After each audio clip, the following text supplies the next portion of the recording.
We are just minutes away from CNN's special election night coverage as Wisconsin and Florida prepare to deliver early verdicts in this second Trump term. Potentially, we'll see what we see tonight.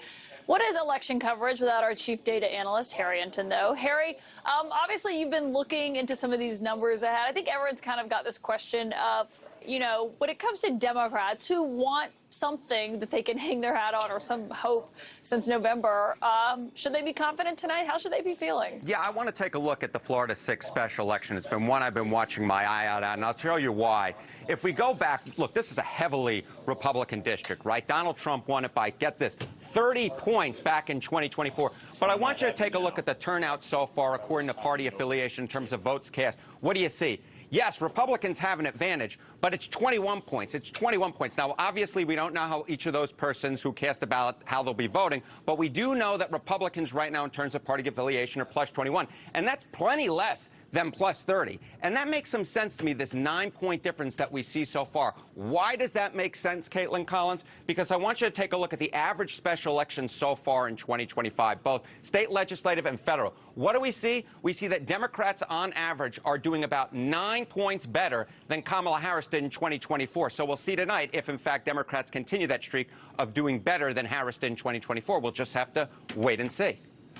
Yeah, they obviously feel good about what's been happening so far just this year, just this last week. But in past special elections previously, is there something that they can pick up on from those as they look for silver linings tonight? You know, I remember how young I was back in 2017, and there was a special election out in Kansas right around this time in April of 2017 in which Ron Estes, the Republican candidate, did in fact win. But look at this. He won by 6 points in Kansas's 4th district. Look at the margin that Donald Trump had won it by. Plus 27 points. That was a 21-point difference. And this was the first real sign, Caitlin, that, in fact, Republicans were struggling once Donald Trump became president. And, of course, it foretold that in 2018 that Democrats would pick up the House of Representatives. So I decided to go back in my DeLorean and see, hey, wait a minute. Did that 2018, 2017 trend hold through history? Take a look at special elections and midterm results. Go all the way back to the 2015, 2016 cycle. And what do we see? If a party is outperforming in special elections the prior presidential baseline, you know how many times they took back the House of Representatives in the next midterm election? Get this. They took back the U.S. House 5 out of 5 times. So this is a big reason why we're watching the House races tonight to see if there's that overperformance, because what we know in the past is what one party overperforms, they tend to do very well come the midterm elections, Caitlin. And I can think of 2 people who will be watching that very closely, Hakeem Jeffries and Mike Johnson. Harry Enton, thank you, as always, for the data. And that'll do it for The Lead today. Thanks so much for joining us. Don't go anywhere, though. I'm going to be joining Jake and Aaron for CNN's special election night coverage, which starts right now. Tonight, the Trump agenda is on the ballot. Wisconsin Supreme Court, it's not an arm of the Trump administration. President Trump is in this to help me out. He doesn't care about their issues. He's running to serve Trump. With Republicans' razor-thin margin in the U.S. House and control over the Supreme Court in a key swing state, all at stake. First up, in Florida, one special House election gets unexpectedly competitive. We want to put up big numbers for President Trump. As Democrats spend big in ruby red territory. Why are Republicans panicking in deep red districts? Putting Republicans and Trump on edge. We have a slim margin. We don't want to take any chances. And in the contest for Wisconsin's highest court, Elon Musk takes center stage. It may not seem that it's going to affect the entire destiny of humanity, but I think it will. Is the MAGA movement working for swing state voters? This is a turnout race. Or are Democrats ready to win? Elon Musk, he's the guy who's trying to buy an election. CNN Election Night starts right now.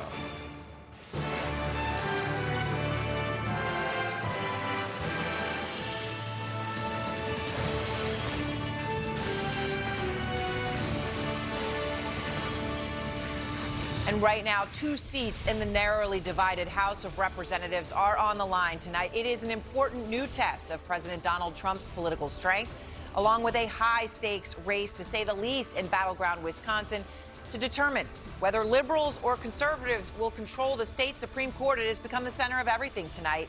Welcome to all as we kick off CNN's election night coverage. I'm Aaron Burnett. And I'm Dick Tapper on this special edition of The Lead. We're about an hour away from the first results On the first major election night since President Trump returned to the White House, in the hours ahead, we could learn a lot about voter reaction to the president's aggressive second-term agenda and whether that's giving Democrats any opportunities to bounce back. The highest profile race is that fight for control of the Wisconsin Supreme Court, not only a measure of Trump's popularity in a battleground state that he narrowly won last year, it's also a potential verdict from voters on Elon Musk and the political power he has been wielding. The world's wealthiest man has spent tens of millions of dollars to try to flip the Wisconsin High Court's majority from liberal to conservative, putting him at the center of the race and helping to make it the most expensive judicial contest in American history. Musk arguing that the very future of civilization is riding on the outcome of this race.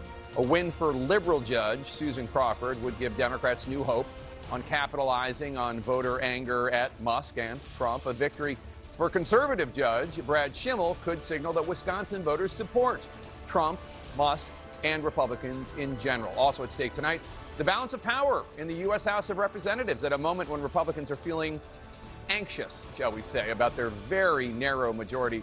2 Republican seats are at stake in tonight's Florida special election. Seats left open after Trump tapped former Congressman Mike Waltz to serve as his national security advisor, and after Matt Gaetz left Congress to briefly be Trump's nominee for Attorney General. Now, both parties are closely watching the contest for Waltz's seat on northeastern Florida. Democrat Josh Weil running a more competitive race than expected in Florida's deep red 6th congressional district, which is from just south of St. Augustine down to South Daytona and west almost to Ocala. His GOP opponent, a state legislator named Randy Fine, has drawn sharp criticism from Republicans about his candidacy and his fundraising. Governor Ron DeSantis is one of those critics after Fine switched his support from DeSantis to Trump during the 2024 Republican primary. Our correspondents are standing by in Florida and in Wisconsin and, of course, here in Washington, D.C., as we would cover all of these races from every angle and await the first results after the top of the hour. Let's go first to CNN's Caitlin Collins is at the White House. Caitlin, is Trump world feeling nervous at all about election night? They wouldn't say nervous, Jake, but they're obviously watching tonight very closely. They're not viewing this as an outright referendum on what the president has been doing, but they will be looking closely for any hints as to what it says about what these last 10 weeks have revealed, about how voters feel about President Trump's second term in office, but also namely what one of his chief allies, Elon Musk, has been doing since he joined President Trump and has been working as a special government employee at Doge. But also in the last few weeks, you've seen him out on the campaign trail in Wisconsin, pouring a ton of money and effort into that race. He was just campaigning there on Sunday night with a cheese head on as he was telling those voters to elect the conservative in that case, saying that it could have a major outcome for President Trump and for Republicans here in Washington. So that is something they will be watching because they know they could have a direct result as an effect of what that looks like onto President Trump's agenda and what the next 4 years for him look like here in Washington. So they'll be watching that very closely. But Jake, the other thing they're keeping an eye on with these 2 races in Florida is the ones for Mike Waltz's seat specifically. They're not as worried about the one to replace Matt Gaetz, but for Mike Waltz, who is now Trump's national security advisor and obviously has been embroiled in that Signalgate scandal over the last few weeks, that is something that I'm told has been a source of irritation at times for President Trump, that candidate, that Republican in that race, is not doing as well as expected in a race that Trump won more in a district that he won by more than 30 points. So that is something that he personally will be keeping an eye on over the next few hours, Jake. All right, Caitlin Collins, thanks so much. Another thing we're keeping an eye on right now, Democratic Senator Cory Booker from the Garden State in New Jersey is delivering a marathon speech on the Senate floor. He is about an hour and 13 minutes away from achieving the record for the longest speech in the history of the United States Senate. It is a dramatic new example of Democrats trying to show strength against President Trump, given their limited powers in the minority of the House and Senate. And Manu Raju's on the Hill. Manu, tell us more about Senator Booker's speech. The record is set rather ignominiously by Senator Strom Thurmond for trying to block civil rights legislation, a filibuster in the 50s. If Senator Booker achieves this, he's not actually trying to block legislation. And just the magic number for people at home, it would be 7:19 p.m. East Coast time. That's when he would break the record. What is he trying to accomplish here?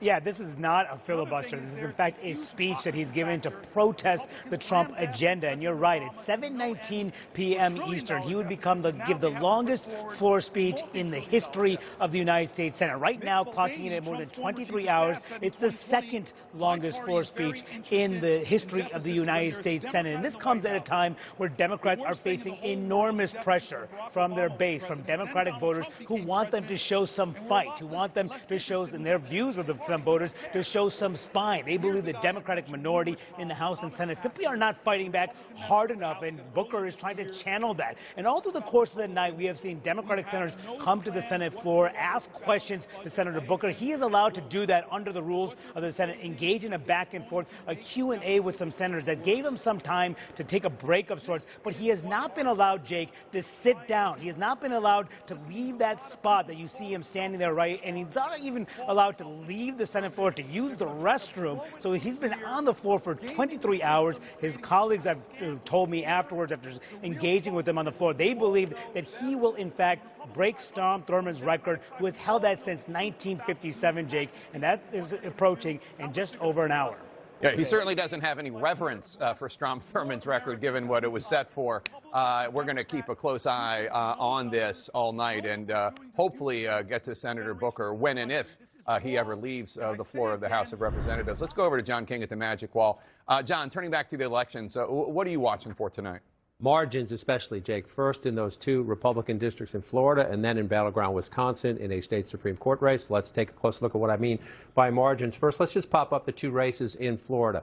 Number one, these should be blowouts. These should be Republican wins, and they should be big. But are voters trying to send a message to that they don't like his, that they love them? We'll see that in the margins. This was the district of Matt Gaetz. He retired from Congress, resigned. He was supposed to be Trump's nominee for Attorney General. Let's forget the history of that, but he is not. We can talk about it later. Here are the two candidates in this race, though. But this was a plus Republican 37 points. Remember that, 37 points in the last election. So what is the margin tonight? The Republican is expected to win. He's Jimmy Patronis.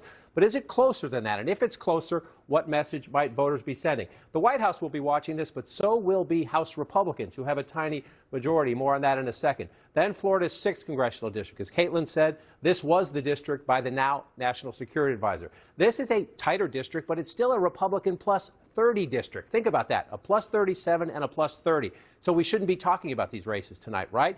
Republicans are worried about this one, not so much about losing it, but they're worried about the margin. If a Democrat wins here, that would be a political earthquake. But if it's close, it was a 30-point race just a few months ago. If it's close, House Republicans in battleground districts or even in districts Trump won by 10 or 15 points are going to get jitters. That's what tonight is about. What is the message to Republicans? You pop this out here. So these are the two races here. Let me walk over here and just show you why we care about these. We care about it in part because what message is there? Is there a message to President Trump and the White House about the early days in office? But Speaker Mike Johnson and the Democrats care about it because of this. This is the most narrow any House majority in quite some time. Republicans don't have any votes to waste. We saw another example of that just today. Republicans don't have any leeway, so they need those two Florida seats. There are two more vacancies after that, but they need two Republicans in those seats. Democrats are hoping, it would be a high hill, but they're hoping. And then the other race, of course, Jay, the Wisconsin State Supreme Court, a state President Trump won by just shy of 30,000 votes 5 months ago.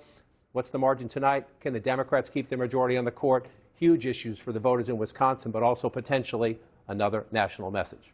Wisconsin probably, John, correct me if I'm wrong, probably the most 50-50 state that we have in this union, do you think? Yes, it is one of the most competitive. Let me just come back over here for 1 second if I have a minute. I don't want to turn my back, so I'm going to flip this. We got nothing but time. Okay, we got nothing but time. So let's bring up Wisconsin 2025. Let's come over to the Supreme Court race. I want to explain this off the top. You see purple here. You're used to seeing red and blue.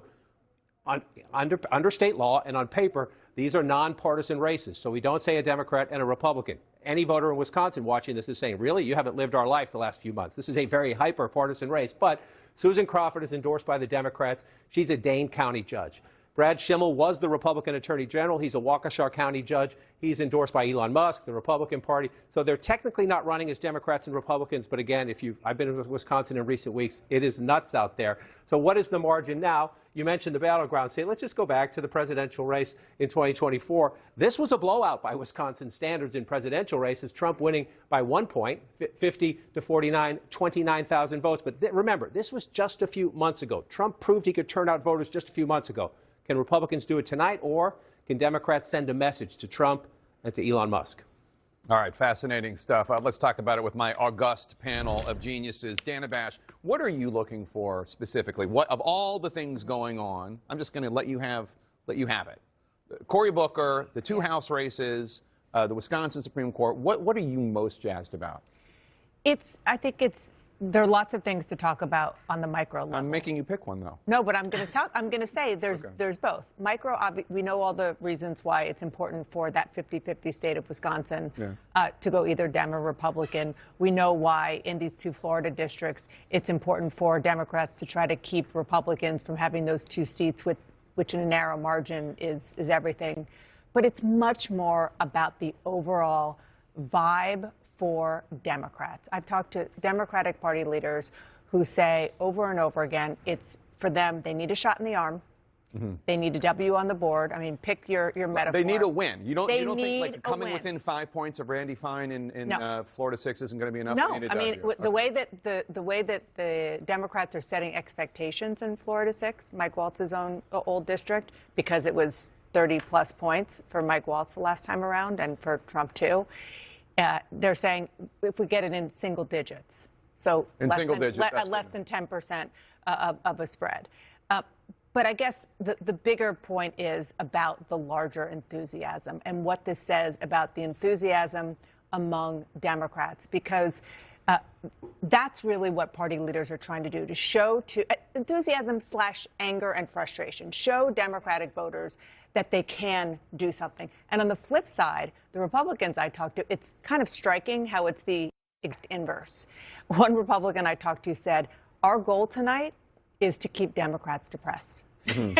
And to keep them from thinking that they actually can win. I think anger is the name of the game tonight for Democrats, because it's not as if they're happy with their own party. It's not as if they're thrilled with what's going on. I mean, I think Cory Booker is trying to respond to that anger by saying, hey, I'm here. I'm doing something. I'm putting my body on the line for this. But I do think that there is a lot of evidence already that energy, that anger is already manifesting. Wisconsin's going to be the place where in that 50-50 state, it's going to be a tough call how this will shape up. Because on the one hand, you've got Elon Musk just pouring tons and tons of money into that More than race. $20 million. Yeah, I mean, and way more than the vaunted George Soros. He was like $1 million. Like $2 million. And so it's not even that much money on the Democratic side, but clearly turnout is up, people are engaged, and the backlash factor against Elon Musk, who is perhaps the most unpopular aspect of this Trump administration, is going to be huge. Yeah. Down in Florida, the energy, you see it in the money as well, but on the Democratic side, where these candidates on the Democratic side have raised so much money, it shows you that there's something happening here, and it's not centered on Washington. It's centered on the people who actually are pretty disgusted with all of Washington. Yeah, well, I think the most interesting thing that I've been hearing as we've been preparing to cover this is the degree to which that there are House Republicans who very privately, but also very sort of vocally and nervously are saying that they actually wouldn't mind if this result woke up President Trump and woke up the White House as to Elon Musk and the challenges that he is creating for them with voters. I had one member in a tough district basically say, you know, if this night went really bad for us, maybe they'd throw Musk out before, we have to get to reconciliation, before we have to get to the midterm elections.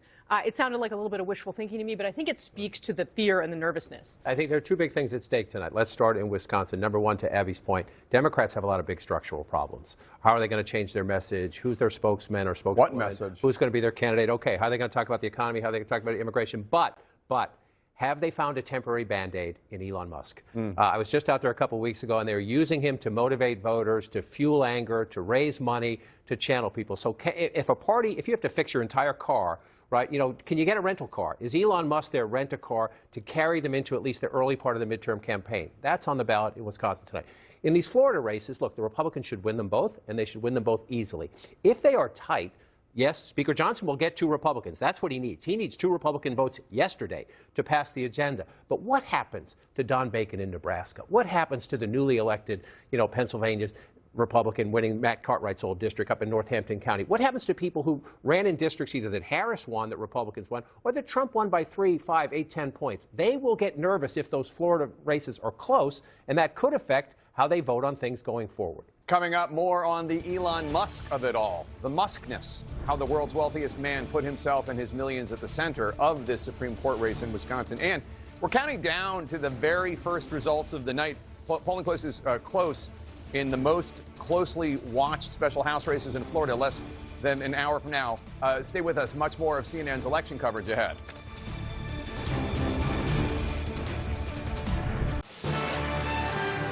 Spotlight is on Wisconsin, where voters are casting ballots in a state Supreme Court race that's also been a high-profile test of Elon Musk and whether voters are buying into the billionaire's massive influence in American politics.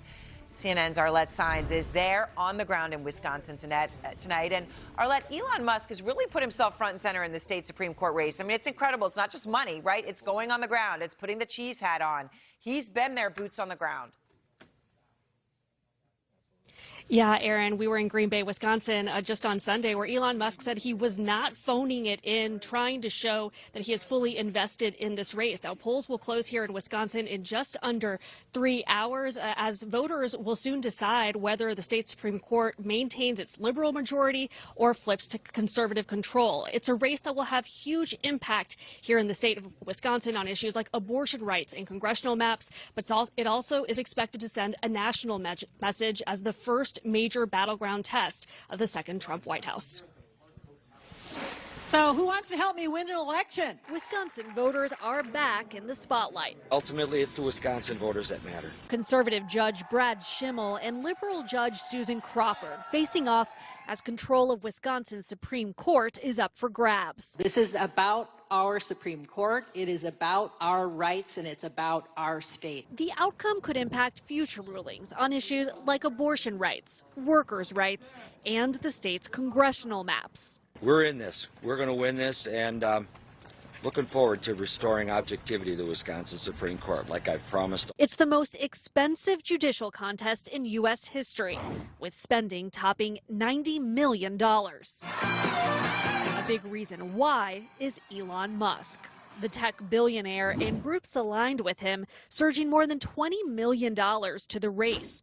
While on the Democratic side, mega donors like George Soros and Illinois Governor J.B. Pritzker pouring millions into the state. If the people that voted for President Trump simply vote on Tuesday, we will win. In Green Bay this week, Musk handed out $1 million checks as he rallied voters for Schimmel, aiming to drive out the same supporters that sent President Donald Trump back to the White House. It's a big race. I love Wisconsin. We won Wisconsin. USA. Musk warns a liberal majority on the court could revisit congressional maps in the battleground state, where Republicans hold 6 out of 8 U.S. House seats, even as statewide races have produced razor-thin margins for both parties. Whichever party controls the House, it to a significant degree controls the country, which then steers the course of Western civilization. Crawford and her Democratic allies have seized on Musk's involvement. He's buying, Brad Schimmel is selling. Betting it will turn out voters frustrated with Doge's efforts and his big spending in Wisconsin. I never could have dreamed as a little girl growing up in Chippewa Falls that I'd be fighting the richest man in the world for justice in Wisconsin. Schimmel brushing off liberals' concerns. 2 years ago, they got all the money. And this time, we're more competitive. So their brains are exploding over this. Voters here offering mixed reactions to Musk's decision to inject himself in the race. It's a miracle that he's able to do that. But I don't think he's buying elections. Everybody is out there and voting their mind. Democracy to me is on the line. And plus, I don't want this election to be bought out by Musk. I'm really concerned. A Republican official tells me they believe their early voting numbers has put Schimmel within striking distance of Crawford's campaign, while her campaign believes they have strong early voting turnout. Both campaigns are hoping that those early vote numbers will lead their candidates to success in tonight's election. All right, and of course, we're going to see here in these next couple hours. Arlette, thank you very much. Incredible, the money there. And still ahead, Democratic Senator Cory Booker. So what's happening there? Is he making an impact with his nearly day-long anti-Trump speech? Nearly day-long. The stamina is stupendous. At the very least, we're watching as Booker is expected to break the record for the longest Senate speech ever in the coming hour. Plus, as Florida voters replace Mike Waltz in Congress, there is some new reporting coming out right now on the Trump National Security Advisor using private email for government business, not just Signal. As we are getting closer to the first results in the race for Waltz's former seat, where the Democrat has been more competitive than expected. We'll be back in just a moment. This is CNN Breaking News. Back with our election coverage, our special coverage. We do, though, have breaking news right now. Sources are telling CNN that a top Russian negotiator is expected to visit Washington this week. So this week, for talks on the war in Ukraine. Let's get details from our chief national security correspondent, Alex Marquardt. He is the one breaking this news. And Alex, this appears to be very significant. An official coming to Washington, who it is matters, and what he's here to do matters. And Aaron, this will be the first senior Russian official to come to Washington since this war began in Ukraine more than 3 years ago. The Kremlin aide's name is Kirill Dmitriev. He's the head of Russia's Sovereign Wealth Fund. He is due in Washington this week to meet with the Trump administration, specifically with Trump envoy Steve Witkoff, who has become essentially the point person for Russia. He has now been to Moscow twice to meet with Putin. And Dmitriev is coming here at a very important time, at a very complicated time in the relationship between the U.S. and Russia, which Dmitriev is very much trying to get back on track. The Trump administration trying to get this ceasefire in place in Ukraine. And we just heard a couple days ago from President Trump saying that essentially he is increasingly angry and frustrated with President Putin. He said he was pissed off with Putin after their call last week in which Putin went after President Zelensky of Ukraine. Of course, President Trump's frustration with President Zelensky is also growing. So Dmitriev coming here to try to get this relationship back on track for this ceasefire. But it remains to be seen whether they actually do want this ceasefire or if Putin is just continuing to play for time, Aaron. And I wonder on that, Alex, I mean, you know, when you look at Putin announcing this week, right, the conscription that they're going through right now, they're going to have 50% more people in the Russian military after that than they had before the war even began. Certainly not in terms of actions, anything that signals a pulling back or getting out of being a war state. And even though the Russian economy is suffering, that is why Putin would be playing for time, because they do essentially have the upper hand. They are on the march. They are pushing Ukrainian forces back in eastern Ukraine. They're pushing Ukrainian forces out of that Russian province of Kursk. And so they have less interest right now in trying to get to a peace deal. But before we can even start talking about a peace negotiation, a ceasefire has to be put in place, according to the Trump administration. The Trump administration just a few weeks ago in Saudi Arabia announcing they wanted an immediate ceasefire. President Putin essentially rejecting that, going for a narrow energy infrastructure ceasefire. And then when the White House announced that that would be extended to the Black Sea, there would be a moratorium there. Then the Russians added more conditions on top of that, saying that the U.S. had to remove sanctions. So Putin essentially continues to give the U.S. the runaround. And that's why we are seeing this increased frustration from the Trump administration. Aaron? Yeah, the ceasefires and not coming to fruition. All right, Alex, thank you very much. Alex, with that breaking news on that senior Russian official, Sovereign Wealth Fund leader Kirill Dmitriev, you know, the context of this is how much sort of authority and power is Trump going to feel he has in these negotiations and everything else. And a lot of that comes down to what we're going to see tonight. I mean, Val, talking about Florida and these margins, as Dana was just mentioning, you're a former congresswoman from Florida, so you know these districts. You know how red they are, what ruby red really means. So what are you looking for tonight in these margins? Well, let me just say this. We are very clear-eyed about both of these districts being ruby red. We know that District 1 in the Panhandle, that President Trump won it by 37 points. I will never say never.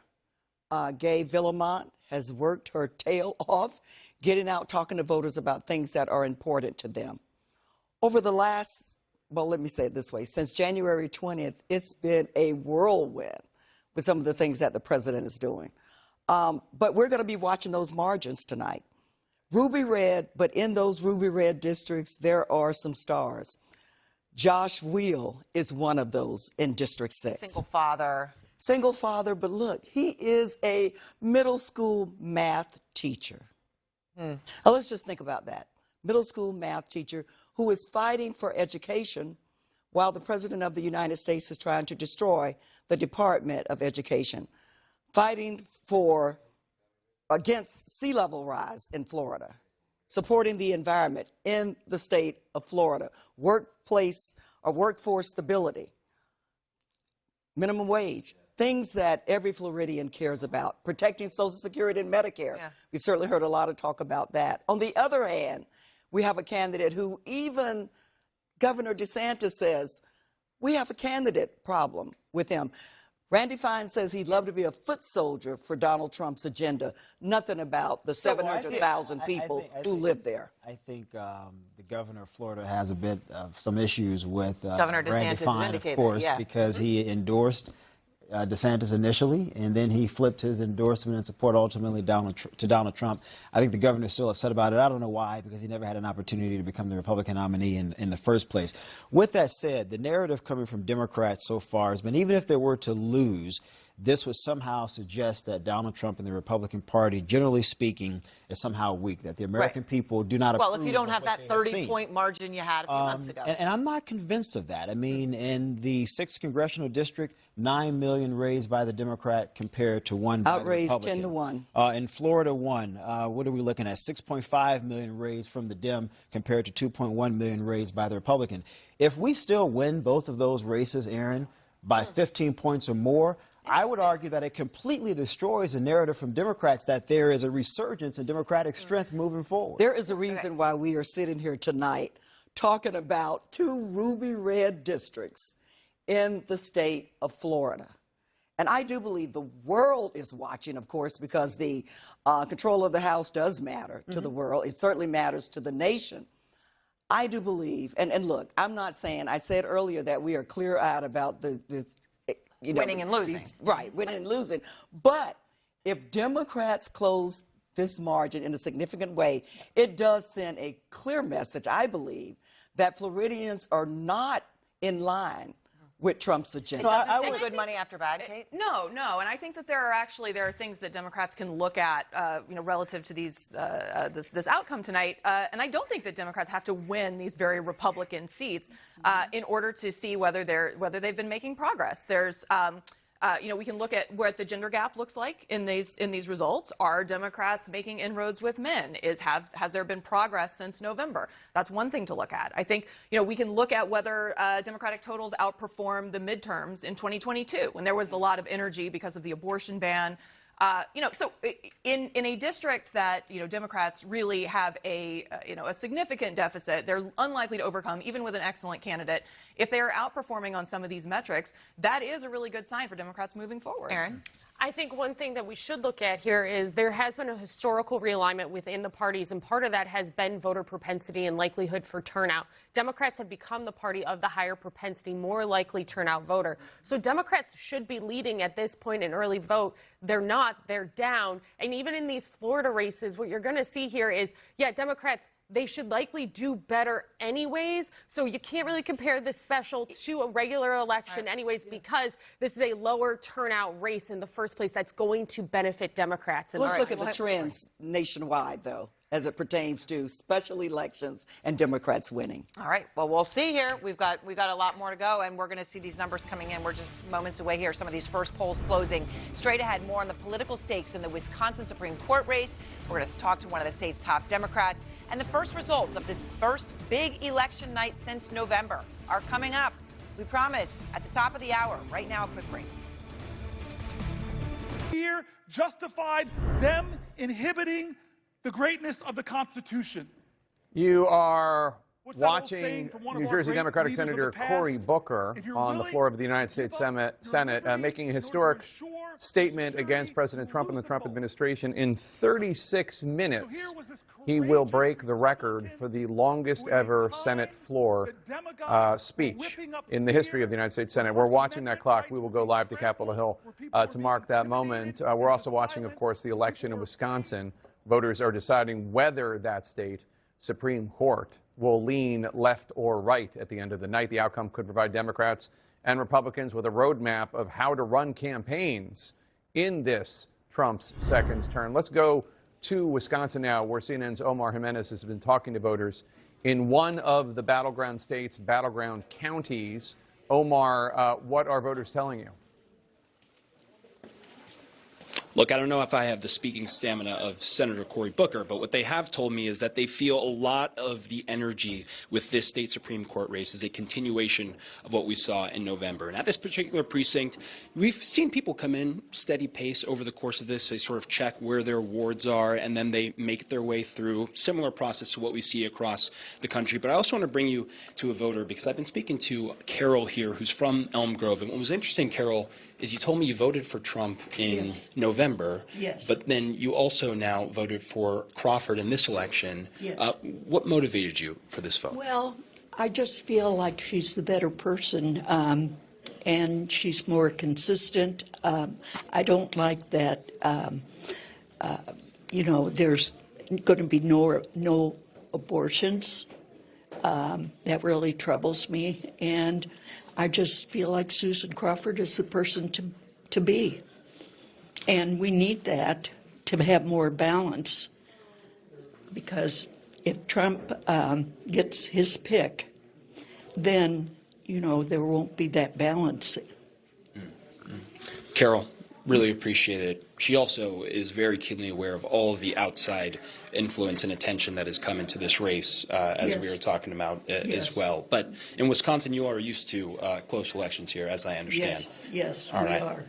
All right. Thank you, Carol. Thanks for talking to us. Jake, back to you. All right, Aaron Burnett. All right, Jake, and I'm joined now by the chair of the Wisconsin Democratic Party, Ben Wickler. And Ben, I appreciate your time. So here we are. You're getting close to the very end. What can you tell us about turnout right now? It's explosive. What we've seen is a 54% increase in the early and by mail votes compared to 2023, which itself set a 60-year record for Supreme Court turnout when there wasn't a presidential primary on the ballot. And what we're seeing across Wisconsin right now, based on kind of precinct level anecdotes, is that turnout on election day might be up too. So this looks like a very high engagement election. Of course, the question is, who's doing the voting?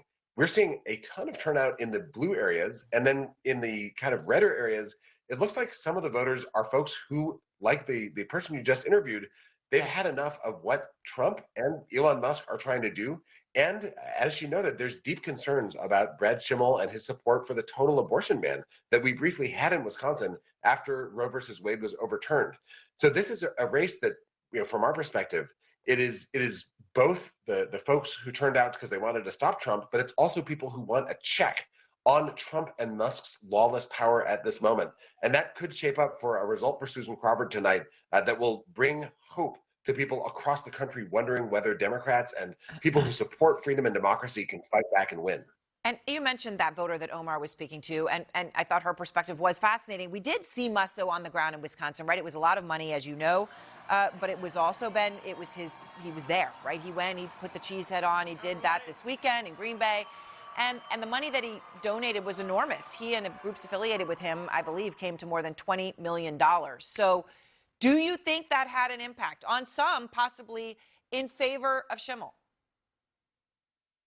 I'm sure that Musk's tens of millions of dollars that he's invested have added votes for Schimmel. The question is, has he inspired even more people to come out on the other side? We've seen an unprecedented flow of more than 200,000 grassroots donors make donations to Susan Crawford's campaigns and the Wisconsin Democratic Party. We've never seen that in a spring election before. That's allowed Susan Crawford's message to hit the airwaves really toe-to-toe with the ads from the far right. And at the same time, on the grassroots level, we've seen double the level of voter engagement, knocking on doors, reaching out to friends and family that we saw in 2023. I think Elon Musk, his unpopularity and the way he's made himself the face of the Schimmel campaign, taken over Schimmel's message, that is a double-edged sword. It has increased Republican turnout, but it might generate even more backlash from people who think that Musk and his attacks on Social Security are out of control and there needs to be a check. Oh, we'll see what happens here. We are getting close to those polls closing, and we will have the result. And thank you very much, Wisconsin Democratic Party Chair. We appreciate it. And still ahead in our special coverage, we are getting so close to those first results on this special election night, expected after 7 p.m. Eastern. So what message are voters going to send about President Trump's agenda so far? The answer ahead.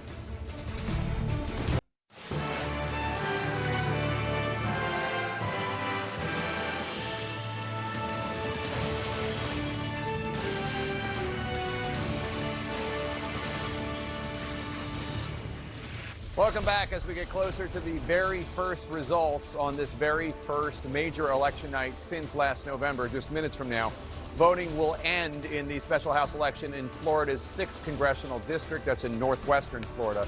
This will be a chance for voters to weigh in on President Trump's second term as they choose a replacement for former Congressman turned Trump National Security Advisor Mike Waltz. Democrat Josh Weil, a teacher and political newcomer, is going up against the now former Republican State Senator Randy Fine.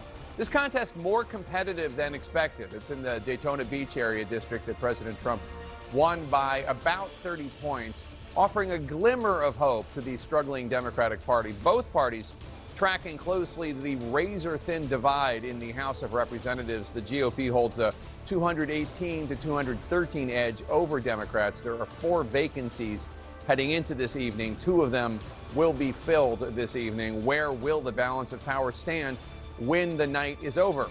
We do expect the very first votes to come in shortly after the top of the hour. The polls close at 7 p.m. Eastern. It is 6:52 right now. There is another countdown on our radar, this one over on Capitol Hill.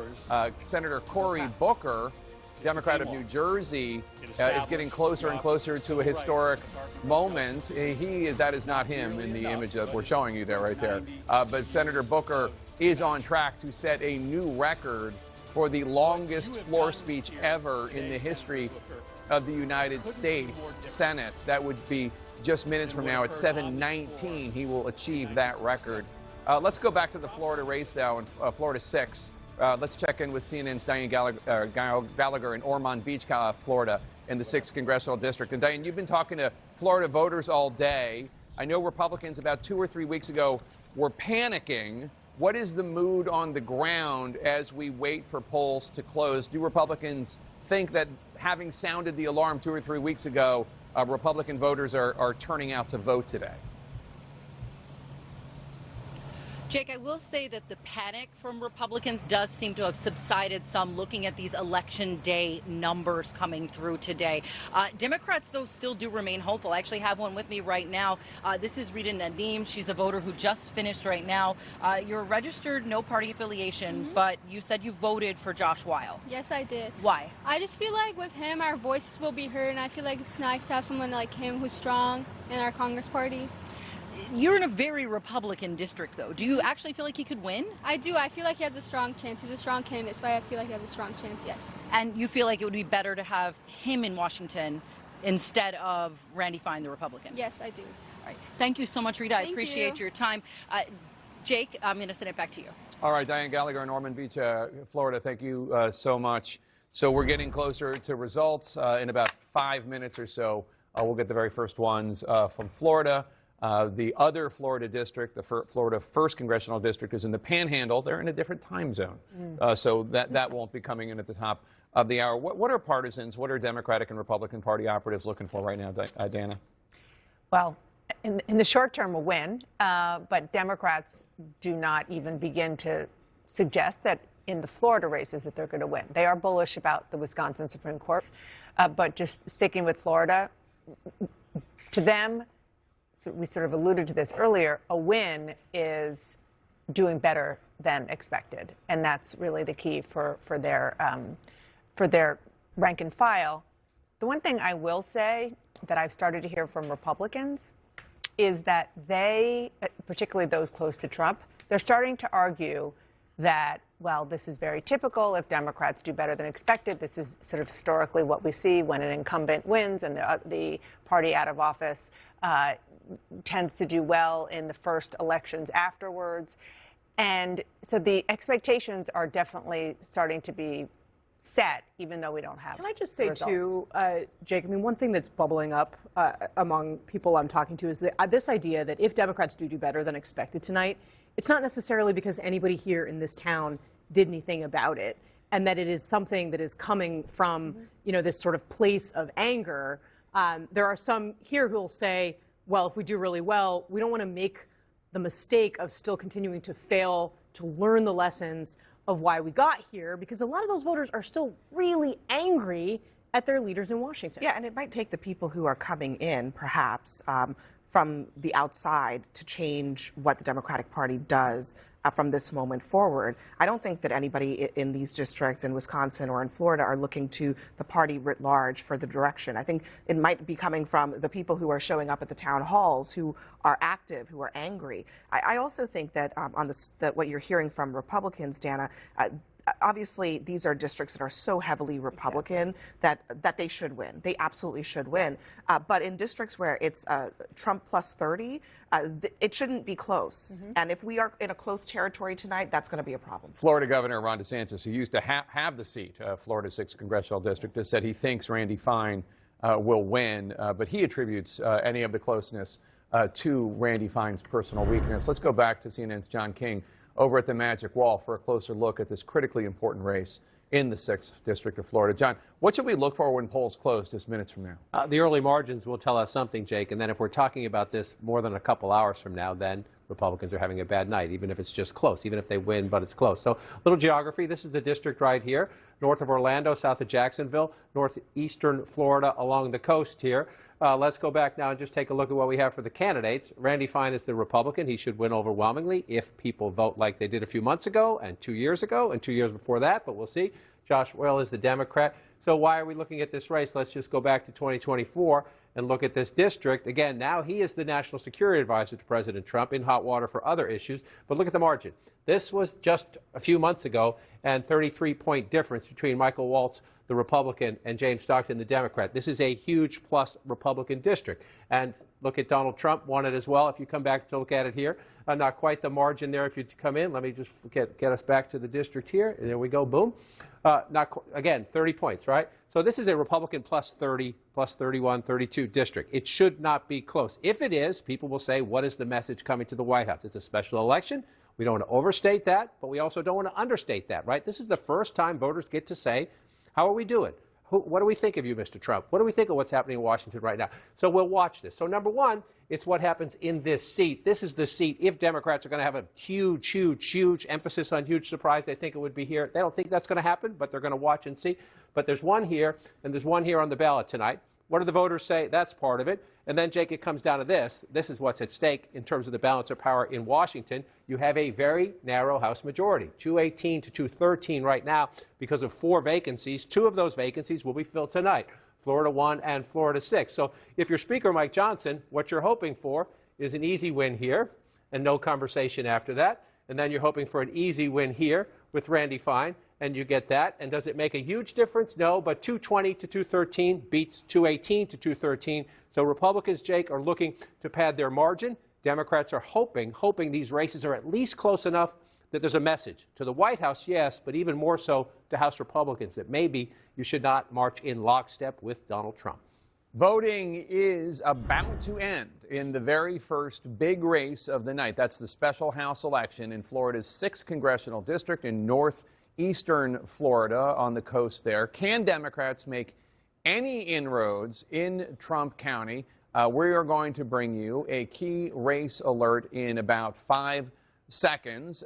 We will bring that to you. And here's the key race alert. It's too early to call. Right now, if you look at this, between the Democrat and the Republican, we do not have enough information to tell you exactly what the likelihood is of either candidate winning. Right now, just to remind you, Democrats have 213 House seats. Republicans have 218 House seats. It's a very narrow majority for Republicans right now. For more on the race in Florida's 6th congressional district, let's go live to our Steve Contorno in Daytona Beach in the southern part of the Florida 6th congressional district. Steve, what can you tell us about turnout in this election? Do Republicans get the numbers they needed in order to hold on to this seat in a ruby red district?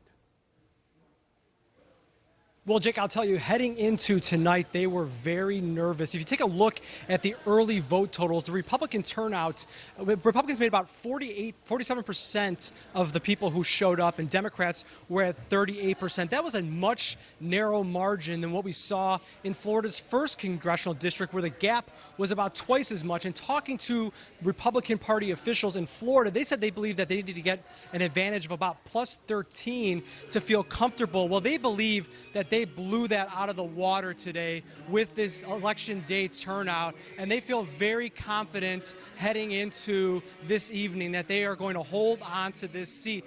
They believe that the push by Republicans, by President Donald Trump early on, has in the last couple weeks, has really made a big difference. The teletown halls they did, getting some of these people like Ben Shapiro and Elon Musk involved, has been very critical for them, and their voters showed up today to vote in strong numbers. Talking to a Democrat who's been closely watching this race, he conceded that the Republican turnout today was very strong, Jake. All right, Steve Contorno, thank you so much. David Chalian, we should note it is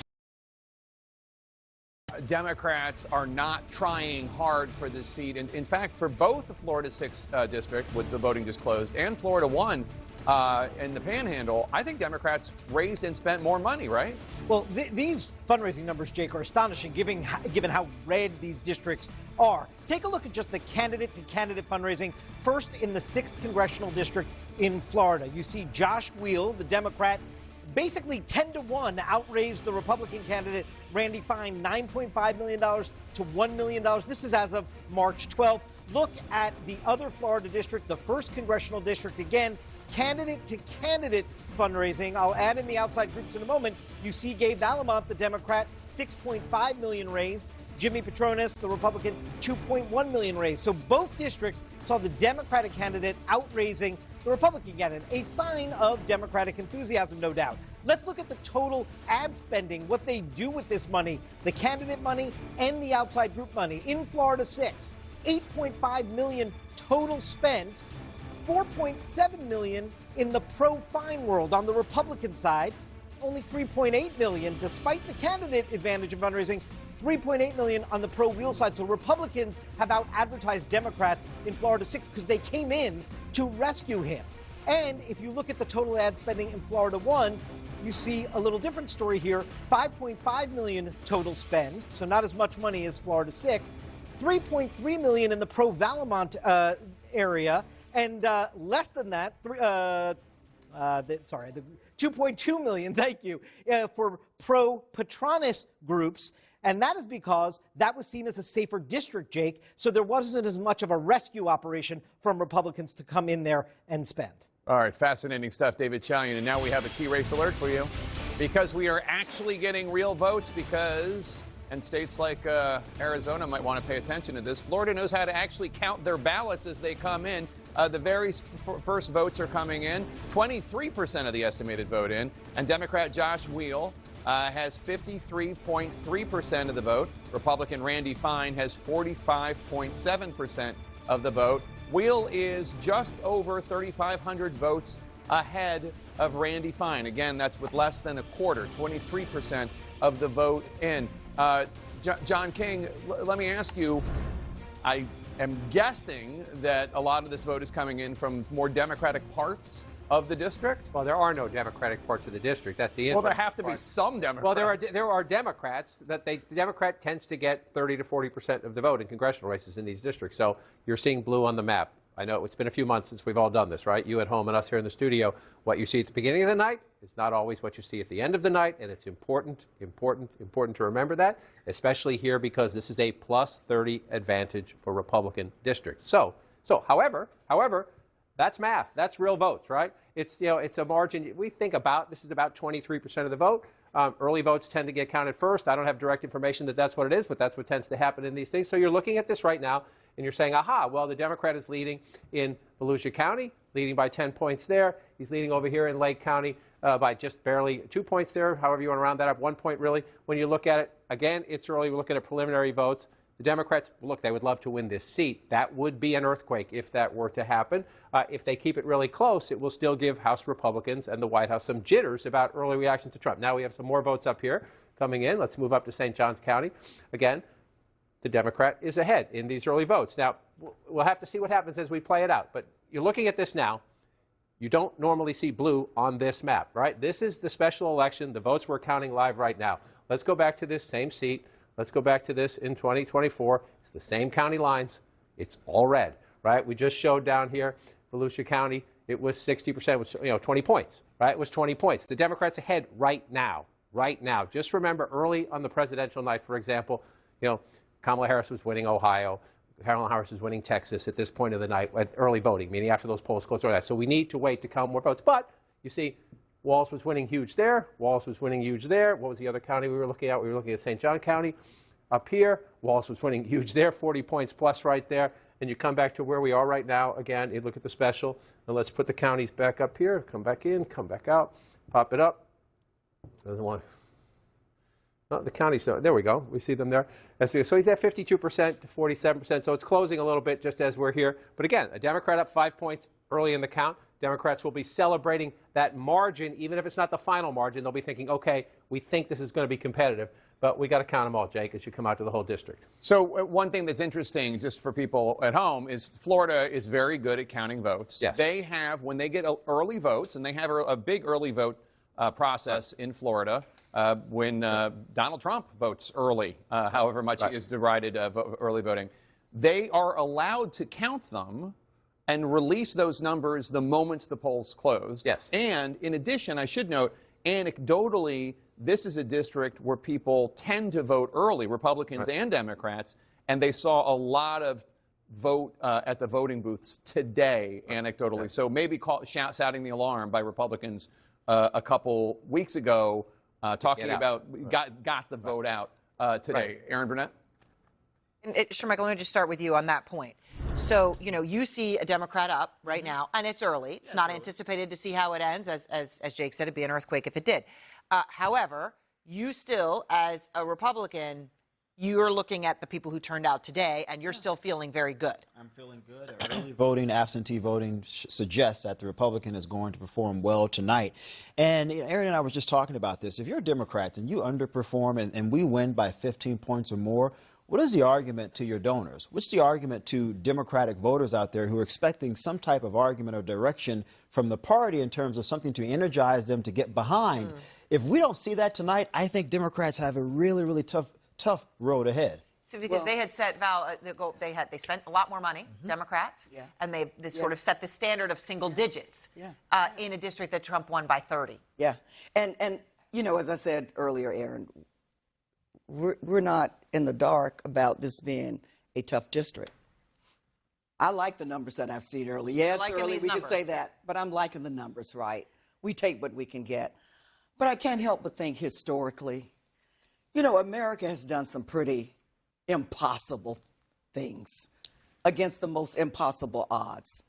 I think back to women's rights, civil rights, voting rights, rights of equality, all those pieces of legislation that no one ever thought we'd ever get across the finish line. And you feel that you can get this? Well, I'm not saying that, but what I am saying for Democrats, we're fighting on behalf of the people. Okay. The economy. Do you think most people in District 6 think they're better off now than they were before January 20th? The president said that he was going to lower the cost of goods and services on day one. Things have gotten worse. So we have to continue to fight the good fight.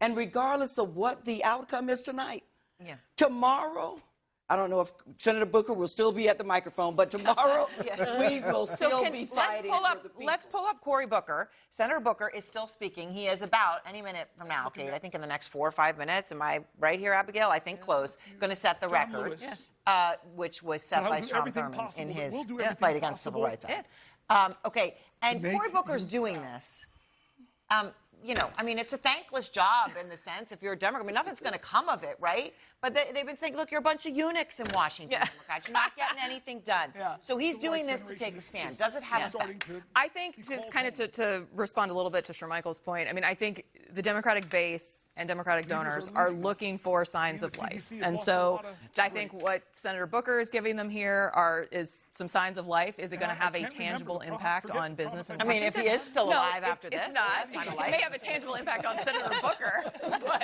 it won't have a tangible impact on business in Washington. But he's giving them signs of life. And I think, you know, even if the Republican winds up winning in Florida by, 15 points rather than 9 or 8 or 7, I think Democrats are energized to have seen some fight, to have seen the White House clearly on its heels. I mean, they pulled Elise Stefanik's nomination to the UN because they're concerned about defending her seat. I mean, they have been sending, their body language has been that they're concerned about some of these marginal or more marginal districts, or even Republican districts. So. So I think no matter what, I think the Democratic base is going to be energized. I'm sorry to be jumping on you, but we have a key race alert. So, Jake, what do you got? Thanks, Aaron. We have a key race alert because we have more votes coming in from Florida's 6th congressional district. Democrat Josh Weil has 50.8% of the vote. Republican Randy Fine has 48. Well, it just changed again. 48.6% of the vote. You see, as more votes coming in, Randy Fine just flipped it. He is now in the lead there, 50.6% of the vote, and the Democrat Josh Weil 48.6%, as the vote count went from 46% of the estimated vote in to 49% of the estimated vote in. Randy Fine now in the lead. He is more than 2,000 votes ahead. And John King, I see a lot more red on that map you have there of Florida's 6th congressional district. So more votes have come in. You made one of the key points earlier. Florida tends to be pretty rapid in how it counts votes, and that's a Republican state. Some Democratic states do it too. That's not a partisan question. That's an efficiency question, and Florida is good at running elections. Now you see, this is what we expected because this is a plus 30 Republican district. The Republican candidate is ahead by 2 points right now. He'll take a 2-point win. A win is a win, and Randy Fine would get a seat in the United States House of Representatives. If it stays anywhere close to that, Democrats are still going to say voters are sending a message. But let's get the vote count done first. Then we'll talk about when we know the results and what the margin is, what it means. But earlier, when we were down here in Lake County, it was blue again. Those were the first results. It often happens on election nights. The end of the night is what matters. The middle of the night and the beginning of the night is interesting. We're doing the math, but it's the end of the night that matters. Randy Fine, the Republican, now ahead by 2,049 votes. And again, we'll watch if these stay blue. If any of these counties all voted lopsided Republican just a few months ago for Mike Waltz. If they stay blue, we'll analyze that later. But at the moment, we're going to count votes, Jake, and the Republican has taken the lead. We'll see if he can grow it. All right, and we expect more votes tallies from Florida at any moment. We're also keeping tabs on Democratic Senator Cory Booker, who is giving a marathon speech against President Trump and the Trump agenda. That speech is about to break a record on Capitol Hill. This election night's just getting started. We have another poll closing, more results in the next hour. Don't forget the Wisconsin race. Stay with us. Activism. They called to the conscience of a country. They challenged our moral imagination. Democratic Senator Cory Booker giving a historic speech. It's about to become the longest speech ever delivered on the floor of the U.S. Senate. Let's listen in. The story, my colleagues, of when the man that beat him savagely, drew blood, cracked bones. Decades later, he was a congressman. That man brought his grandson with him to ask for forgiveness from John Lewis. I heard about this story when I was in the car in Georgia with him. What did you do, John? This man that so viciously beat you, wounded you, bruised you, battered you. What did you do when he came to ask you for forgiveness? What did you do? And a good Christian man of faith, simply said, every one of us needs mercy. Every one of us needs redemption. I forgave him. I hugged him. We wept. And I looked at the boy. This nation needs you too.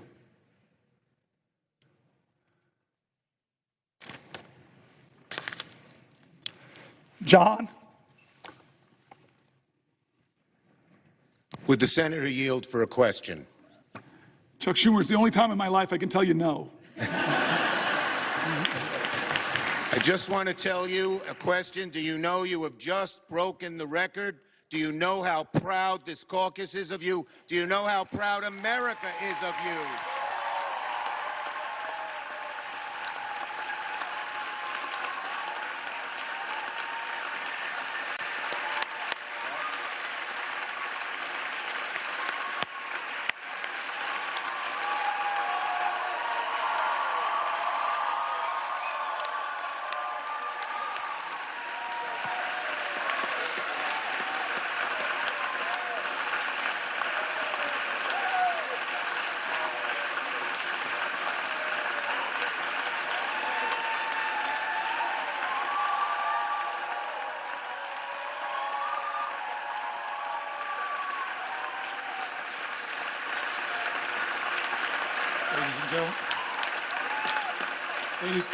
Ladies and gentlemen, ladies and gentlemen, ladies and gentlemen, ladies and gentlemen,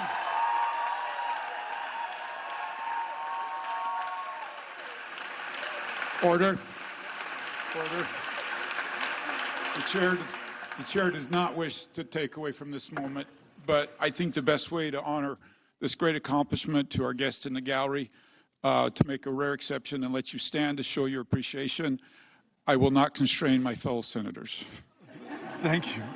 I'm Chuck Schumer. I have yielded for a question, and you asked me, did I know? I know now.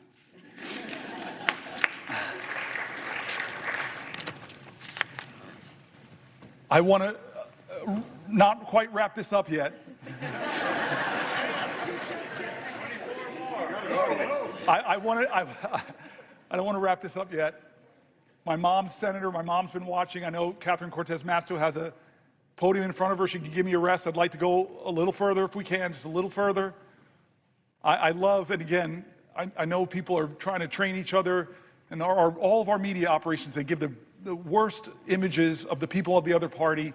But I want to tell you, one of the funny tweets my staff gave me is something Ted Cruz said. Is he's around 19, 20 hours, he said, maybe I should pull a fire alarm. He's going to break my record. I'm going to pause in a moment if she has a question for me to Catherine Cortez Masto, because she's my mother. But I do want to just say again, 2 points to make if I can. One is how grateful I am to my staff. When we decided to do this many days ago,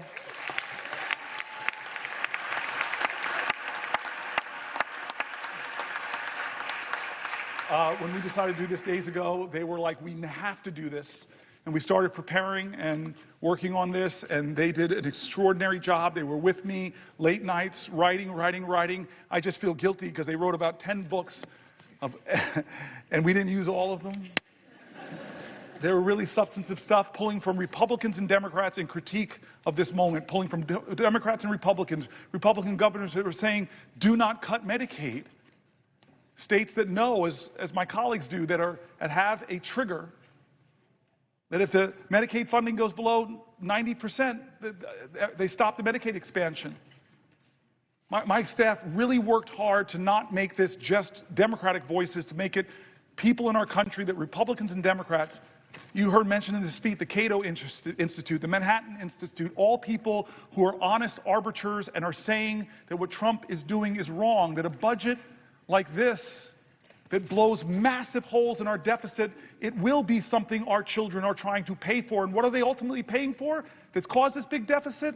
It's trillions of dollars of tax cuts that people like Doge, multi-billionaire Musk will benefit from, but children won't. They did such a good job bringing together authorities on both sides of the aisle. I just want to thank them. I want to thank my cousin Pam and my family. Cousin Pam, like Chris Murphy, was here for the whole time. I want to thank Chris Murphy again.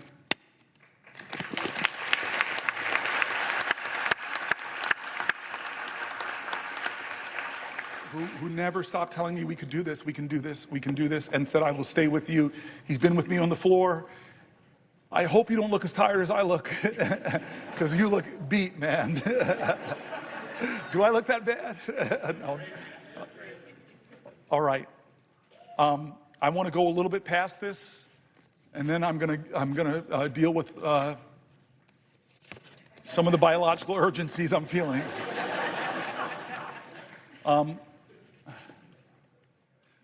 but I'm going to wait here because I have the power, I have the floor. Somebody has to ask me, perhaps from my mom's state, the way that's supposed to work. So will the good senator from New Jersey yield for a question? My mom would be so upset with me, my Aunt Marilyn, my Uncle Butch, my Aunt Shirley, all the people that are your constituents, not mine. They would be upset with me if I didn't yield to you for a question while retaining the floor.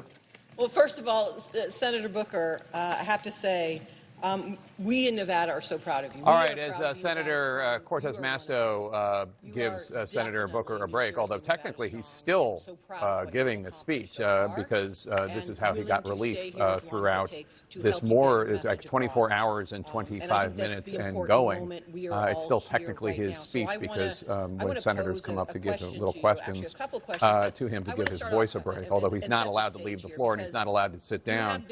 Really a remarkable moment. I'm looking right now at a newspaper from 1957 when this record was set by Strom Thurmond ignominiously against civil rights. Congresswoman Stephanie Murphy, former Congresswoman from Florida, is here. Just as a Democrat, tell us what this moment means to you as somebody looking for a face under the age of 100 to represent your party. You know, it is really an incredible moment. I think the Democratic Party has been looking for somebody who's willing to be a fighter. And not only is Senator Booker a fighter, he represents youth and vitality. I mean, the ability to stand for 24 hours and to speak and to tell stories and to underscore the things that the Democratic Party stands for, protecting Social Security and Medicare and Medicaid and fighting for the American people to have lower prices at the grocery store. Doing all of that with the youth and vigor that he presents, I think, is probably refreshing to Democrats and to the American people to see somebody other than a septuagenarian representing our party. Or don't short shrift those octogenarians you bring your party too. Coming up, Republican Senator Ron Johnson of Wisconsin is going to join us to talk about the stakes of tonight's election in his home state of Wisconsin and his concerns about President Trump's trade war. We have a lot more ahead. We're counting down to the next poll closing in Florida, results from that high-stakes Supreme Court race in Wisconsin, and more from the Senate floor with Senator Cory Booker. Stay with us. Welcome back, and CNN can now make a projection in the Florida special election in the 6th congressional district. CNN projects that Republican Randy Fine will defeat Democrat Josh Weil. This is in the special election for the 6th congressional district in Florida. We're projecting that Fine will defeat Weil, despite concerns within the Republican Party about Fine's campaigning and fundraising. Fine, a former state senator, holding on to the seat previously held by Republican Mike Waltz, who is now President Trump's national security advisor. Before Waltz, the seat was held by Ron DeSantis, the current governor. The win gives Trump's party a little more breathing room in the closely divided House of Representatives. The GOP now holding a 219-seat majority compared to 213 seats for the Democrats. 3 vacancies still remain to be filled, one of them tonight. Let's take a look at the margin right now. Randy Fine in the lead with 53.7% of the vote against Democrat Josh Weil, who has 45.6%. That's 73% of the estimated vote counted. Randy Fine, almost 12,000 votes ahead. John King, what do you? Oh, look at that! A lot more red has shown up on that map of Florida's 6 since we last spoke. I guess some of those early votes weren't indicative of where the counties ultimately would end up. No, and so the question is, number one, let's just look at Volusia County right here. It's getting closer. Can the Democrat hold the county? Is there a little bit of moral victory in that? Number two, we've now projected the race. Randy Fine is coming to Congress as a new Republican congressman. We'll watch this for the end of the night because that's all that's left now for the Democrats in this district is to say, this was a 30-point district 5 months ago, right? So can you keep it within 10? And you still lose if you keep it within 10. But what does that do to Republicans in Washington this is a plus 30 Republican district. So if Randy Fine wins by 8 or 10, there are going to be Republicans in plus 2, plus 3, plus 5, plus 10 districts going, okay, is there something in the water? Is there? Hard to answer that based on one race, but it will cause some jitters in Washington if the margin is really close. However, to your point, if I could just slide over next to you here, we can just do this. This is one of the joys of having 2 walls is this, you mentioned this right now, this is where we are today. With 4 vacancies, and 2 of them are in Florida tonight. And so, if you're Speaker Mike Johnson, that's a plus, right? So you get 1. you say it's only one, but this majority is so narrow, that is an even more Republican district. Again, we need to count the votes when the polls close there. But he expects to get that one as well. 220 to 213 beats 218 to 213. And just one other point on that, Jake, if you come over here, just to look at it. Again, Donald Trump is the president. Republicans control the Senate. Republicans control the House. But they're trying to write his budget. They're trying to write his tax cuts and all his other agenda items into the big spending plan. It's hard to do when you don't have a lot of margin. And this is what Speaker Johnson has to deal with, and what President Trump tries to manage is, in recent history, by far the smallest margin. So this will go up 2 tonight, right? They get 2 more tonight. It goes up a little bit, but that is a very tight room to navigate in. You can't lose many votes. That's why, if there are jitters, that would matter. Speaker Johnson still can't afford to lose too many votes. The question is, do your moderate House Republicans, your purple district, your just red Republicans, do they see anything in this? So he gets 2 more votes. The question is, does he get any jitters with them? Yeah, and Aaron Burnett, if Speaker Johnson ends the night with 2 House Republicans, the big question, I guess, is then, is Elise Stefanik the only real Republican casualty of what were the narrow polls in Florida a couple weeks ago? Yeah, right. Is she the only, and Mike Johnson today, the speaker, saying they'd have to get creative to even find her a role because there's nothing left in leadership. That was pretty painful to see, I'm sure, for her. All right. So, Aaron, when you look at the numbers as John King and Jake are going through them, this 8-point margin with, 73% of the vote in, so we'll see where it settles. But Democrats had said if we're under 10, we're doing really well. Republicans said we're going to hold the seat. So who wins in that war? Well, ultimately, who wins are the Republicans because we maintained the seat. And as Mitch McConnell likes to say, winners make policies and losers go home. So the ultimate winner here are the Republicans. But in Democrats' attempts to tea leaf a participation trophy victory for themselves out of a loss this evening, they're going to try and say, look, we're in this space where it's less than 10 points. Yes, this was an underperformance, but you got to look at it in the larger context of Trump's not on the ballot. It's always different with Donald Trump on the ballot. He remains the largest enigma in U.S. political history. He defies every rule and norm anybody has ever seen, and he's the sitting president of the United States. You also look at the fact that it is a special election, turnout, Democrats, all of that, the money that's come in. It all matters when you look at the larger context of this, but ultimately, Republicans still won. But I think another important factor here, even with all of those caveats, are, it's not just journalists and politicos who are going to be watching the outcome. It's also members of Congress and members of Congress in marginal Republican districts. I mean, this was a plus 30 Trump district that it now looks like this candidate is going to win by 10, maybe a little more. If I'm a Republican sitting in, a district that Kamala Harris won in 2024, I'm nervous. And so I think the impact that this will have, so yes, Mike Johnson's going to get more numbers, and that's important for him. But the impact that this might have on the way some of these moderate Republicans particularly think about their votes, I think is significant. It's all a psychological game. Well, sure, Michael. Look, Trump just won this district by 30 points. Mike Waltz won it, you look at last time, 33 points. Yeah. So if you're going to come in 8 to 10 or wherever this is going to ultimately settle, that sure would be a warning sign in a district that Trump won by maybe 10 or 15 points. I got to be honest. I mean, Aaron, a win is a win, but I've worked on a lot of races as a Republican strategist. I'm personally not happy with just winning by 8 or 9 points. That's why I've been saying 15. Now, some of my Republican friends aren't going to like me saying this. Losing by half of what the president's performance was, I can deal with that. I think it does defeat the Democrats' message and ability to say that this is somehow a mandate. But when you get that close, you now enable your opposition to go to their donors to say, imagine what we can do with this type of financial support in moderate-leaning purple districts. Right. Imagine how we could potentially flip.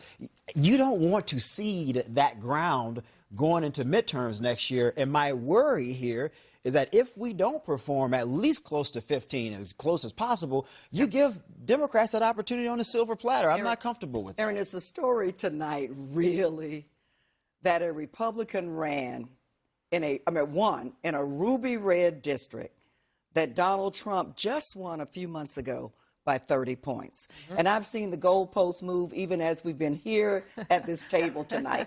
First it was 30 points. Then it turned into 15 points as a win. Now it's 8 points. A win is a win. And Get the shots off, Congressman. A win is a win. It's okay. A win is a win. A win is a win, no doubt about it.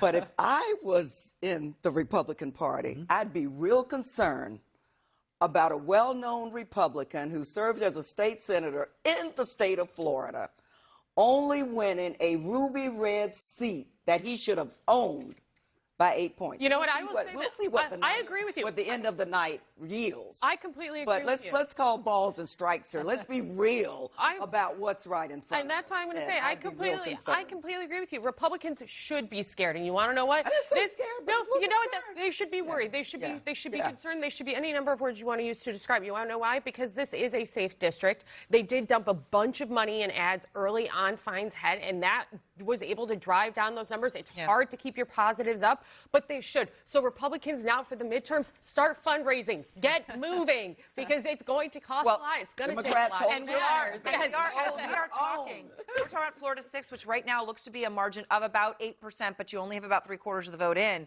What about Florida 1, which was also almost as ruby red? So what are we going to see there? Those results are coming in just the next few minutes. So much more ahead as we await results from that race and the state Supreme Court race in Wisconsin and the potential verdict from voters there on Elon Musk. And how long will Senator Cory Booker talk? What about those, what did he say? Biological urgencies? I mean, come on. Doesn't he have to go to the bathroom? We are keeping an eye on him and the clock. We are back in a moment. Congress said enough. There are big ideas in this country. I want them. And welcome back. We are covering the first major election night of President Trump's second term with 2 special House elections in Florida and, of course, a critical Supreme Court race in the battleground state of Wisconsin. Joining us now is Wisconsin's Republican Senator, the senior senator from Wisconsin, I should say, Ron Johnson. Senator, good to have you here. I remember when you were the junior senator of Wisconsin. That's how long I've known you. So, first of all, the polls are projecting a very close race in Wisconsin. Do you think, we heard from the Wisconsin Democratic chair, Ben Winkler, earlier, do you think that there is a risk in having Elon Musk play such a public role? He is obviously beloved by a lot of people, very successful. He's also not, according to polls, not the most popular person associated with the Trump administration. No, I think Elon's role has been very positive in Wisconsin. During the 2024 election, he helped finance the ground game, and to win statewide in Wisconsin, it's ground game, ground game, ground game. You got to knock on doors, and you got to follow up, and make sure people get the polls. He's doing similar things here for this race as well. So no, I think his net effect has definitely been positive. Do you see what happens in Wisconsin tonight? And the polls don't close for another hour, 15 minutes. But do you see it as indicative, as a reflection of how popular Trump and Musk are? Or is it really about these 2 candidates in the Wisconsin Supreme Court? No, I think it really has national implications. And I think certainly from the Democrat side, they just want to lodge their displeasure with Donald Trump winning in November. And you can see with Cory Booker on the floor, Trump derangement syndrome is alive and well, and they're lashing out, and they want to make that point. From our standpoint, it's important that we regain a conservative majority in the Wisconsin Supreme Court so that we have justices that apply the law. They don't alter it, they don't make it, they don't legislate from the bench. And that's, again, we're seeing that play out across the country. We're seeing, what I would consider radical left judges that are, busting out of their constitutional constraints. They're issuing these national injunctions. Personally, I think the Supreme Court needs to weigh in. I think John Roberts has to, bring these justices back within their constitutional constraints. And that's kind of what's happening here in Wisconsin. It was Elon Musk's point. I mean, he had asked people to sign a petition on judicial activism. And that's really the key issue here. Do you think that Musk has a potential conflict of interest in the race? Because we should just note, Tesla is challenging, Tesla, which Musk owns, is challenging a Wisconsin law that prohibits auto manufacturers from owning dealerships. It's a case that could end up in front of the Wisconsin State Supreme Court. If Schimmel wins tonight, the Republican backed by Trump, backed by you, backed by Musk, do you think he should recuse himself from that case? No, I don't think so. And again, I'd have a great deal of confidence that Justice Schimmel in that case would apply the law impartially. I want to ask you about tariffs because I know that you have had some concerns about tariffs as they're applied in the past. President Trump set to impose some more tomorrow, calling it Liberation Day. We don't know exactly what he's going to do, of course. You have worried about the effect the tariffs will have. Have you conveyed those concerns to President Trump, who is a friend and ally of yours? How much do you think these tariffs could theoretically hurt Wisconsinites? It's hard to say. President Trump realizes there will be pain. He realizes that the tariffs are a double-edged sword. He's wielded it pretty effectively. He used tariff threat against Mexico to get the president of Mexico to cooperate with his Remain in Mexico policy, which secured the border in his first term.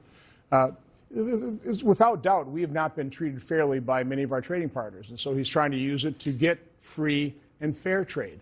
But again, there's a risk here. He understands the risk. His economic team understands the risk.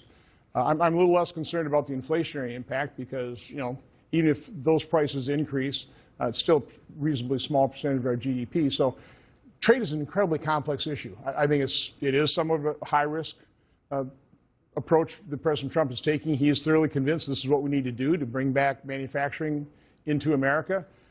Right now, I'll give him the benefit of the doubt, but I'm concerned, like the stock market is concerned. All right. Wisconsin Republican Senator Ron Johnson, good to see you. Thank you so much for being here. Good to see Appreciate you. it. Voting about to end in that other special election House race in Florida on the Panhandle. We're standing by for those results from Florida's first congressional district. We're continuing to look ahead to the marquee race. That, of course, is the state Supreme Court race in the Badger State of Wisconsin. Stick with us. We'll be right back.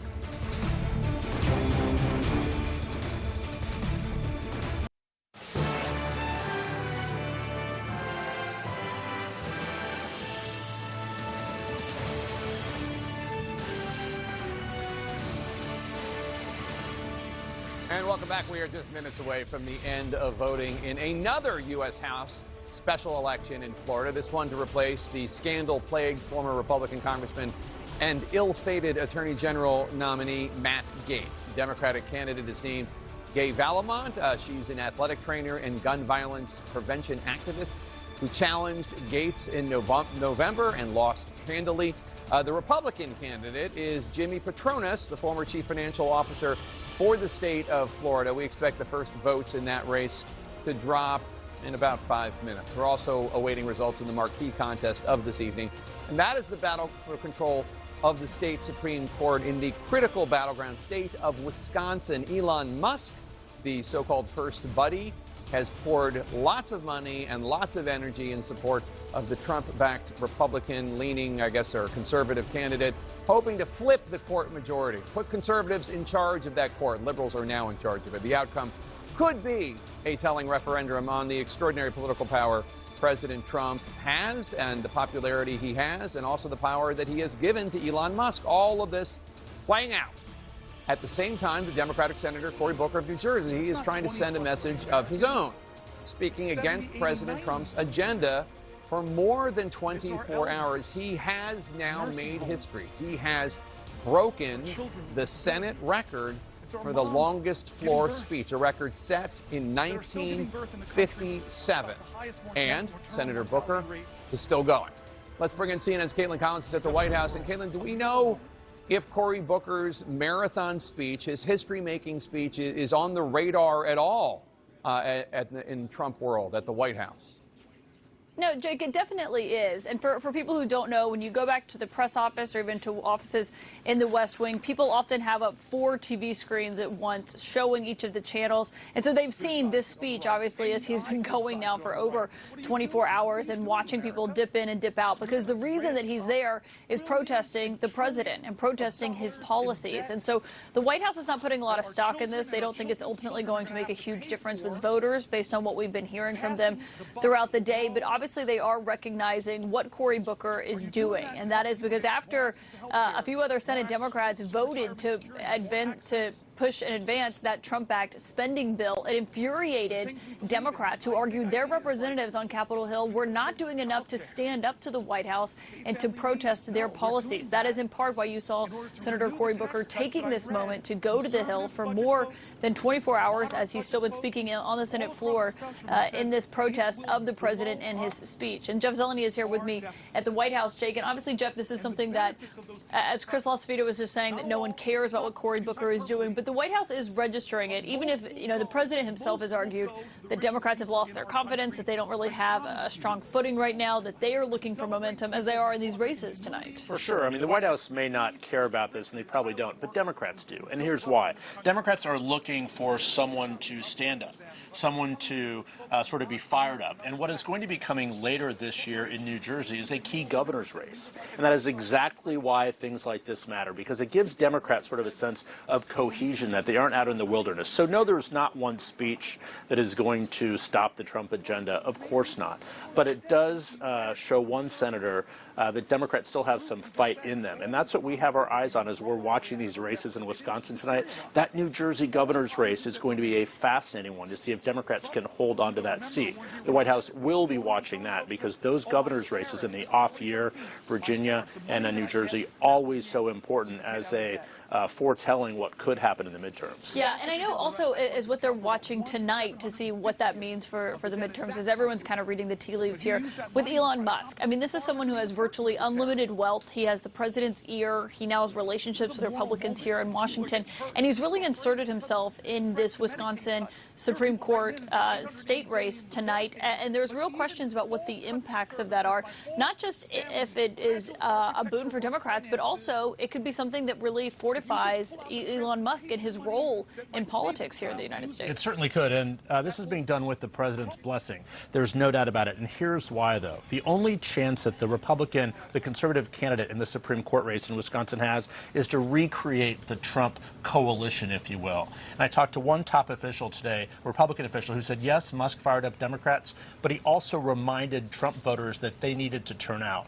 One pattern that we have seen again and again, if Trump's name is not on the ballot, the people don't vote necessarily, so Musk helped with that. Yeah, and you saw the more liberal candidate in that race saying that he is essentially her opponent, as she was saying about Elon Musk. Jake, back to you. Thanks, Caitlin. Polling places are closing in the western panhandle of Florida in that special election to replace former Republican Congressman Matt Gaetz. Every seat, of course, is crucial given the GOP's narrow majority in the U.S. House of Representatives. The key race alert right now is that it is too early to call between Valamont and Patronis in the race to succeed Matt Gaetz in Florida's 1st congressional district. Too early to call. The balance of power, because we have called Florida's 6. Republicans have 219 votes. Democrats have 213. There are 3 vacancies. Florida 1 is one of those vacancies. We believe Senator Booker, Democrat of New Jersey, is close to wrapping up his record-breaking Senate floor speech. So let us dip in and take in some of that history right now. I asked you, look at your financial self. Are you better off than you were 72 years ago financially? Well, the answer for most people who believed in him is no, because he didn't set out to do anything to lower prices. He set out to rename the Gulf of Mexico, to threaten Canada, to say I'm going to take over Greenland. He's done a lot of things, 140 executive orders. Many of them actually drive up your costs, make it more expensive to enroll in the ACA, reduce a lot of the tax credits there. He's increased your costs, he's taxed your bedrock services, stock market tumbles, your 401k accounts are less, inflation is up, consumer confidence is down. This is what the voices we brought into this chamber, the voices of our constituents, red states, blue states, the voices of Democrats and Republicans, Republican governors, Democratic governors. We brought all the people that are saying, no, this is a moral moment, not left or right, right or wrong. And so I've tried over the last 25 hours and 1 minute to center the conversation back on what will we do of good conscience.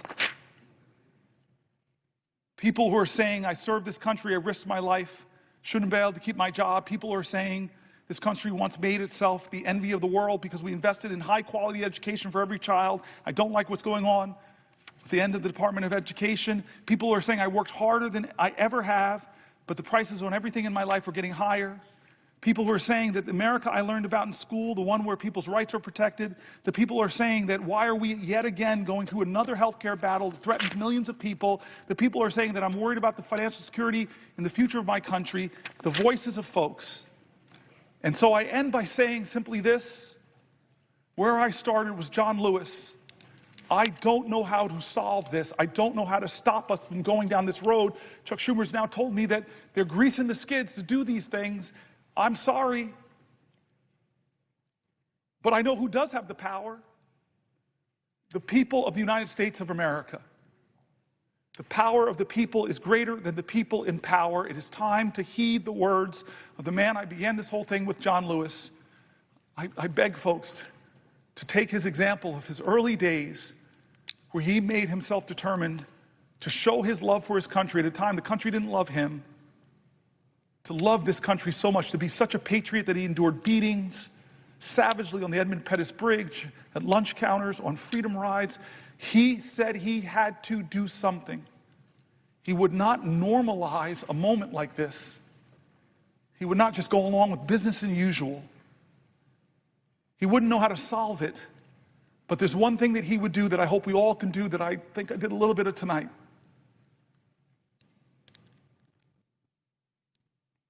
He said for us to go out and cause some good trouble, necessary trouble, to redeem the soul of our nation. I want you to redeem the dream. Let's be bold in America, not demean and degrade Americans, not divide us against each other.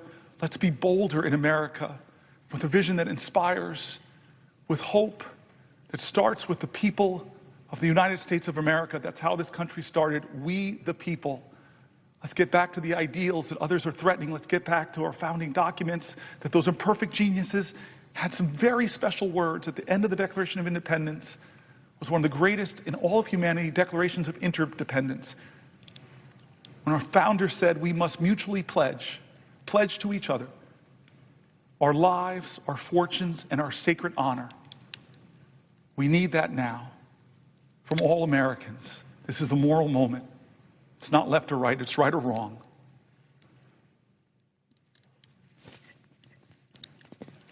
Let's get in good trouble. My friend, Madam President, I yield the floor.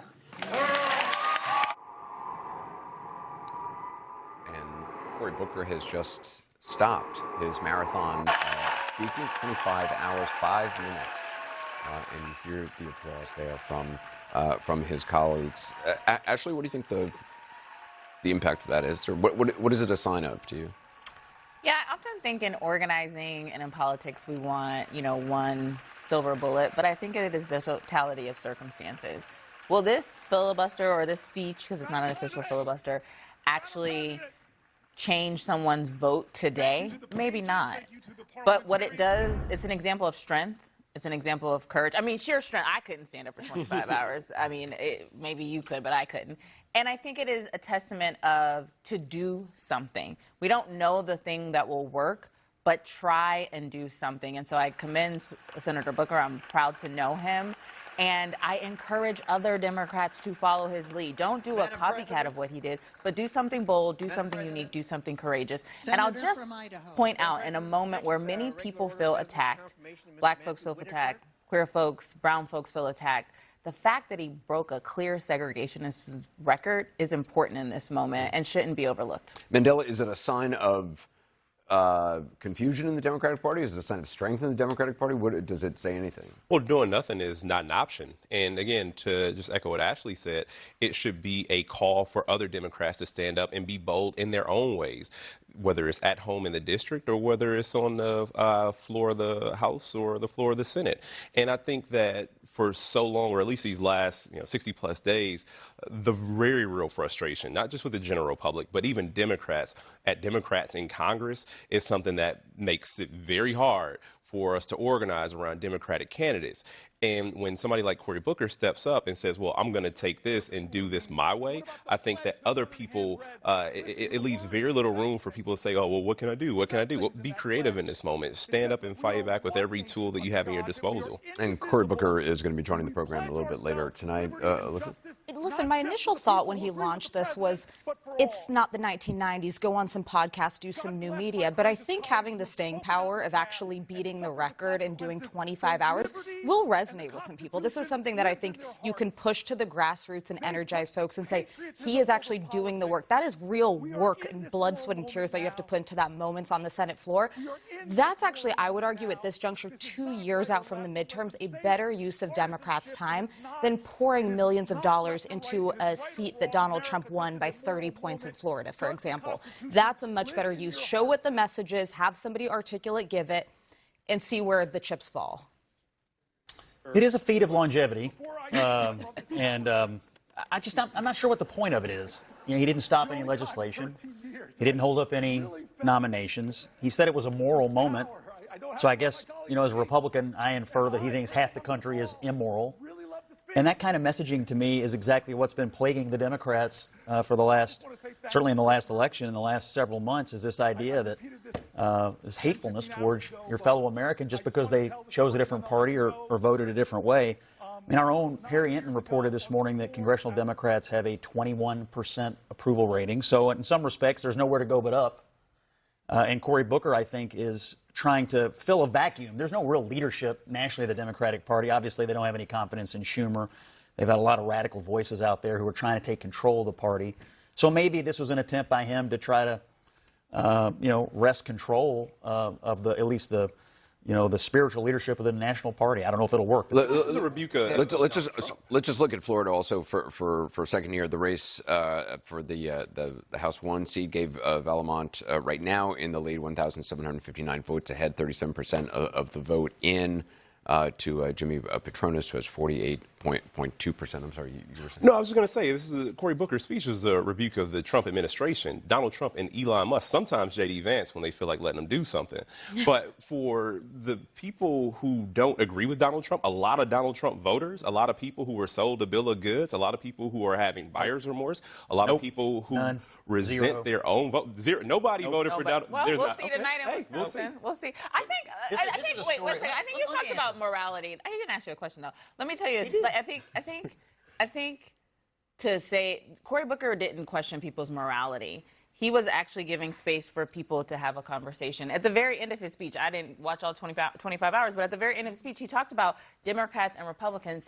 His team took time not to be so hardcore partisan and rather talk about the American people as a whole. If you say anything about Cory Booker, it is not that he is the attack dog of the Democratic Party. He did it. He wanted this to be an opportunity, a clarion call to the nation to say, most of his speech, the first 3 hours, was all about Medicaid and Medicare. And last I checked, Republicans benefit substantially for those programs, and we know that there may be some risks that are coming to it. So he used this, unlike oftentimes when people do hickory-dickory-dock filibusters, he used this for substance. He used this to actually talk about stuff. It wasn't calling people immoral. It was actually offering and welcoming into a space in our democracy. Actually, I mean, how closely does this Florida race, House 1, to you, does that matter much? I mean, now gave Valmont 57 votes ahead. Look, I think that Florida, for a very long time, at least a decade at this point, Democrats have realized they probably are not going to win the state of Florida in presidentials and in many of in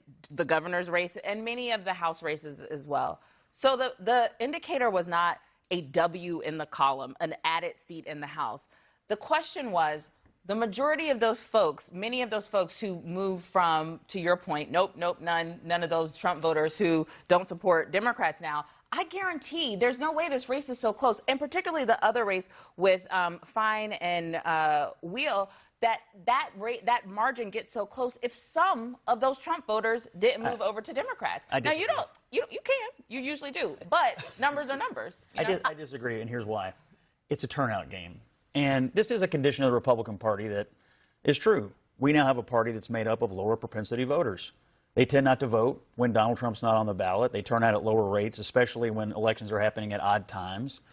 And this is an issue the party's going to have to grapple with. Democrats have these higher propensity voters who turn out for everything. And I think it creates a mirage of what you just said, that maybe people are switching. I don't think they're switching. I just think the highest propensity voters are turning out. Democrats have a few more of those right now. I mean, that having been said, my advice to House Republicans right now is eat healthy, get on your treadmill, try not to die if you live in a district that's any worse than either of these two between now and next November, or at least now in this summer when we got to pass a reconciliation bill, because it's thin margins. But the Republicans, I think, are going to hold this thin margin and hopefully hold it long enough to get Donald Trump's legislative agenda That across sounds the like line. a diagnosis of someone who thinks you have some flipping voters. And while I hate to agree with Scott this early in the evening, I think it's a bit of a myth. I kid. I think it's a bit of a myth that there's this significant buyer's remorse with Republicans who vote for Trump. The numbers do not pan that out. by and large, Republicans are on cloud nine. Now, in 6 months, if tariffs are still in effect and the cost of everything is through the roof, then you might see some movement ahead of the midterms. But it is way too soon to expect some massive movement by Republicans going away from Trump. Just ahead, we are heading into an important hour when voting ends in the Wisconsin Supreme Court race, and we get our first clues about whether voters are delivering a verdict on President Trump and Elon Musk in that state. Back in a moment. Welcome back. We have a key race alert for you now in that other House race in Florida, Florida's first congressional district in the Panhandle. The polls just closed there. And as we've told you before, in Florida, they know how to count the votes, and they know how to do it pretty quickly. Already 74% of the estimated vote is in.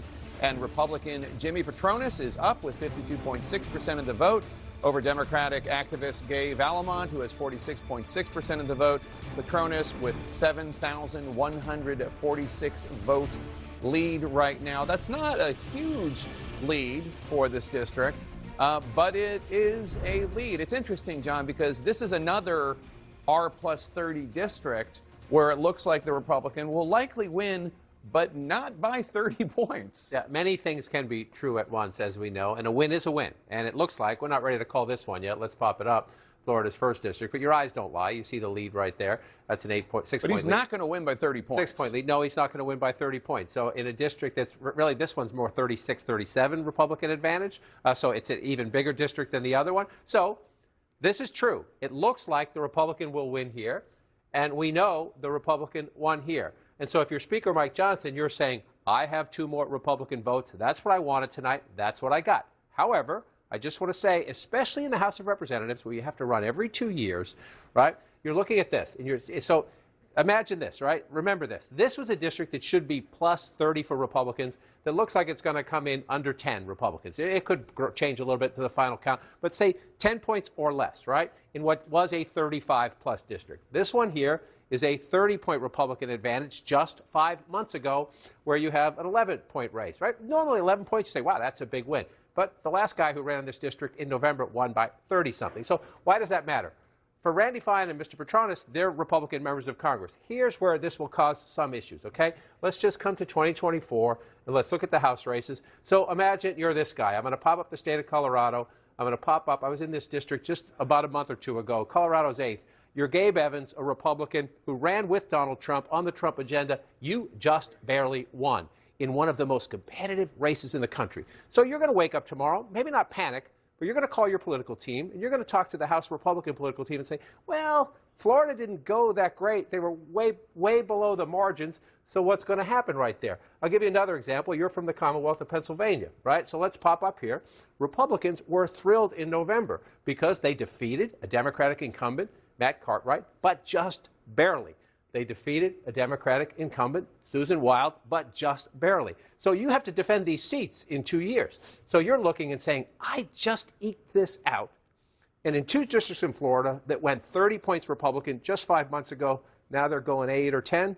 Should I be nervous? Doesn't mean be nervous, but should I be nervous? And we do now have a projection in the special House election in Florida's Western Panhandle, the first congressional district. CNN is projecting that Republican Jimmy Patronis will win the House race in Florida's first congressional district. He will defeat Democrat Gay Valamont. Patronis is the state's former chief financial officer, holding on to the seat previously held by Republican Matt Gaetz in Ruby Red, Panhandle, Florida. The Republicans' narrow majority in the House just got a little bit wider, a little bit of breathing room. The GOP now has 220 House seats compared to 213 for House Democrats. There are 2 vacancies still that will be decided in future elections from deaths of 2 Democratic members of Congress.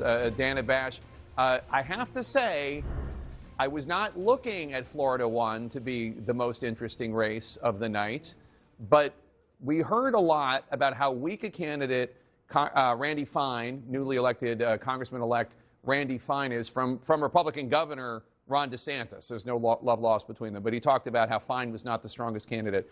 Patronis is a strong candidate, he's going to win. We're projecting a win for him, but Dana, it's not a 35-point win that it should be in Ruby Red, Panhandle, Florida. You're exactly right, and it is the whole question of the margins, Jake. That is what Democrats have been looking at all night. I mean, we know that we all have heard No offense to you as a politician. Politicians play the expectations game. I mean, it's sort of the crown jewel of how they lead up to elections. But in this case, we're looking at Florida 1, and I want you to weigh in on this since you were a representative from the state of Florida, where it was closer than expected. On Florida 6, where Randy Fine is going to be the new Republican member. That was the area where your fellow Democrats were really looking at narrowing a margin under double digits to try to make a point. Now, it is clearly going to be far less than the 30-plus percentage points that Mike Waltz won back in November. But what does it tell you, understanding the voter sort of dynamics there? Yeah, so I live in Central Florida, the district that Fine and ran in abut my district. I spent a lot of time in that area. That is a dark red conservative area, and structurally, like many other districts in Florida, it is 2-to-1 registered Republicans to independents. So none of these races should have been nearly this close. So does that mean that with money and energy, Democrats can close the structural gap that exists in some of these districts and maybe in other districts across the country? And if so, then that it gives them some optimism. I think the other thing that's important is that, you know, money that goes into races like this in like the I-4 corridor in the heart of Florida, the swing part of Florida, they shouldn't just be quixotic efforts to win races that are unwinnable, but they should be building on infrastructure. Did he register more voters? And can we build on that in the next cycle? One thing I would say, Dana, too, is this margin that we're starting to see in Florida 1, it is going to mean a lot of really nervous, maybe some slightly panicked phone calls to the Speaker's office, to the White House political operation, saying, hey, guys, wake up. We got to do something about this. We are going to be on track to lose the House. And I'm telling you that my reporting indicates that the person that they're going to be complaining about is going to be Elon Musk. So I think really the next 24 hours, asking questions about what does this mean for Elon Musk and his kind of position in Trump world, if anything at this stage. Elon Musk because of what we're going to see later tonight in Wisconsin, and or because of all of the work that he has done, right? That he has done with I those. think that also explains why Elon Musk put all of his energy in Wisconsin, because these two races, Republicans should have won them. They were pretty much expected to have been won, but they really want to blunt this narrative that there is a problem, and to do that, they need to win everything, and Wisconsin then becomes a keystone to that. So it is possible tonight that in Wisconsin, $20 million in for Elon Musk, you could see Republicans perhaps eking out a victory or getting a clean win there, and that changes the narrative. But I do think where we are right now for this administration is that this is as good as it gets, okay? They're a couple of months in. Trump is relatively popular compared to Trump from the last time around. It's not going to get any better. The economy is not going to get any better. And so they really need to sort of keep the boat afloat for this moment. One of the things that I've been hearing about from Republicans, I talked to a top Republican who's been involved in this, was that Republican voters are content right now. They're happy with the way things are going, for the most part, not all of them, and whether that has anything to do with it, given the fact that there is such a huge Republican voter registration advantage. Yeah, but if you look at the closing messages for these campaigns, they're about lowering costs and protecting Social Security. And in Fine's district, 30% of the people there are over 65, likely collecting Social Security and also on a fixed income that's pegged to what the markets are doing. And right now, everybody's portfolio is in a nosedive. And so that tells some of these Republicans who are serving in the House right now, going along with this agenda might not be the best thing for their reelection prospects. They need their Social Security calls picked up. Yeah, exactly. We're going to have to take a quick break. We're closing in on the first results from the high-stakes Wisconsin Supreme Court race. Coming up, why the contest is so important for both Democrats and Republicans and their strategies for future elections. Stay with us.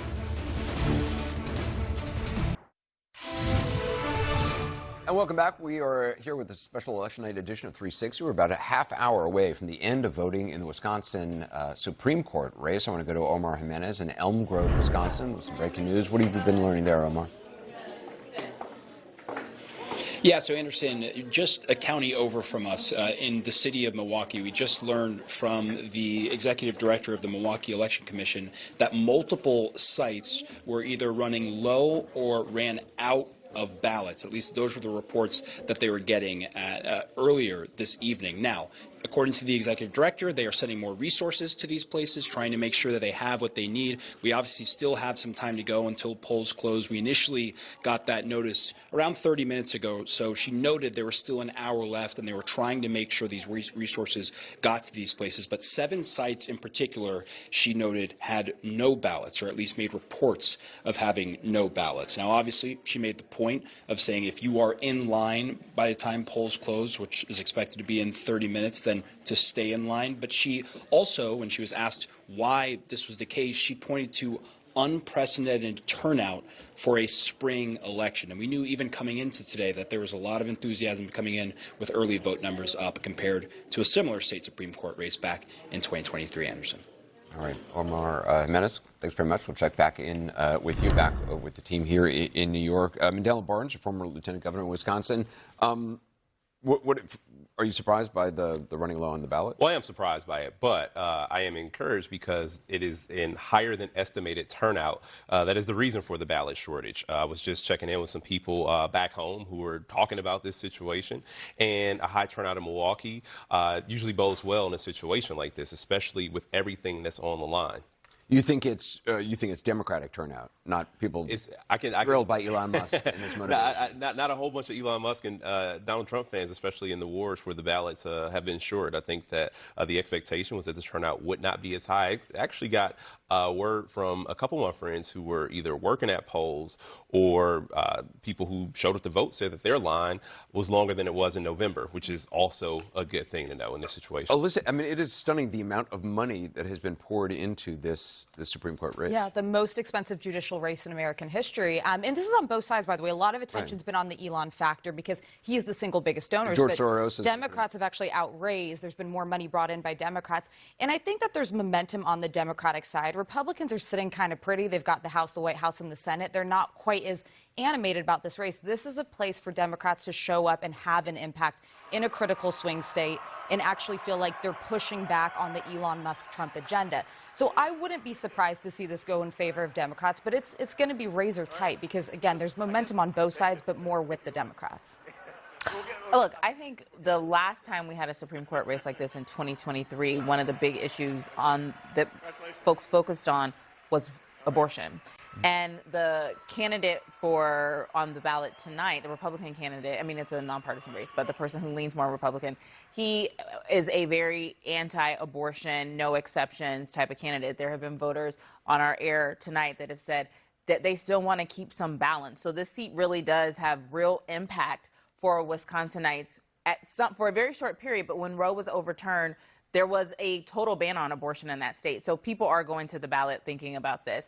I also just want to say there are election workers here. We did a lot of talk on, I love a good election worker. My grandmother was a poll worker. They keep our democracy strong. And so they are the people that we won't know their names, but they are the ones flagging that there are shortage of ballots and making sure they're probably keeping voters in line so folks can actually vote and we can see where Wisconsinites actually stand. And then the final thing I'll say is that the reason why Wisconsin is an interesting predictor is, one, it's the closest 50-50 state. In November, the election of battleground states, Wisconsin was the closest. It has an extremely competent and capable Democratic Party chair who was actually up to run the National Democratic Party, Ben Wickler, who has done a lot of work, not just during presidential elections, but in these off-cycle elections to keep Democrats engaged, keep Democrats coming to the ballot, and making sure that Wisconsin stays a battleground state. Scott? Yeah, I'm looking at the turnout here. It's off-cycle, off-year. You know, who turns out? Did any of these mid or low propensity voters in either party turn out? Is that evidence that the money was motivating? I mean, $90 million is a lot of money to spend on a race like this. It was a lower turnout in Florida. I mean, Fine was outspent $14 million to $1 million, I think, in his race. He ended up winning by double digits. I would also just caution not to overread this. The turnout matrix for these off-cycle elections, springtime specials, it's just so much different. There were 3 specials in, I think, Ohio, Nebraska, and Minnesota in 2024 and 2022. Republicans won them by 10, 4, and 6. which sounds close, and then they won their general elections by 34, 12, and 16. So many more voters in a midterm, so many more voters in a general election than you get in these things. So for either party, it's easy to jump on the overreading hype tonight, but I would counsel against it. I am going to read really deep into the Milwaukee turnout because I know the work that's been happening in Milwaukee.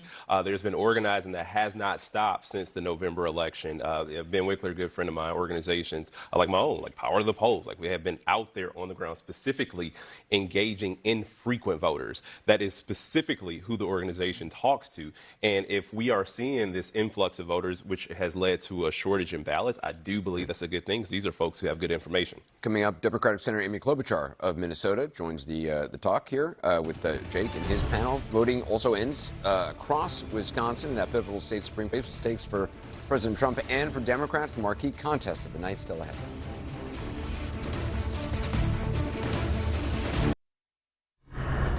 And we're just about 18 minutes away from the polls closing in battleground Wisconsin. That's the site of this crucial fight for control of the Wisconsin Supreme Court. Tonight's race, something of a gut check when it comes to President Trump's decision to give so much power to First Buddy Elon Musk, putting him front and center in all these sweeping changes he's making to the federal government. We're joined now by Senator Amy Klobuchar, Democrat of Minnesota, which is not Wisconsin, but next door. Next door, close enough. And you campaigned in Wisconsin over the weekend. And give us a sense of what you heard from people. I know that after Roe v. Wade was overturned, there was immediately abortion was basically banned in Wisconsin. It's no longer that case, but it was important then. How much is that motivating voters? How much is Elon Musk motivating voters both for and against Mr. Schimmel, the conservative judge? I think everything's motivating them. You've got Wisconsin, which is a state that values democracy. You've got a multi-billionaire coming in, throwing $20 million into the race, and then giving out $1 million checks. And this is a state that the people own their own NFL team, the Packers, okay? So this is not a state that fancies these billionaires. So that's the first thing. Second thing is reproductive rights is on the ballot. The conservative judicial candidate there has been very clear in his views, tried to undermine the Affordable Care Act. All that's on the ballot. But I think what you see here, having campaigned there Saturday, is Democrats are on the offense. We're on the offense. Ask Cory Booker. Look at what happened today out there on the Senate floor. Look at what we are out there, every locality on Social Security, on the issues that are mattering to people.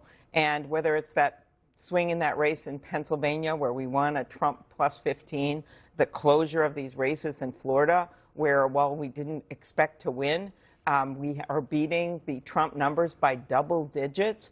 We are fighting this in the courts and in Congress and with our constituents by our side. I do think Elon Musk is just such a big wild card factor for a lot of the reasons that you talked about. But he also, I think, he stands to help conservatives because they might be in a position where they do need his help bringing out voters. I mean, there was a lot of poo-pooing of his efforts in the 2024 election. It worked. But it did kind of work. You just heard Ron Johnson give him credit for that. He handed out checks. People came out. And I think Republicans might actually need that in this particular environment where, actually, you were saying this, Dana, they're kind of okay. They're cool. They're comfortable.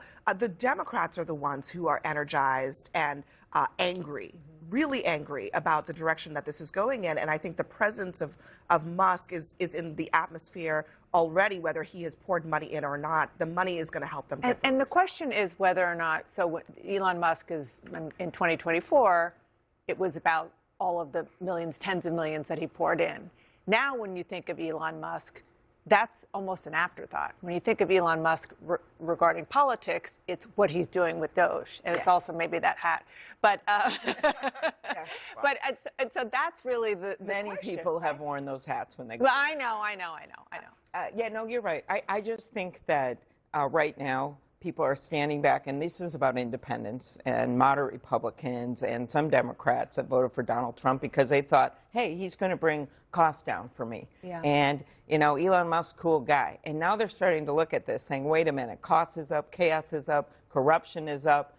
You've got a defense secretary who is literally putting the nation's secrets on a signal line and endangering our troops. You've got grocery prices going up and not doing anything about what they wanted. Housing, childcare. And I think when you see Elon Musk, That's a symbol of the billionaires that are getting helped by this Trump administration right now, while everyone else is just saying, and this showed up in a CBS poll this weekend, that they're saying, no, they're not doing enough to help me. All right. Thank you so much, Senator Klobuchar. Good to see you. Really good to have you here. We're now just minutes away from the end of voting in Wisconsin and the first results in the race for that state Supreme Court seat. We'll see if Elon Musk's money and influence benefits conservatives or if it backfires. Stay with us.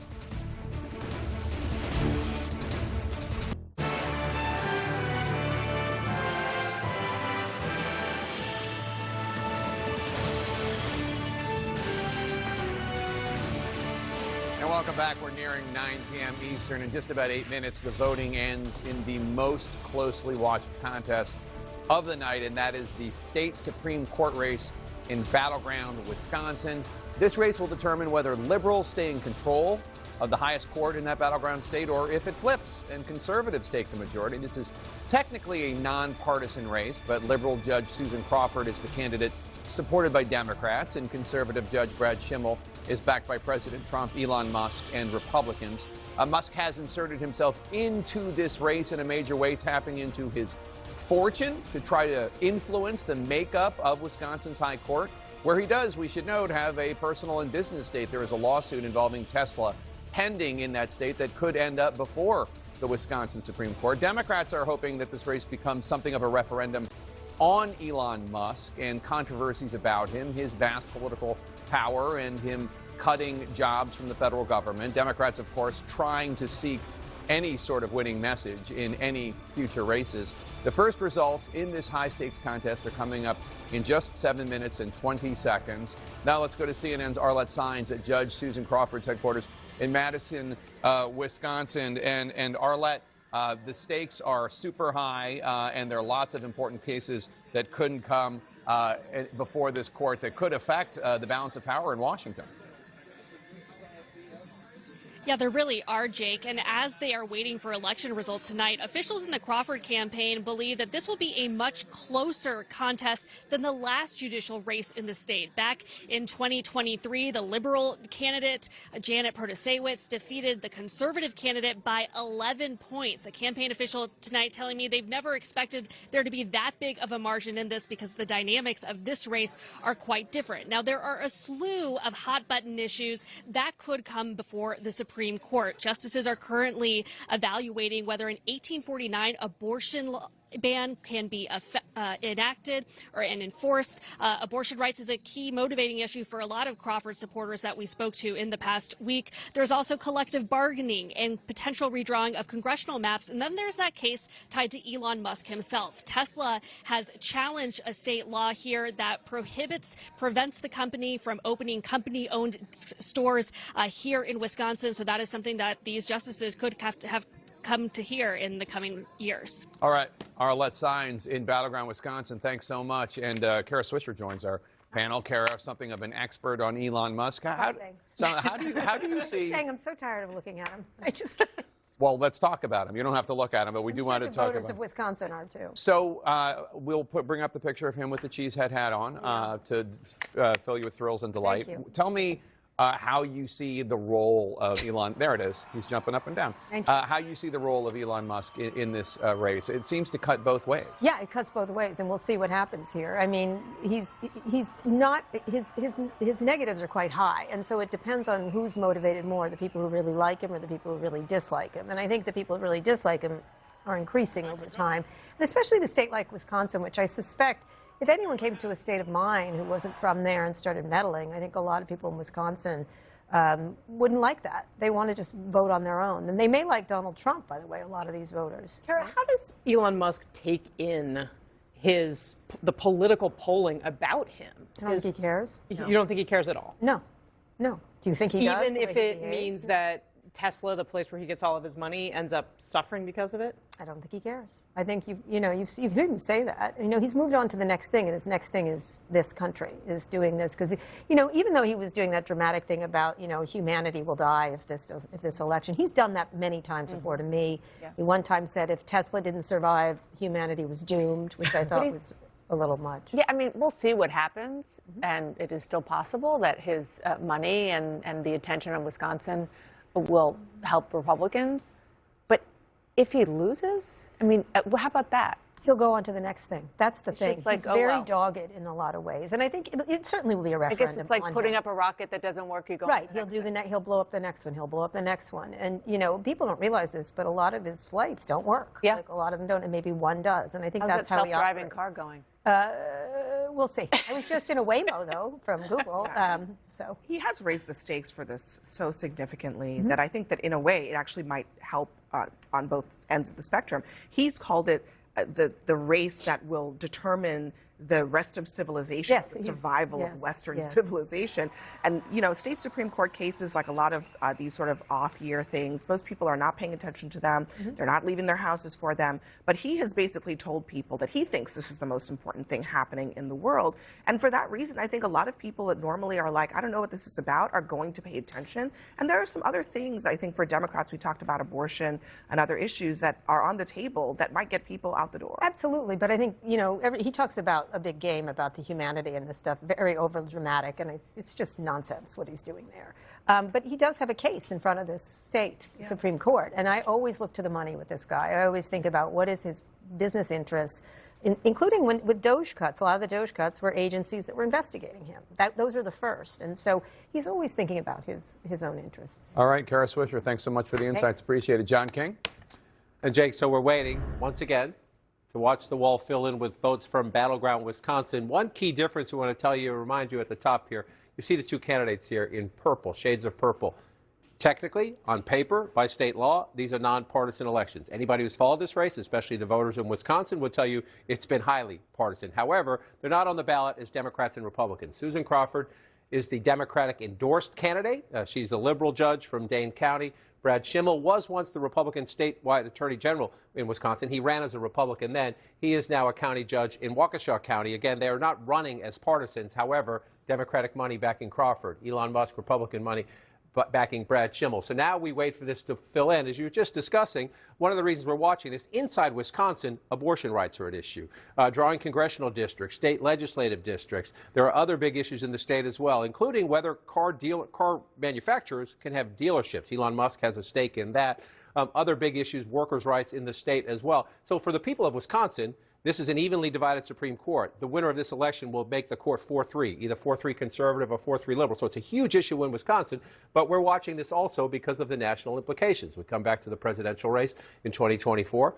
In 2016 and 2024, when Donald Trump won the presidency, he won it by cracking what we used to call the blue wall. We can't call it that anymore because Donald Trump won it twice, including Wisconsin. And in Wisconsin in November, just a few months ago, yes, he won by only 29,397 votes. You might say, wow, that's close. It was the closest of the battleground states. That is true. It was also a bigger margin than either Trump in 2016 or Joe Biden in 2020. So as Kara just noted, Donald Trump has a lot of support in Wisconsin. The question is what happens tonight. So we'll look at this. We'll watch the map. I was just texting with organizers who say in Milwaukee and Madison, they hear the Democratic turnout is way up from what they expected just a few weeks ago. I was out in Wisconsin a few weeks ago.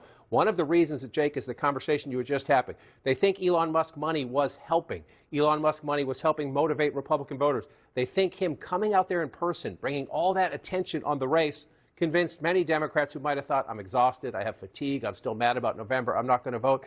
These Democratic organizers, Jake, saying they think Elon Musk actually helped their turnout, even as he spends all that money to help Republican turnout, and will get votes in just a few minutes. Yeah, of course, Elon Musk now known for more controversial things than what he was known for in 2024, because, of course, he's been taking that chainsaw to the federal government, and some of those cuts have been very controversial. Voting is about to end across Wisconsin in an election that will determine ideological control of the state Supreme Court and test support for Elon Musk's political influence. And we have a key race alert for you now in battleground Wisconsin. It is too early to call in the state Supreme Court race. We are waiting for the very first results from Wisconsin, so we do not have anything for you yet. CNN political director David Chalian is going to take a closer look at the race for us. David, Elon Musk been a huge factor in the contest. Tell us what the numbers show. Yeah, the biggest factor, Jake, when you look at the money he has spent. If you look at Elon Musk's money with himself and allied groups, $22.6 million from Elon Musk and his allied groups are in this race. Take a look how it lines up against other wealthy folks who have invested in this race on both sides of the aisle. And you'll see here in this stack, Elon Musk is in a category by himself with that 22.6. You see the next Republican donors at 7.5 million. George Soros on the Democratic side down at $2 million in on this race. Jake, what about the total ad spend in this race?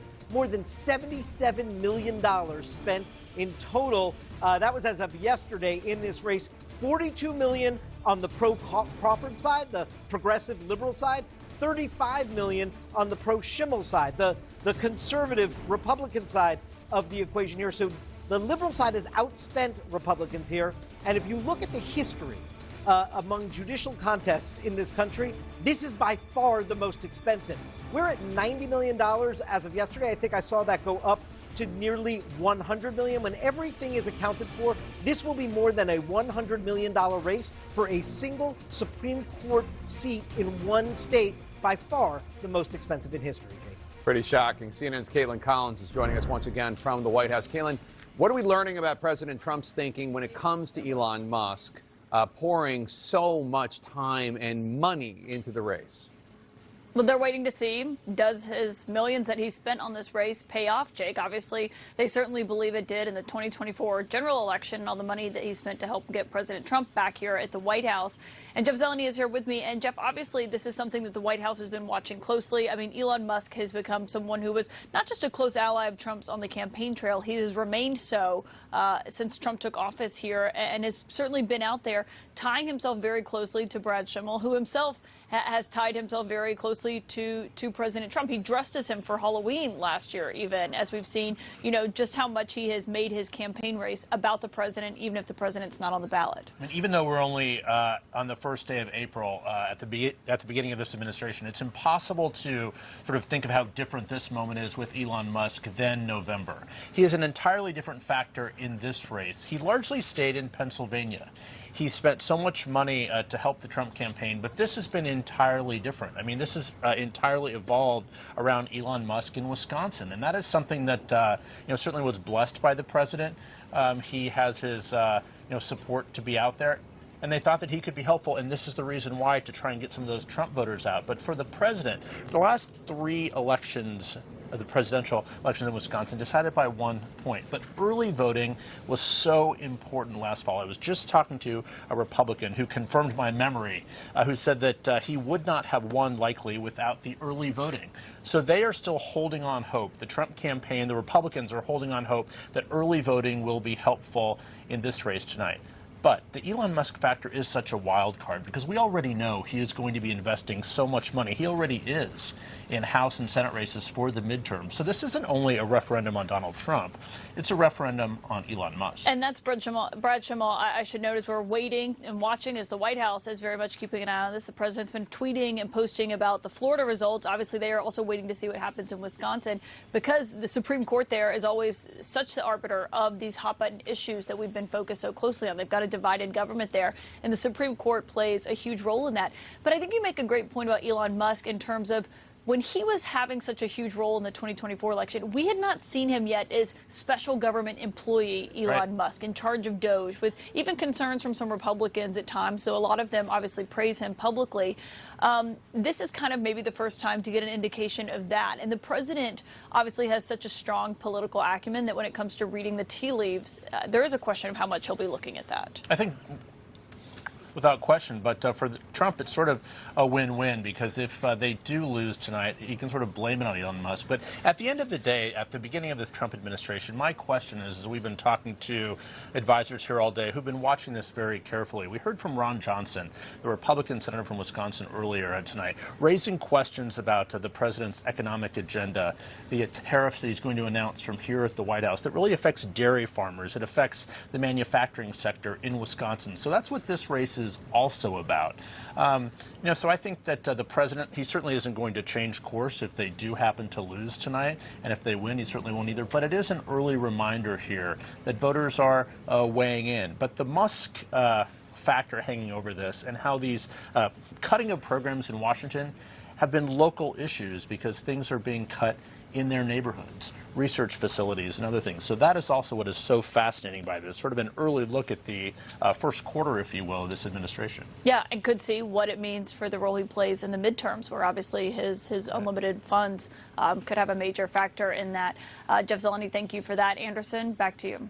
Yeah, Caitlin, thanks very much. Elon Musk was on Fox earlier today talking about the money he has put in to Wisconsin and why he's so involved in Wisconsin. Let's take a look at that. The House is currently Republican by a razor-thin margin, which means that losing this judge race has a good chance of causing Republicans to lose control of the House. If you lose control of the House, there will be nonstop impeachment hearings. They're going to do everything possible to stop the agenda that the American people voted for. Ashley, is he right about that? No. Elon Musk has a case that's going to go before the Wisconsin Supreme Court. It's a conflict of interest. It's okay to care about the cases that you're going in front of the Supreme Court. I think it is problematic when you then try and influence the election so that the case goes in your favor. I also think that there are a lot of cases that do come before the Supreme Court that have real life consequences. I spoke earlier about the case around abortion, and we assume that there will be a case that comes up in Wisconsin. But look, people are allowed to elect the judges that they want to, and it shouldn't be influenced. I'll say on both sides. I've been a strong advocate of dark money in elections. I think that the amount of money that we are spending on this state Supreme Court race is almost criminal, in my opinion. I just want to play some sound that Susan Crawford, the liberal candidate for judge in the state, said. The involvement of Elon Musk specifically is something I did feel that I had to comment on, particularly when he started, engaging in shenanigans like paying voters to sign petitions and giving away $1 million to, obviously pre-selected people supporting my opponent. I don't think that's democratic for a billionaire to use his wealth in that way. Scott? Well, Democrats have billionaires too. I guess it just depends on if you get the right politics, it's okay. I think the reason he's using these broad talking points and this broad message and connecting it to macro big issues is because our politics has become nationalized. And the Republicans now have all these voters who are in the party, low propensity voters, no real demonstrable history of turning out. And to them, all politics is national. And so to get them interested in a Supreme Court race in Wisconsin or even a congressional race in Florida or a local race somewhere else, you have to connect it to the bigger picture. And I think that's what he's trying to do. I don't know if he'll be successful, but my suspicion is this is going to be an ongoing theme of the Republican Party. You got these new voters. They're not terribly politically connected. They don't follow the political news on a day-to-day basis, but they would understand very broad, sweeping themes to connect your vote here to larger outcomes there. Mandela, how does it play in Wisconsin? No Democrat has spent over $250,000 in a presidential race and then inserted themselves in the daily affairs of governing. And we're looking at the $20 million that Elon Musk has dumped into this campaign, which dwarfs spending by even other rich Republicans, let alone the $2 million or like $3 million combined from J.B. Pritzker and Soros. This is not comparing apples to oranges anyway. This is a grape and a watermelon. And so people in Wisconsin... How much is acceptable? What's the limit? Well, I think we should get big money out of politics. I am very clear about getting big money out of politics. I think there should be contribution limits. And I think that a person who is... It has always been clear that people that donate at that level have an agenda. It has never been as evident as it is right now with Elon Musk purging the federal government workforce in an attempt to privatize and give contracts to his own companies. That is the big difference here. Do you think it motivates some voters in Wisconsin to come out to vote against his candidate? Well, I can tell you, I put myself through the arduous task of watching a part of that town hall, and I can tell you the only reason that some people were there was for the chance to win $1 million. Well, listen, I think that if this Wisconsin race goes in favor of the more conservative-leaning judge, this could prove to be kind of a successful 1-2 punch of Elon and Donald Trump. I strongly believe Trump cared way more about these Florida House seats and his House majority and his ability to get his agenda through in the first 2 years. He's got this sort of, PTSD of his first term where he felt like a lot was blocked in those first 2 years. He even recalled Elise Stefanik, the appointed UN ambassador, to come back to the House because he was so worried about the margins. But Elon Musk cares about the seat. arguably for other reasons, but it's still aligned with Donald Trump's agenda. He's been tweeting about this ballot initiative related to voter ID that's on the ballot tonight in Wisconsin. So if it goes their way, that's great. If it doesn't, I think it's really easy to place the blame on Elon Musk, which is something Trump's fine doing. Yeah. Let's go back to Jake. Thanks, Anderson. We have a key race alert for you now. The polls closed in Wisconsin about 11 minutes ago, and right now we have some votes. Not a lot, but conservative Brad Schimmel is ahead with 63.9% of the vote. Liberal Susan Crawford has 36.1% of the vote. Schimmel is up by 398 votes. Obviously, this is a mere scattering, a sampling of votes. John King, where is this? I don't know what you would call them. It's a little sprinkle, a little dusting of votes. A dusting of votes. Where are they coming from? It's a first sample, Jake. They're coming from where Brad Schimmel calls home. They're coming from right here in the suburbs west of Milwaukee in Waukesha County. He is a Waukesha County judge. Susan Crawford, the liberal candidate, again, one more time, I'm going to explain this. Well, I'm going to explain it more than one more time. You're used to seeing red and blue at home. I know that. So this is going to be confusing for a lot of people. On paper, judicial elections in Wisconsin are nonpartisan. So we list them as purple. Again, with all the money going in here, all the politics going in here. He's the conservative. He is the conservative. She is the liberal. He actually was the Republican statewide attorney general. But this is where he is a county judge in Waukesha County. So he is winning there by a decent margin early on. But it's a tiny percentage of the vote. But this county will be absolutely key. It always is in Wisconsin. Wisconsin has a pretty good code. So I'm going to look and show this up here. You're looking at all the blank map right now. I'm just going to go back to the presidential map to show you Wisconsin has a pretty predictable code for its very, very, very competitive election. So let's pick 2024 and let's bring up the presidential race. Again, Donald Trump, both times he was elected president, narrowly won Wisconsin by almost 30,000 votes. This time it was 22,000 before that. But where were we a minute ago? Waukesha, just west here of Milwaukee, right? So you see right here. For Democrats, you have to run it up in Milwaukee, run it up in Dane County. That's Madison. That is where Susan Crawford is a county judge in that county. Democrats have to run it up there. And then it almost always comes down to what are called the WOW counties, which is Waukesha, Ozaukee, and Washington. That is the suburban loop around there. And what happened in 2024 is Donald Trump won them. He also won them in 2016. Harris actually did a little better than Biden in 2024 in these counties. So here's one of the questions, right? Trump is popular there. Trump won those counties. The question is what happens in this judicial race when there are both critical state issues, abortion rights, voting rights, and so on, and, of course, the nationalized climate, including Elon Musk being out there. You see right there what's happening there. Brad Schimmel's still ahead by 1,800. So you have the Waukesha votes that we just talked about, where he has this margin there, about a little 2,000 and a little change. And then we have our first votes in La Crosse, which tends to be a more Democratic area. And you have Susan Crawford, the liberal candidate, running ahead there with 7% of the vote. The question is, now we're going to count them. Wisconsin is almost always close, which means we may be here a while. But we have the first votes coming in. And as you watch them come in, obviously, the big urban areas are where you get the most votes. So you watch for Milwaukee first, then you go up to Green Bay, Eau Claire, La Crosse, Oshkosh, and then, of course, in the Madison area, and off we go. Expect all this to come in the lighter shade, lavender we can call that, and call this purple, I guess, as we go through it. But now we count in a highly competitive race. And again, I was texting with people when you're having the panel conversation who say turnout, they're surprised that they think the turnout is robust. When I was out there a few weeks ago, you could see a lot of fatigue because in Wisconsin, you just had the presidential race. A couple of years before that, you had another one of these Supreme Court races to shift the balance of the court. And you talk to Wisconsin voters, whether they're Democrats or Republicans or independents, they say like every 10 minutes they're telling us to vote tomorrow in the most important election of your lifetime. Right. That gets tiring, but this is enormous consequences because of the issues at stake in the state, let alone the national conversation. And they also had like a recall election of the governor or something like that, right? Or something. There were others. Attempts. Yeah, right. Attempts against Scott Walker. Yeah. Anyway, only 1% of the vote in Wisconsin, but the votes are coming in, Anderson. Yeah, long way to go. Watching that, Jake, thanks very much. Back here with the team. Again, I mean, this is a Supreme Court race in Wisconsin, $100 million being spent. It's insane. It is insane, and I wonder. When we spend all this money on elections, I'm like, wow, if we just could do that for child hunger, like what a country this would be. But I want to pick up on a point that Scott made in the last segment about the Republicans really leaning into this being all politics is national. I actually think that that is true for the low propensity voters that you have in your party. They connect the political experience right now to Donald Trump, this national figure. This is a challenge and an opportunity for Democrats right now because the national narrative of Donald Trump is what it is, right? We all know it. The reason why those low propensity Trump voters need to care about the local impact is that when Donald Trump makes a national, implies tariffs across blanket tariffs, it impacts you locally.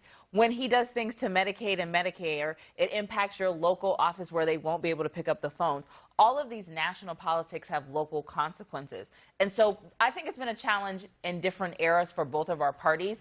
But right now, based off of the election in November, Republicans were able to seize on that. Democrats have to really capture this opportunity to make people feel that national impact to their local pocketbook issues. I mean, I'm glad you brought up tariffs because costs are going to go up for the American people, and it's a very individualistic way of going about it. And you can be strategic with tariffs, but these are just out of spite.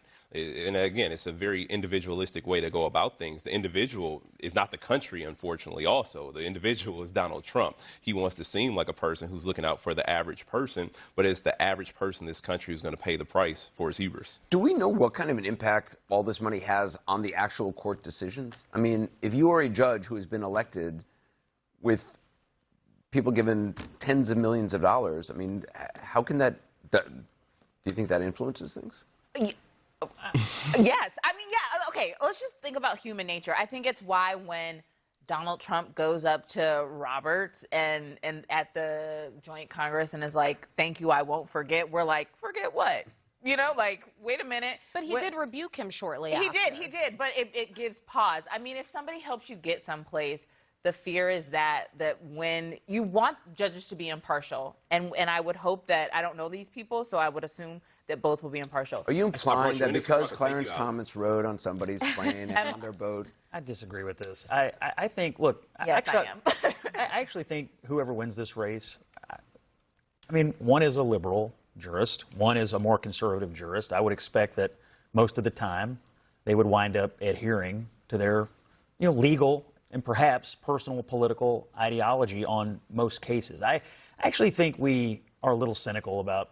I'm a big fan of candidates. I like it when people run for office, no matter what. I respect it. And I just don't think people are that easily bought. Now, that's not to say people haven't been bought in the course of American history. But I guess I'm going to go glass half full on your question. Well, there's also correlation between how long the term they're serving for is, how independent they're able to be, and if they have a shorter term. I think in a House race where you're basically constantly running for re-election, someone cuts you a massive check to your super PAC. Yeah. There's a bit, but even a 6 years in the Senate, you see senators break significantly more with presidents than you do House members. If it's a decade-long or longer judicial appointment, there's going to be a lot more independence. I can tell you even from my own experience, like I've had people who donated heavily to my campaign who I've never met before, who don't even want to hear from me. And this is a different situation because Elon Musk has inserted himself in every aspect almost of our lives at this point. And I was trying to say to Ashley too, that I brought you into this role, I can take you out. That is the mentality of an Elon Musk or Donald Trump. So sure, there's going to be influence. Most people wouldn't even know Brad Schimmel's name if it weren't for the money that Elon Musk has spent. We expect more votes to come in from the Wisconsin Supreme Court race any moment. Will it turn out to be as close as the Democrat-endorsed candidate has predicted? Also ahead, we'll joined by Democratic Senator Cory Booker, fresh from his record-breaking marathon anti-Trump speech on the Senate floor. Be right back.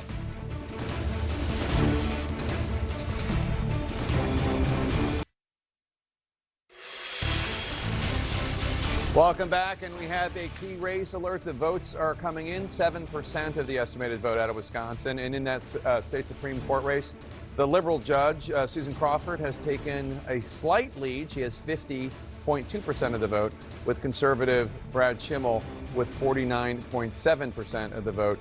The judge from the Madison, Wisconsin area is 768 votes ahead, and I suspect it's going to be going back and forth with this very narrow margin as we continue.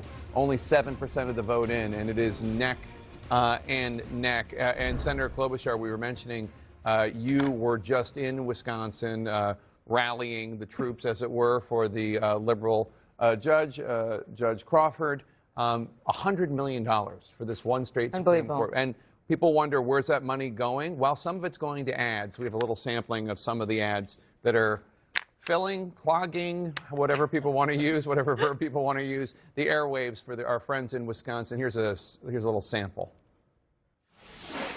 President Trump's fighting back, but a liberal judge ordered deportation flights to be turned around. We don't need another liberal judge.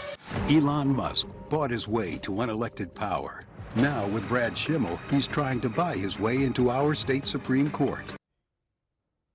Interesting stuff. Not really about either of the candidates, per se. Right. Obviously, she had nothing to do with that ruling. Those are the kinds of things that happen in these races. I will say, when you talk to someone like Tammy Baldwin, who has consistently beaten the odds and won in Wisconsin, you see how it's done. And it's a grassroots effort. And she's ahead. I'm looking right now. She's ahead right now. And we always knew it's going to be a close race. But I think the first thing you said was most important. It's the most expensive race in the history of judicial races in the nation. And that is because it's been escalated by the likes of Elon Musk. And I continue to that, Wisconsin is not for sale. It's not for sale. Well, and that's going to resonate with the people. Do you have elections for your state Supreme? Back in Pennsylvania, they appoint them. We have elections, but they are incumbents running. They are first appointed, and then they stand for election. Oh.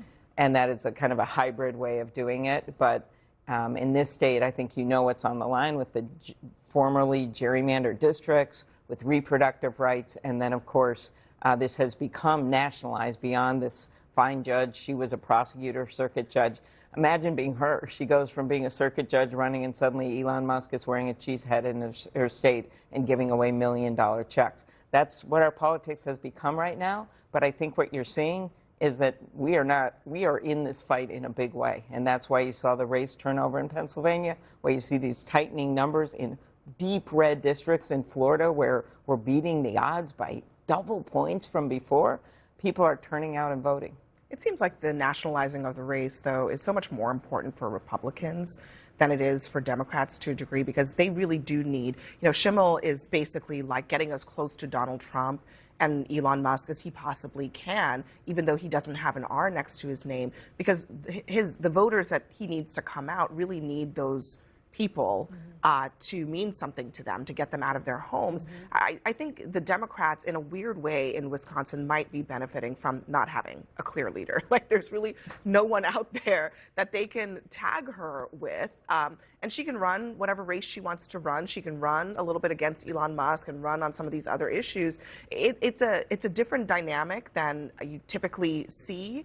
But I think here, you actually have the Republicans really needing to make this about more than just the state Supreme Court, making it about these broader dynamics. Senator, when you were out there most recently, where do you think swing voters are right now? Are they still in the mold of being willing to give Donald Trump a chance here, or have they moved on already? They're getting tired of this. I did a 14-county stops in my own state in rural areas, and there are farmers showing up. There was one small town hall where one of the activists had a sign that said, "This is not normal," and the farmer looked over and said, "What does that mean?" They're showing up because they're not activists, but they're starting to see these tariffs are devastating to them. They've got input costs up. They don't have stability. They've got farm funds being frozen.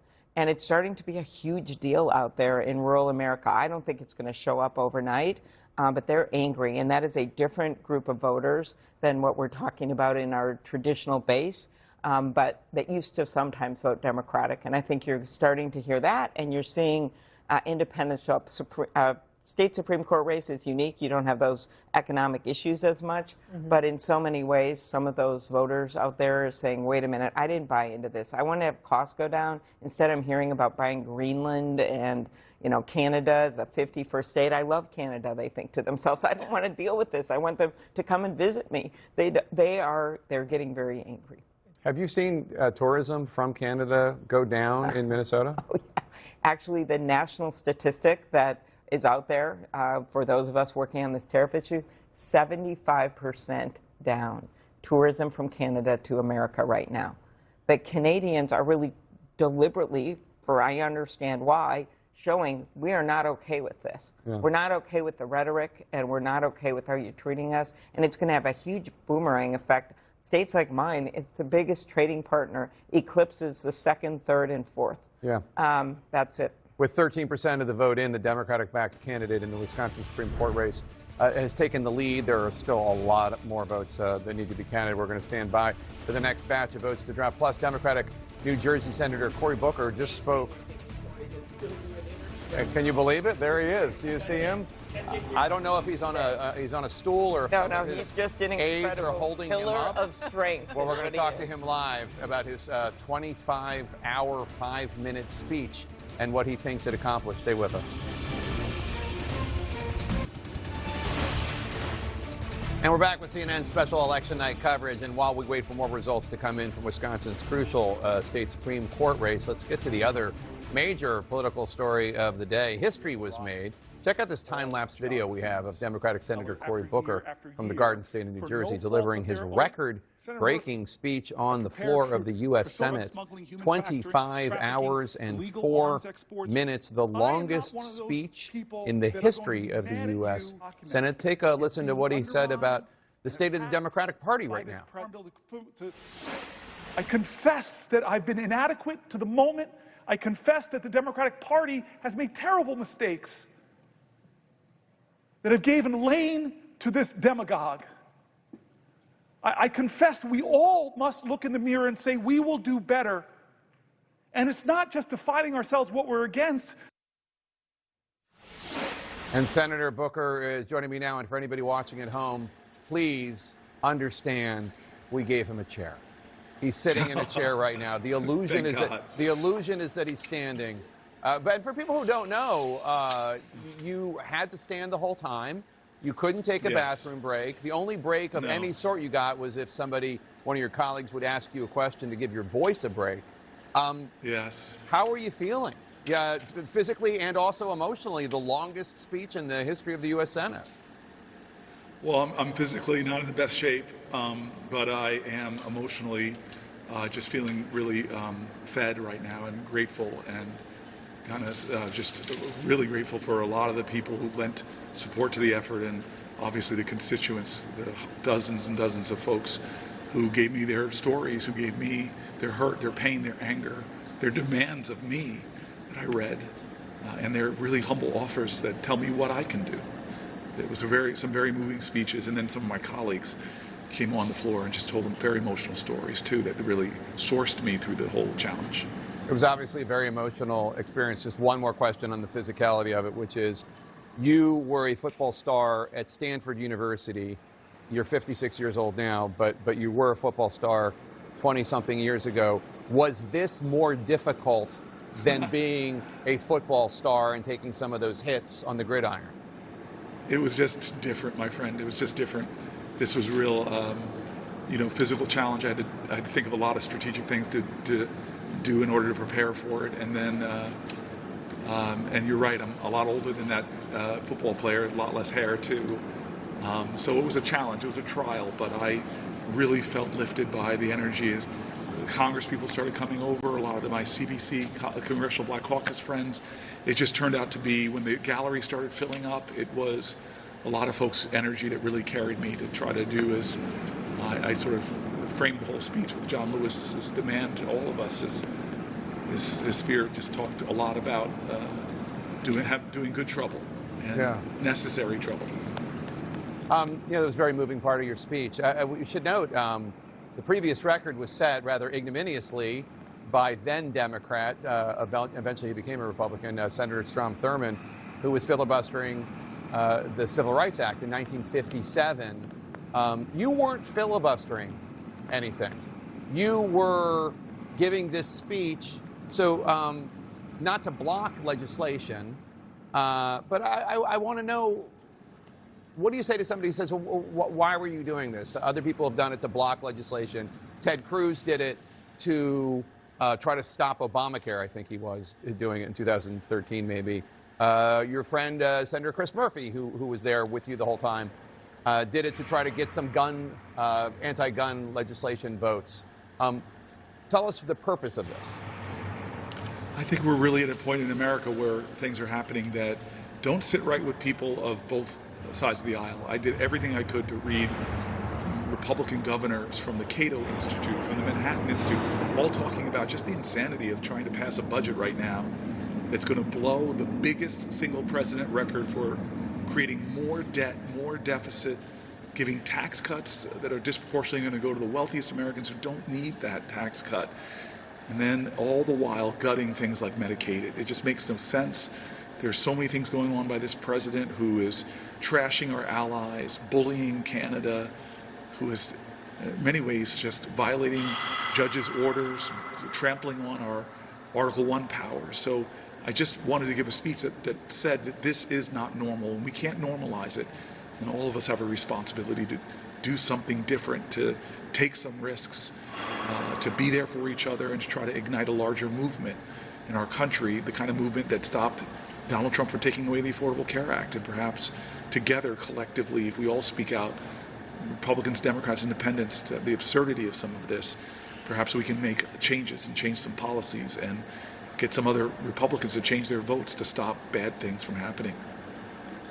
Just to play a little bit more of your speech, you did acknowledge Senator Strom Thurmond and his record-breaking until today, 24-hour, 18-minute speech to oppose the Civil Rights Act. Let's roll a little bit about what you had to say about Senator Thurmond. To hate him was wrong. And maybe my ego got too caught up that if I stood here, maybe, just maybe I could break this record of the man who tried to stop the rights upon which I stand. I'm not here, though, because of his speech. I'm here despite his speech. I'm here because as powerful as he was, the people were more powerful. Now, let me confess. You told me that you were going to try to do this. Now, you didn't say that you were going to make it to beat Strom Thurmond. You didn't even know if you were going to make it to the top 10. Chris Murphy, I guess, was number 10 in terms of the history books. I think Ted Cruz was maybe 6 or something like that, maybe 5. But in any case, did you think you were going to be able to achieve this? And how does it feel to know that you knocked him out of the history books on that issue? Chris Murphy and I had a moment around the 15th hour when we were passing what we did together. I told Chris Murphy I wasn't going to sit down if he wasn't going to sit down. So I did everything that he did for me today to sort of, you have somebody running point for you, running interference for you. Chris was amazing today. And at the 15th hour, he came over to me and said, "How you feeling?" And I really, at that point, felt I could do it. I felt I could do it. And I will tell you, the reality is that I really felt the energy of a lot of folks. The gallery was filled. There were colleagues there. My cousin, Pam, she stayed up in the gallery the entire 25 hours. So I was riding on some really great spiritual power from people around the country and from people that were there. And I feel really grateful for them. And then every time I read a constituent letter, folks just, when they write letters, sometimes they just really open up the most personal stories from their lives, share their fears, their worries, their anxieties, their demands, their anger. And reading those letters gave me a lot of strength too. So I'm just grateful right now, despite the fact that I'm in rough shape. You'll be okay. I'm not worried. You'll bounce back. But before you go, what do you say to a person out there who is inspired by what you did today, making history, who says, "Well, I'm not a senator and I can't give a speech and I can't get on television interviews, but I do want to make a difference"? What do you tell that person, whether they are MAGA or progressive Democrat, whatever, but somebody who wants to make a difference? Well, I hope that people listen to how I framed the speech. I really talked about a guy that many of us remember him as Congressman John Lewis, but he was a 21, 22-year-old guy when he went and started to become what we know now as one of the bravest people in the civil rights movement. So I love what Desmond Tutu says: do your little bits of good as often as you can, as much as you can, and with the confidence to know that if your little bits of goods combined with other little bits of good, it can overwhelm the world. And we need some energy now to begin to renew our dream, to redeem our dream in this country, because I think a lot of people are surrendering to cynicism about this country. And this country wasn't built by cynics. It was people under the most difficult circumstances, like John Lewis, that loved this country even when it didn't love it back, but demanded from this country that it be better. And I think we need a lot more people with vision and determination and a little defiance to try to do what they can to make America live up to its hope for all of us. Don't shape your career or your efforts on what you're against and who you're against. Start talking about what America can be, what we're for, what we can do to heal and grow and be amazing together. Senator Cory Booker, Democrat from the great state of New Jersey, congratulations again on this accomplishment. And please go get some rest. I would say get a beer, but I know you don't drink, but you deserve a beer. You deserve a beer, but maybe a non-alcoholic beer. Go have one. Thanks, Ben. Thank you so much. All right, Senator. Thanks so much for joining us. The current vote count from the Wisconsin Supreme Court race may be making President Trump and Elon Musk perhaps a tad nervous. Their candidate, at least as of right now, trailing. We'll see what happens when more votes are reported on the other side of this quick break. Stay with us.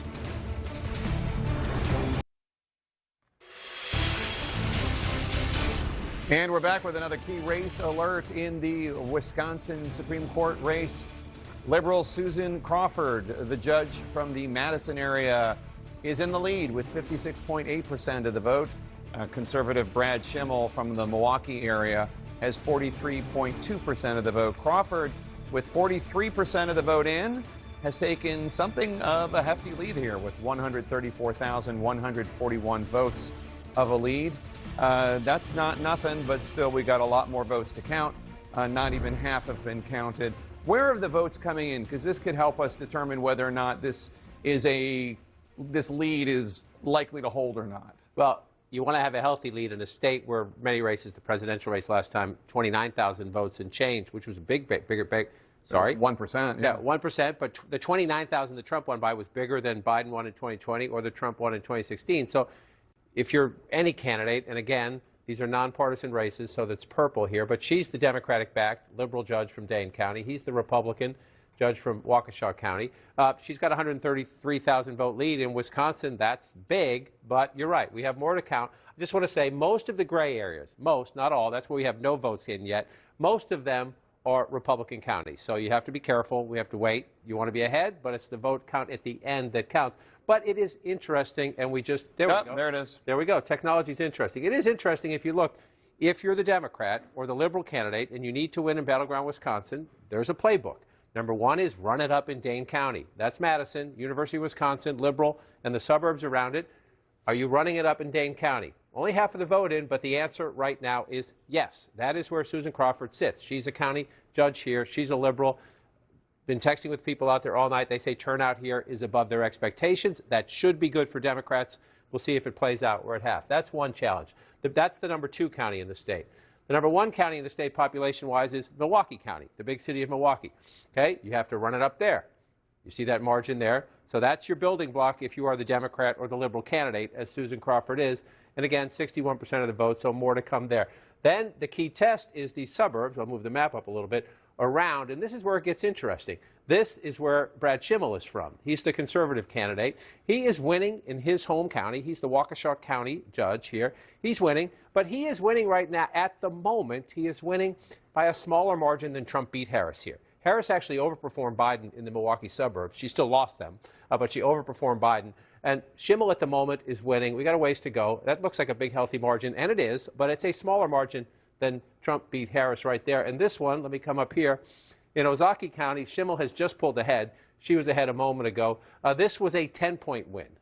This was a 10-point win in this county for Trump just 5 months ago. And so you see right now it's essentially even in that county. So this is one of the questions, right? There's no question Elon Musk's role here was huge. Democrats have made him the new villain. They've made him their turnout monster. A lot of people who came there say the last event when Musk came out with the cheesehead hat might have backfired. Even Republicans say that. Well, he made it too personal out there. But remember, this is an evenly divided Supreme Court. A Democrat just left the court. A liberal just left the court. I shouldn't call her a Democrat. But so the winner here, well, the ideological balance of the court will go to the winner. Will it go to the conservative? Will it go to the liberal? Wisconsin has an abortion law that could be before the court. Voting rights, drawing legislative districts, right? The suburbs. the abortion issue in the suburbs. So yes, we're going to talk about Elon Musk. Yes, we're going to talk about money. We should. We're going to talk about Trump because he won this state, and it's a big election in a state he won. But there are also some local issues here where Democrats think in these suburbs, when we get to the end of the night and we're looking at the margins, that maybe the abortion issue did help them a little bit. Maybe some of those local issues did. So let's take the most successful Democrat to run in. I'm sorry to interrupt, but I just want to say we went from 133 to 161 as votes come in. So the trend line are good for Crawford, but battleground state, we wait. So in the last few years, the most successful Democrat to run statewide, I think, is Joe Biden in 2020. Is that right?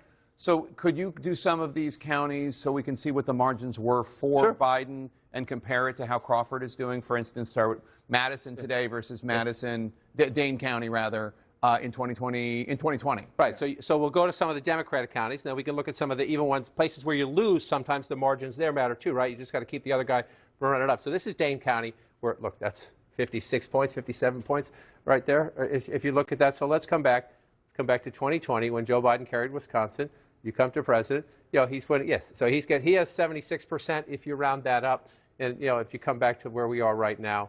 And you come here, sorry, there's a lot of jabs because it's a special election. She's got 79%. So overperforming Biden at the moment in Dane County. And we'll go through this as we go through the night. You come to Milwaukee County and more, again, the darker purple areas are the areas where the Democrats need to run it up. But the margins in these suburbs around here and up here, around Green Bay and the like, will make a difference too. All right, fascinating stuff. The Democratic-backed candidate maintaining, as of now, with less than half of the vote counted, a double-digit lead in that Wisconsin Supreme Court race. Coming up next, more votes, reaction from the former Republican governor of Wisconsin, Scott Walker. Stay with us.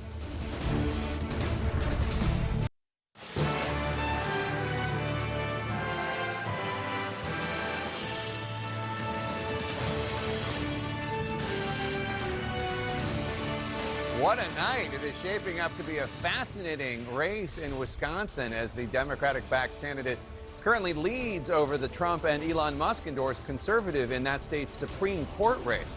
Our reporters are standing by in Wisconsin. First, we go to Arlette Saenz, who's at the headquarters of Judge Susan Crawford, the liberal candidate in Madison, Wisconsin.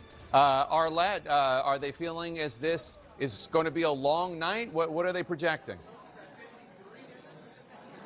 Well, just after polls close here, a campaign official had told me that they were bracing for the potential that this could be a long night. But they are seeing some signs that they believe are good signs and on their side here in this race. I had asked a campaign official about the fact that some ballots had either, or some polling locations in Milwaukee had either run out of ballots or were low on ballots, and they said that's particularly a good sign. The Crawford campaign has been watching Milwaukee County as well as Dane County here where we are, where the state capital is, very closely, since those are areas that typically have high Democratic turnout. Now, we're here at the campaign headquarters where people have started to trickle in. I can tell you a lot of people are paying attention to the CNN's race updates on the screen, trying to see what all they can learn in this race. It's going to be critical here in the battleground state of Wisconsin. All right, Arlette, thanks so much. And we have a key race alert for you right now. With more votes coming in, the liberal judge from Dane County, the Madison, Wisconsin area, Judge Susan Crawford is in the lead with 57.7% of the vote. She is leading the conservative judge from Waukesha County, Brad Schimmel, who has 42.3% of the vote. Judge Crawford with a 181,972 vote lead. This is with more than half the vote in, 51% of the estimated vote in. And John King, right now, again, it's 52% now. In the last 5 seconds, we updated it. But her lead narrowed a little from 181,000 to 175,000. Again, how much of this lead are we to believe is sustainable as the other 48% comes in? When you're in a 50-50 battleground state, that's a healthy lead. You're right. It just came down from 180-something. But when you get to there, you're 52%. So you're looking at the map right now and you're thinking, you know, what would Schimmel have to do to make this up? And then you're also saying that where is she going to get even more? So the first thing you do is you look, where do the people live, right? That's where you get the most votes. It's pretty simple. We make politics overcomplicated sometimes. It's about arithmetic, right? So Milwaukee is the largest population right there. You've only got 2/3 of the votes in, and she's running it up, right? So if you're sitting in Crawford campaign headquarters, you're saying, we're going to get more here. right? There's no guarantee the margin stays just like that, but pretty safe bet. The Democrats going to keep winning by a large amount. So that's checkbox number one. How are we doing? We have a good trajectory. Then you go to the second largest county in the state. That's Dane County. Again, you have almost 40% of the votes still to be counted. That's a thumping, right? Brad Schimmel is getting shellacked in Madison and the suburbs around it. So in the Crawford campaign, you're saying, check. Why do I say that? Because you've got a 175,000 vote lead, and in the two largest counties in the state, there's still a lot of votes to come in. And so that's a trend line that you think you're going to gain. You're going to gain if we didn't, So then you're looking, we have no votes at all in these gray areas. Most of them are Republican areas. That's why in the Schimmel campaign headquarters, they're saying, slow down, everybody. Let's see the rural vote come in. Still about 1 million votes to count. Right, because that's Donald Trump's wheelhouse, right? That's the conservative and the Republican wheelhouse is small town America, rural America. So the Schimmel campaign would say, slow down, don't make any projections. However, then you come into the other places. So the third largest county in the state is where Brad Schimmel calls home. He's a judge here. He's winning by 17 points. That's healthy, 61%. If you're trying to close a 175,000 vote lead, I would argue you need to stretch that out as the rest of that comes in. And as you go later into the night, you tend to be counting Election Day voting. That's where conservatives and Republicans tend to do better. So again, if you're having conservative math, conservative meaning safe, not picking a political party, let's give them a chance. Let's see that number get up to 75% or more and see when we get there, does he change the math there? But when you pull out and look at the big map, 174,000 votes ahead with a lot of votes still out in Milwaukee and Madison, you're confident as a Democrat. I just want to give you one other example why you're confident. Liberal candidate, again, the purple is they don't run technically as partisans. They run as nonpartisan. Here's another way to look at this. So let's look at counties Donald Trump won just 5 months ago. Anywhere you see color, light purple or dark purple, is a county Donald Trump won 5 months ago. 1, 2, 3, 4, 5, 6. The liberal candidate in this judicial race is winning 6 counties that Donald Trump carried just 5 months ago. So more votes out in Milwaukee, more votes out in Madison, and you at the moment are winning 6 counties Donald Trump carried 5 months ago. So if you are Susan Crawford with 174,000 and change lead, you have every right to be checking your speech. I'd still wait, get to 51. In a battleground state like Wisconsin, being careful is the smartest thing to do. But this map right now is filling in a way where she has every right to be confident.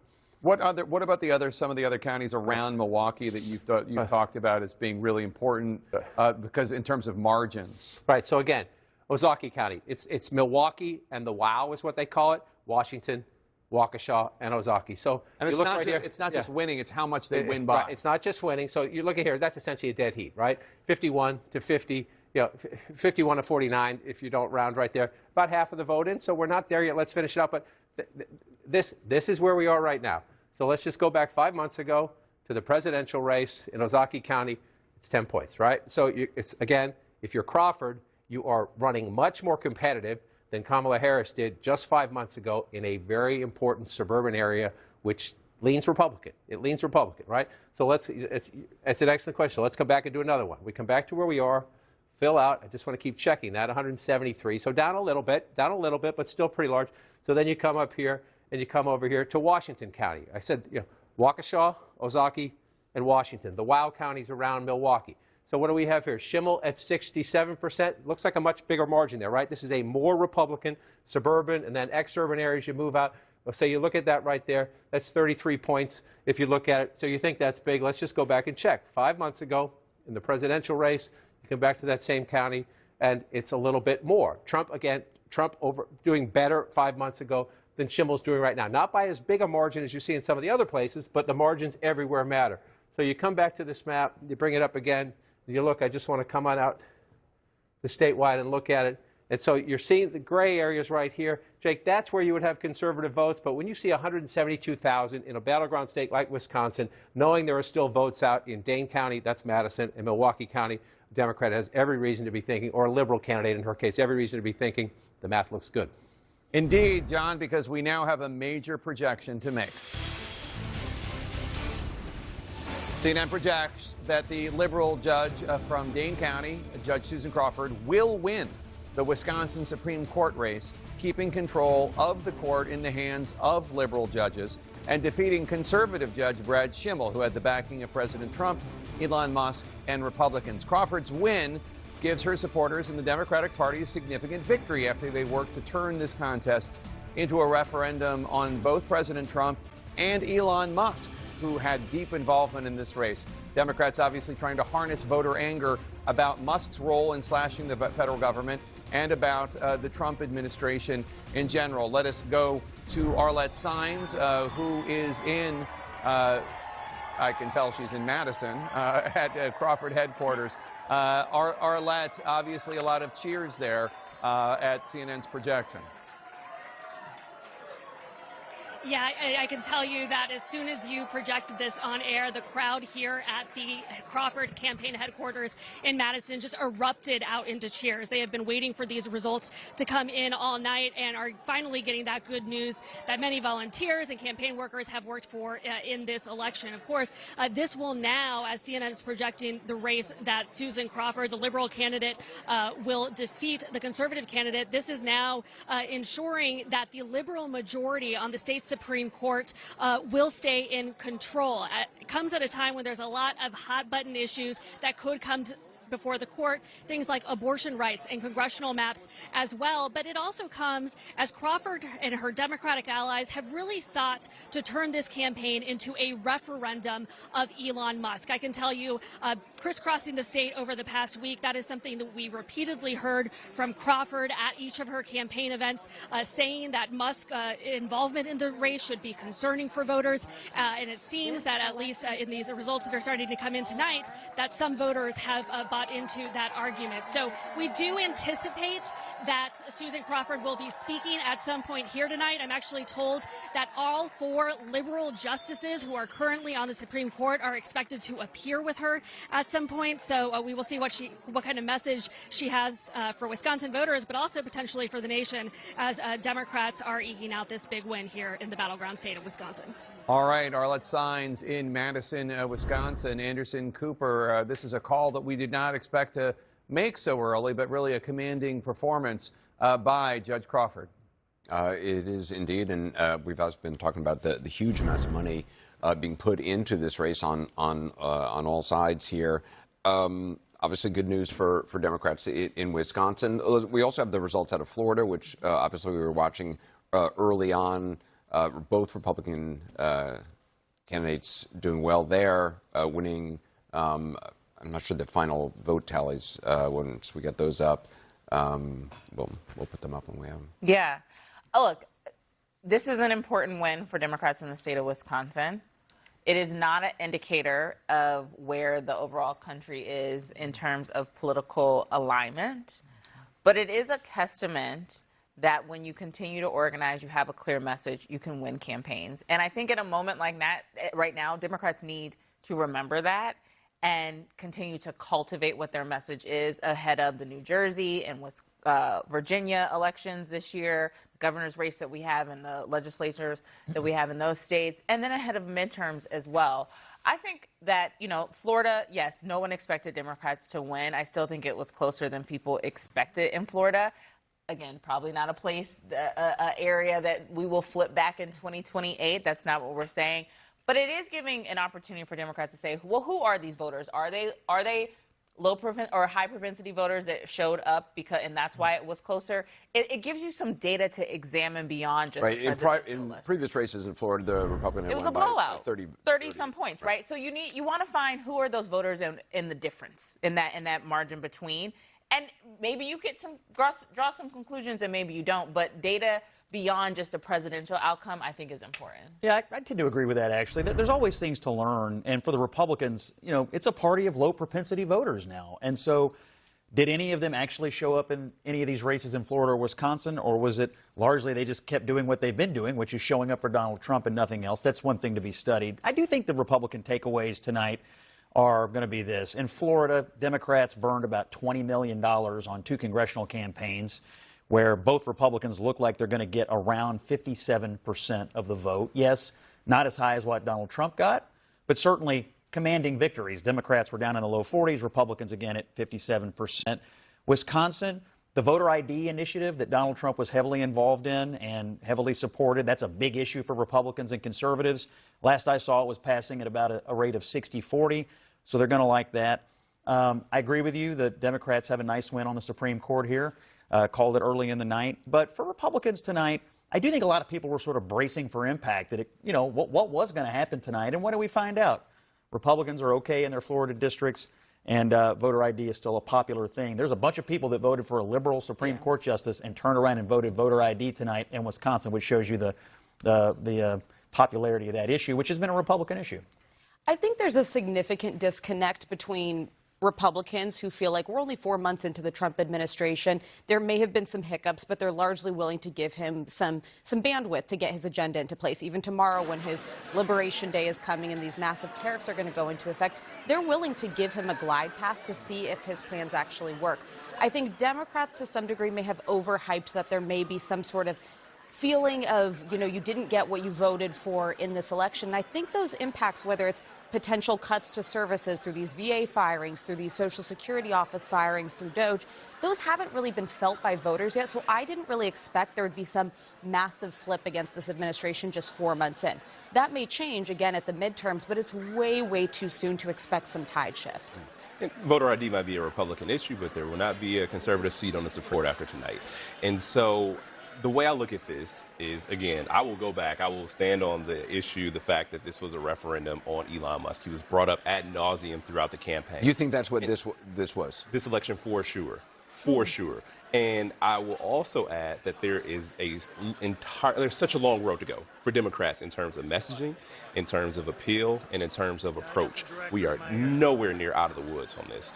The race in New Jersey and the race in Virginia will be completely different than this, because this election, given the fact that abortion is on the ballot, given the fact that there is some disgust with Trump and Elon Musk of it all, for sure, but the terms sort of set themselves in the Supreme Court race. And we saw this sort of victory 2 years ago, and this is effectively a repeat of that because the same issues remain in the forefront. Scott, do you think this in Wisconsin was a referendum on Musk? Well, I could look at it from another direction. I think the Schimmel campaign was really struggling, both financially and just in terms of traction before Musk got involved. He may have actually give him whatever boost he had late. But it didn't solve for the issue that the Republicans have, which are these low propensity voters, and trying to get them to turn out for things that are not Donald Trump. You heard Elon Musk, I think correctly, try to tie a vote in the Supreme Court race to much larger, macro political issues, but it wasn't enough. And so that is an equation the Republicans have to solve for. I don't think it's going to be an issue in 28, but look, you got a midterm between now and then. It will be an issue in these midterms, and that's something the party strategists are going to have to deal with. Yeah. Let's go back to Jake. Jake? All right, Anderson, thanks so much. And we have somebody here who knows a little bit about winning statewide elections in Wisconsin. Scott Walker, who won the governor's race there twice and also survived handily a recall election. You brought me up to speed. I said this was the quickest a race has ever been called in Wisconsin because it usually lasts days. And you noted that, no, that was not the case. Your recall failed pretty quickly. Yeah, less than an hour. Yep. So give us your analysis of what went right for Judge Crawford and what went wrong for Judge Schimmel. Yeah, I think two things, and I've said this for months. I thought, one, the turnout model was always going to be at the disadvantage of Schimmel over Crawford, because there's about 200,000 voters that voted for Donald Trump last November who just historically don't vote in spring elections. And so part of the reason why we wanted the president and others to be involved was to try and connect the dots, to make that connection. And some of that happened, but clearly not enough if you look at these results. The other thing was money. Obviously, a lot of attention of late to Musk, but if you look at the financial advantage, Crawford's campaign spent twice as much as I did in my first election for governor. So that shows you how much the stakes have been elevated, considerably more than the Schimmel campaign. And about, the Milwaukee paper at least estimates about 3/4 of that came from out of state. So there was a lot of emphasis because of the hopes that this new court would take action on the congressional boundaries. You heard maybe Mandela Barnes in the other panel in New York saying that he thought that this was in a lot of ways, Mandela Barnes, for people who don't know, former lieutenant governor of Wisconsin, Democrat, saying that in a lot of ways he thought this was a referendum on the involvement of Elon Musk. And we saw Judge Crawford basically making Elon Musk her opponent, not Judge Schimmel, saying, like, I didn't know I was going to be, I'm just a humble caveman. I didn't know I was going to be running against a little nod to a Saturday Night Live skit. That's not a slam on the judge. I didn't know I was going to be running against the richest man in the world. And as has been pointed out, this is a state where your own citizens own the football team. Right. So do you think that was compelling? I think it's an interesting tactic. It's a little Saul Alinsky-ish in the sense that you've got George Soros and J.D. Pritzker and Reid Hoffman and all these billionaires who've spent far more than Musk did in this, and now pointing and say, well, wait a minute. I don't think they spent on this. They didn't. Well, collectively, Musk if you look at all the money from outside that was given to her, again, 77% of it came from out of state, only 15% came from Schimmel, and collectively, a number of the analysis showed. I'm just saying, like in terms of the money from individually, J.B. those did, but Pritzker. if you look at the whole outside money that came from out of the state, it's clearly. But you don't think it was a referendum on Musk at all, though? Oh, I think it had a part of it. I think a lot of different issues. I think, again, in Wisconsin, you see that flip back and forth. We're much more so than even like a state like Virginia, which historically has gone the opposite of the White House. You see a reaction one way and a reaction the other way. It's why in the last 35 years, there's only been one time a governor has won when their own party's in the White House. So many of these things were multiple factors, not just Trump, not just Musk, but I think multiple. Those are the easiest ones to cover, but I think it was much more ingredient than that. You know, one of the questions I have that we haven't talked about is the issue of abortion. Because Republicans have successfully, thanks to the Supreme Court, sent this back to the states. And so it's become politically a state issue.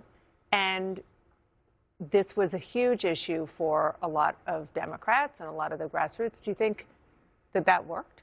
I think it was a bigger deal 2 years ago. So when there was a huge margin in the 2023 election, without a doubt, coming off the Dodge decision, I think it was less of a factor. Didn't see it as in many of the ads, certainly didn't see it in the direct mail pieces the way we did 2 years ago. Again, it was part of a package of things. And I think the biggest thing, to their credit, if you just look politically, one of the things they did quite effectively, I don't agree with it, but they tried to neutralize the law and order issue. Even though a number of objective newspapers, Milwaukee and others, said that Schimmel had given much harsher sentences than his counterpart, both being on the circuit court in 2 different counties, the ads made it appear as though he was the same or worse than her on those ads. Those traditionally have been how, in tight elections, how conservatives had won before if they were tough in law and order. That didn't work this time. Because I was told that the president himself was a little bit reluctant because the conservative candidate didn't support any exceptions. Oh, he didn't have any. His position was, bottom line was, he's not taking a position. The real decision before the court is going to be, is it the law that's been there since almost the start of the state, or it's the law I signed that protects an unborn life about halfway through a pregnancy? Those are the issues the court will decide. There's nothing else beyond that. People tried to make it about more than that, but that's really what the court is going to decide. And I thought, maybe not to the degree that Trump had done last November, but in terms of what we saw from voters out there, that was not high on the list. It was some of these other issues where they took the law and order issue off the table and really neutralized it. So what would you say you would take away from what we're seeing here that will apply to the elections we're going to see coming up, to the midterm House races, and to where Donald Trump stands right now with swing voters? Well, I think, as we saw the first time around when Donald Trump was in president, he is a huge motivator both for turnout and finances. Those things, if you have an advantage, 2 years ago when there was an advantage in the Supreme Court, it was clearly, the candidate won by about 10 points because they had a huge advantage in both of those. It was a little tighter on the money and a little tighter on the turnout model, but still very much the case there. That's the thing to watch. If conservatives in the midterms can't match, or at least come close to matching, they're going to face some real challenges. They can, and if we see the economy improve, I think things could be different in 2026. I want to go back to Elon Musk for a second, because, I mean, it is true that he spent $20 million on affiliated groups that were involved in this race. Is it a risk for Republicans to put all their eggs in that basket? Not only did he spend the money, he came to the state. Right. He came to the state. He talked about cutting Medicaid, Social Security through DOGE, bringing those issues up. Actually, he never talked. He explicitly said in Green Bay that he would not cut Social Security. Well, that's exactly what he said. He talked at his rallies. No, other people said about that, but I was there. I watched him. Okay. He did not say he was going to cut Medicaid. Other people at his rallies who work for DOGE, who work for Elon Musk's organization, talked about those issues. No, I was at the rally. Not a one of them said that. That's what protesters risks? said, but nobody there actually said that. Do you think that there are risks here? There are. People believe the lies that people are saying about that. Being but that's not at all what they said. If people believe that Medicaid and Medicare is going to be touched, that's just a flat, outright lie. What he talked about are people who are over 120 years old, who clearly are not alive. Well, the reason I brought it up is Social Security or Medicaid. Okay, well, that's totally wrong. I think just to sort this out, the reason I brought this up is because the claim here is that there's massive, widespread fraud, and that's all they're addressing. That's obviously a disputed claim, because it's not true that 120-year-old people are getting Social Security checks. the checks stop at a certain point automatically because those checks and But those balances Social Security are already numbers in place. get counted for various parts of the federal government. So they count, they don't get a benefit directly to those people, but they count for money that gets allocated to different departments in their budget. And they shouldn't be. If somebody's no longer alive, they shouldn't be able to count that I as guess an my allocation. fundamental question was, what are the risks here of Elon dabbling in elections for Republicans going forward? Well, again, I think in the end, he's going to have to continue to make the case. Part of the reason why, when we talked about our recall, what flipped things for us early on in that recall process, Time Magazine called me Dead Man Walker. And the reason was because all the narratives coming out from the press, coming out from the left, were about all these horrible, egregious things. Once we started to give examples of the things we were actually doing, not the things the press said, not the things that our opponents said, but the things that we were actually doing, when we ended up going before the voters in the final election in the recall, we actually won by more votes than we did. So I think that what's paramount for him or anyone else aligned with him is keep giving actual examples of what they're doing. Set aside things like Social Security and make it abundantly clear that that's not being touched. But if there's waste, fraud, or abuse, spell it out, make the case, and bring it to the voters. Governor Walker, great to have you. Thank you so much. Really appreciate it. Still ahead, more reaction to the results in the Wisconsin Supreme Court race, the liberal candidate's victory, Judge Crawford, why Elon Musk's multi-million-dollar pitch for her opponent, Brad Schimmel, did not succeed. We also expect to hear from the winner, Judge Crawford, coming up.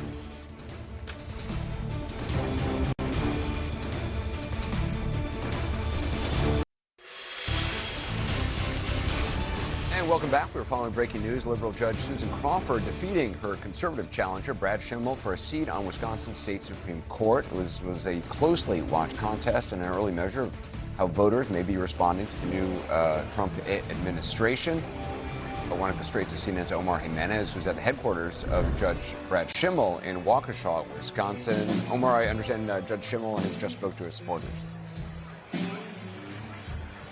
Yeah, he just got off the stage not too long ago where he made the announcement that he officially called Judge Susan Crawford to concede this race, to which the crowd then erupted in boos, and he sort of fought back those boos and said, no, no, no, you need to accept the results. At that point, there were some people that were clearly upset, but he pushed on through and said that the votes just aren't going to be there. So really sort of consoling the crowd in the moment, as he also was sharing with them the work that he did to get up to this point. It just wasn't enough to get him to the actual finish line. Obviously, a lot of people in the room here, we got some immediate reaction from the state GOP chair, Brian Schimming, when I asked him, do you see this as a referendum in any way on what happened in November in regards to the election of Donald Trump? He said no, he does not see this as that. He thinks getting Trump elected was a very important step here in Wisconsin, and obviously he did not fully commit to what CNN has projected at this point. He says he wants to see his own returns, but at the same time, he does not see this as big of a loss potentially as the win that Trump got in November here. All right, Omar Jimenez, thanks so much. Appreciate it. I want to go back to CNN's Caitlin Collins, who's at the White House. Caitlin? Yeah, Anderson, here at the White House, we are hearing President Trump weigh in on Wisconsin, but not the fact that there is a projected loss for the candidate that he was supporting in that Supreme Court race. Instead, he is touting this voter ID amendment that passed. It just strengthens a current state law that is on the books. But Jeff Zeleny, obviously this is something the White House had been watching closely. You reported earlier the president had personally signed off on Elon Musk and his close involvement in this race as he was there just on Sunday. And so this raises real questions. You know, the president earlier was quick to respond to the elections in Florida. He has not commented yet on this projected loss by Brad Schimmel yet and the projected win by Susan Crawford, as we're waiting for her to speak any moment now. What do you make of that? Look, I think we hear from the president immediately when he wants to speak, and there's no doubt in Florida this is a big night for him because he has a bit more breathing room in Congress, but it's an embarrassment in Wisconsin. However, we should take a deep breath. These special elections and state elections don't necessarily predict what's going to happen. So in terms of the referendum on the Trump agenda, I think we don't know. There's certainly some backlash, but it's much more clear on Elon Musk. He was out there on Sunday handing out these $1 million checks, just talking to a variety of voters that I spent last year speaking to during many, many visits to Wisconsin. That turned off Democrats for certain, but also some Republicans. So that will be a big question as you and I come back and report here tomorrow. What does Elon Musk do? What does President Trump do? As you pointed out, President Trump likes winners. He does not like losers. And that's a real question here in terms of how the president views all of this, because maybe it doesn't say anything about Trump himself, or maybe, you know, hints of it, but not a lot here. But that is certainly the point here. Trump likes someone who is politically persuasive. He likes to back winners. He likes to tout when his endorsement succeeds, as he did earlier with Randy Fine and Jimmy Patronis. That is a question here, though, in terms of Elon Musk's involvement in this race, and obviously whether or not, as you know, earlier he was being described as a heat shield for President Trump, but how he views that factor. Look, I think Republican candidates will definitely want his money. There's no doubt about it. But the messaging, will that change? That's a central question. But Wisconsin, once again, proves it is a divided state. A Democratic governor, a Democratic and a Republican senator, one of the few states left in the country like that. So once again tonight, Wisconsin voters having their say. Yeah, we're waiting for her to walk out on stage. You can hear the loud cheers inside the room as we are waiting to hear our first comments from the projected winner, as she's now on stage greeting her supporters. And as we're talking about Elon Musk's role in this, she often framed that her opponent in this race was Elon Musk, as she said in the closing days of this race while he was there in Wisconsin campaigning for her opponent. And you can hear them chanting her name.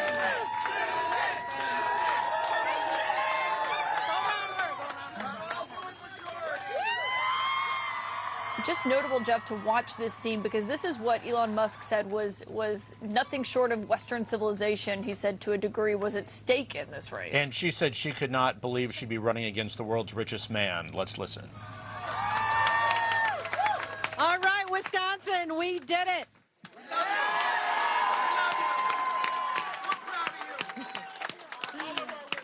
Oh, yeah.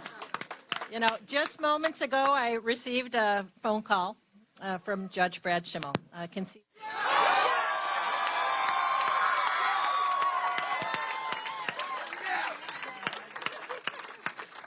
And I want to thank him. He was very gracious, and I wish him and his family well. And to the people of Wisconsin, thank you.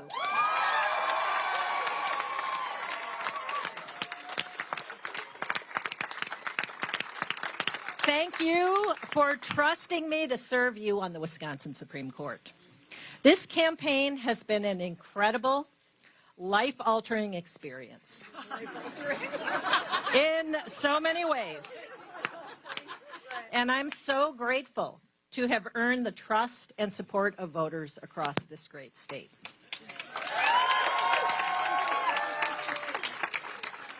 And I'm here tonight because I've spent my life fighting to do what's right. That's why I got into this race, to protect the fundamental rights and freedoms of all Wisconsinites. Yes.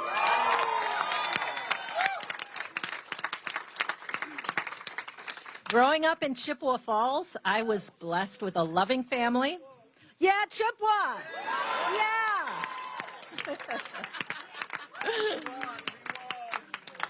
It was a great community where people watched out for each other. And my experiences growing up in small-town Wisconsin shaped me into the person that I am today.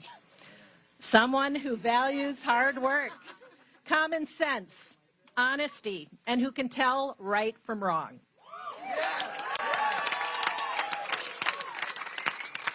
Someone who watches out for people. But I've got to tell you, as a little girl growing up in Chippewa Falls, I never could have imagined that I'd be taking on the richest man in the world.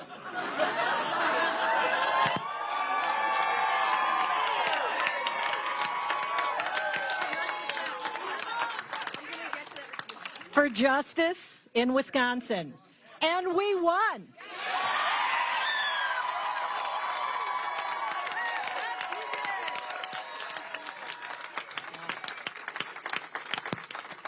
I've spent my whole career fighting for Wisconsin as a prosecutor, a lawyer, a judge, and now a soon-to-be justice on the Wisconsin Supreme Court.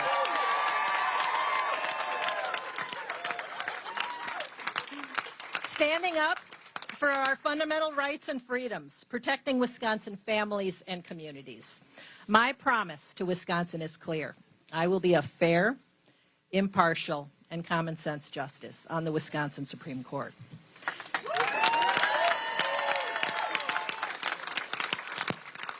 And I want to thank everyone across the state who helped to get us to this point. I'm here because of you. To every volunteer who made this happen, for every phone call, every door knocked, every text sent, every postcard written and mailed, it all paid off. Thank you so much.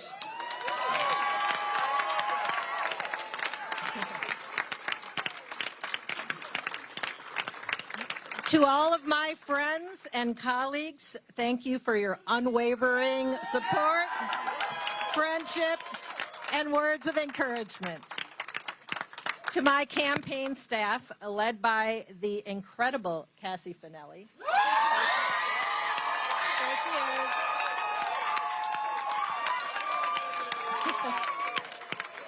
is. Thank you for all of your work to make this happen. All the late nights, all the long drives. I'm so grateful to all of you for all your work. Thank you.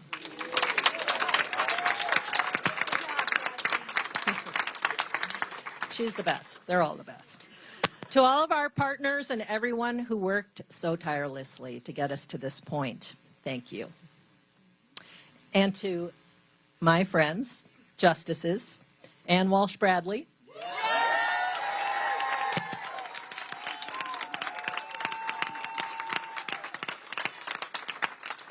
Justice Rebecca Dallett,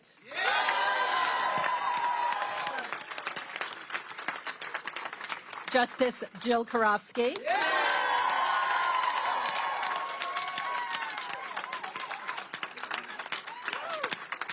and Justice Janet Protasewicz.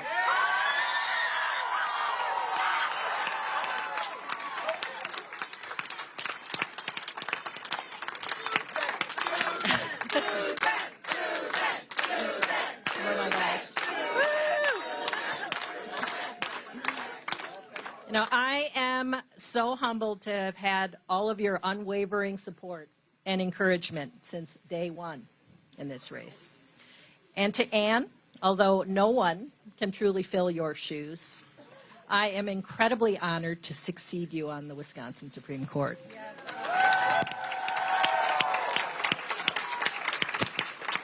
You leave an incredible All right, legacy the brand new Supreme Court Justice from the state of Wisconsin, Susan Crawford, giving her victory address in Madison, Wisconsin, home of the University of Wisconsin and Dane County, and a big part of why she won, defeating Brad Schimmel, a judge from Waukesha County, right outside Milwaukee, in one of the highest profile state Supreme Court races in the history of the United States. I can't really even think of one that was this high stakes. Let's talk about this now with our panel. And Kara Swisher's back with us, the tech journalist who knows Elon Musk better than almost anyone in our profession.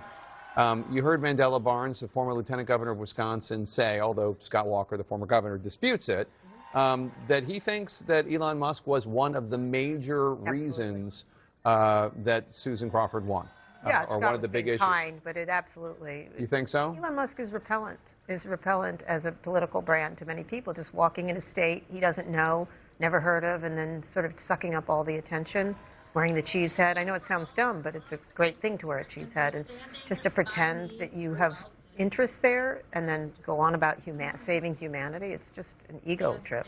Well, what's interesting about it is you heard anytime anybody brings this up, a Republican will say, well, what about J.B. Pritzker, and what about George Soros, and what about this, what about that? And I guess the answer is you don't see George, first of all, George Soros in you a don't cheese see them head. out there talking. No. Right? I mean, they might be giving money to organizations, this and Right. that, and people can criticize that They if all they do. want. They all But the idea that, like, oh, no, I am going to tell these voters, forget, like, hiring Scott Walker to do it or, Right. or Right. somebody on the Milwaukee Bucks, I'm going to tell them. Right. No, he has to suck up all the oxygen.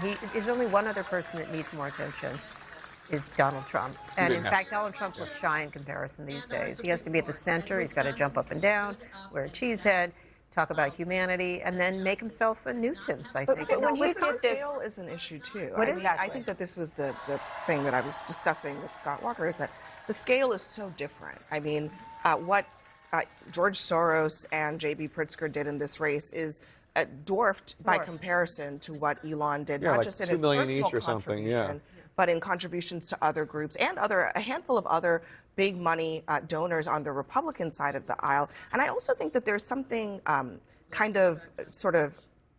it's sort of primitive about these $1 million checks that I think also kind of causes people to say, what's going on here, when Elon says, I'm just going to hand money to people to participate. I think there's a huge risk here in Republicans telling voters that that is the game that they're playing with their politics. But we were talking earlier about versions of this up till November in the presidential race. It did okay. It helped. Better The than difference- okay. the It di- helped it win helped Pennsylvania, win. and it helped absolutely. The very big difference, the most important difference between then and now, is Doge. Is that he has become a symbol for so much of Right, and what he's made people- himself that. Exactly. Even though and he's so that's how pretending he's not people running don't it. think. Back then, people thought of him still as the Tesla guy, the rocket guy, the SpaceX guy, who also is giving a lot of money, and the Twitter guy.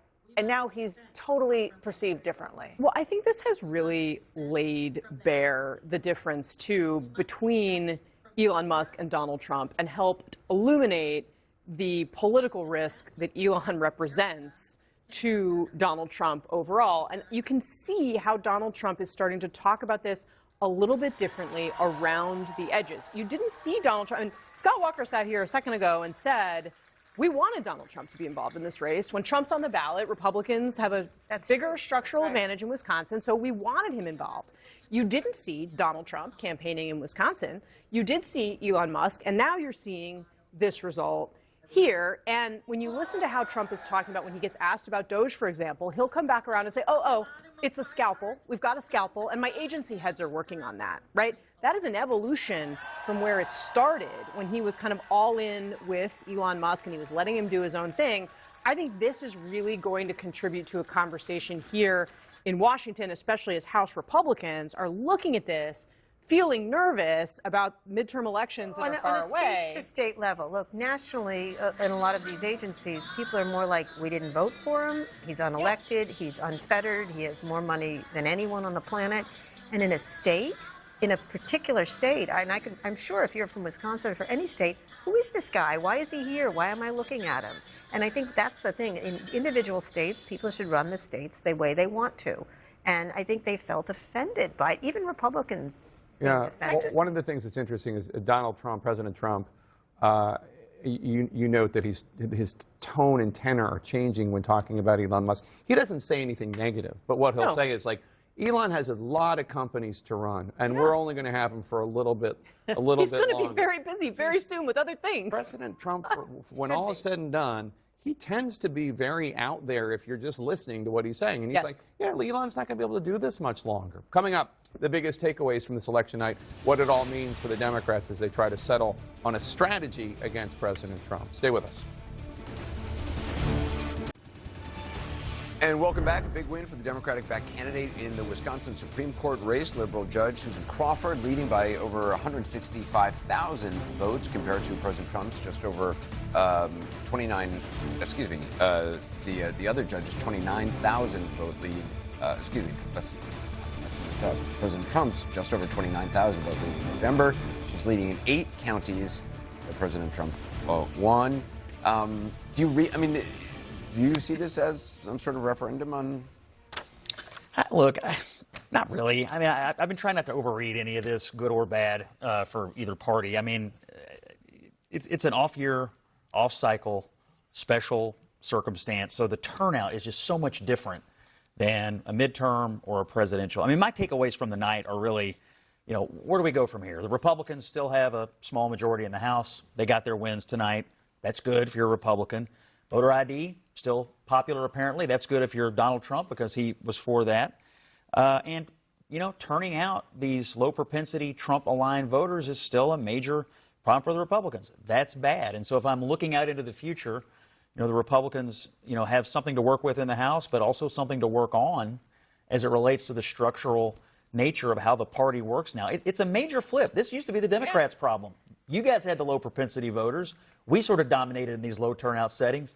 Now it's the opposite. Lower turnout, better for Democrats. Higher turnout, better for Republicans. We still have a lot of low propensity voters that we need to work on doing, just for my party to stay aware on that. Two things I would say is, one, we sat here November 5th or November 6th election, by the time the election was called, and I was told that there was a mandate. Tonight is a reminder that Republicans won in November, but there is not an overhaul mandate to totally disrupt and change everything in our systems, because we're just seeing that in Wisconsin, a battleground state, and even by the margin shrinking in Florida. Yes, the Republicans won, but that is clear that voters are watching, and they're not saying just take a chainsaw, I would say. That's the first thing. The second thing I would say to Democrats is do something. We were talking tonight about Cory Booker. You can win.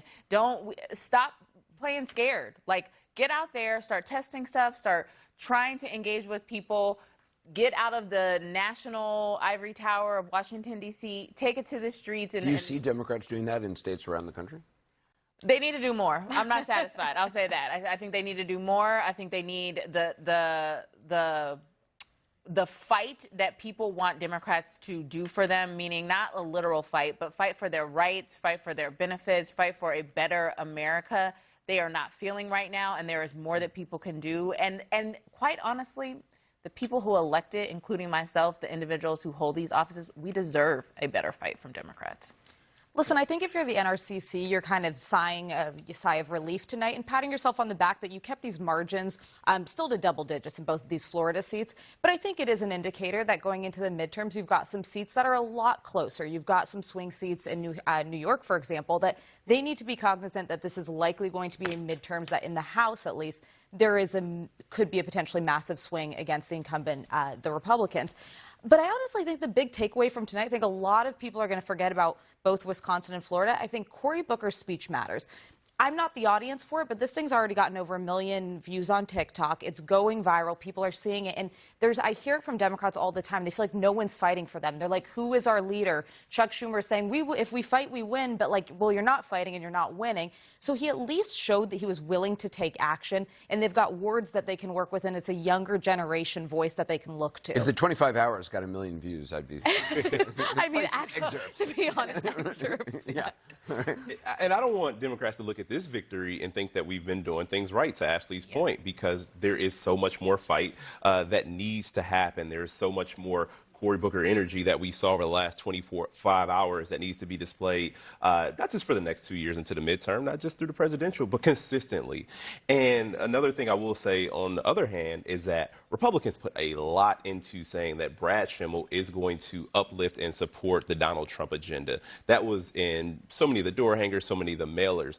They made it more political and made the campaign more aligned with Donald Trump than Democrats did. Right. We talked about Elon Musk, but they wanted voters to know that Brad Schimel supported Donald Trump's agenda, and they responded in kind. So I'm still, thinking that this is this is a really good sign for, politically for us to come going into the midterm. Well, thanks to all. Appreciate it. Abby Phillip picks up our election night coverage on Newsnight after a quick break. We'll be back in a moment.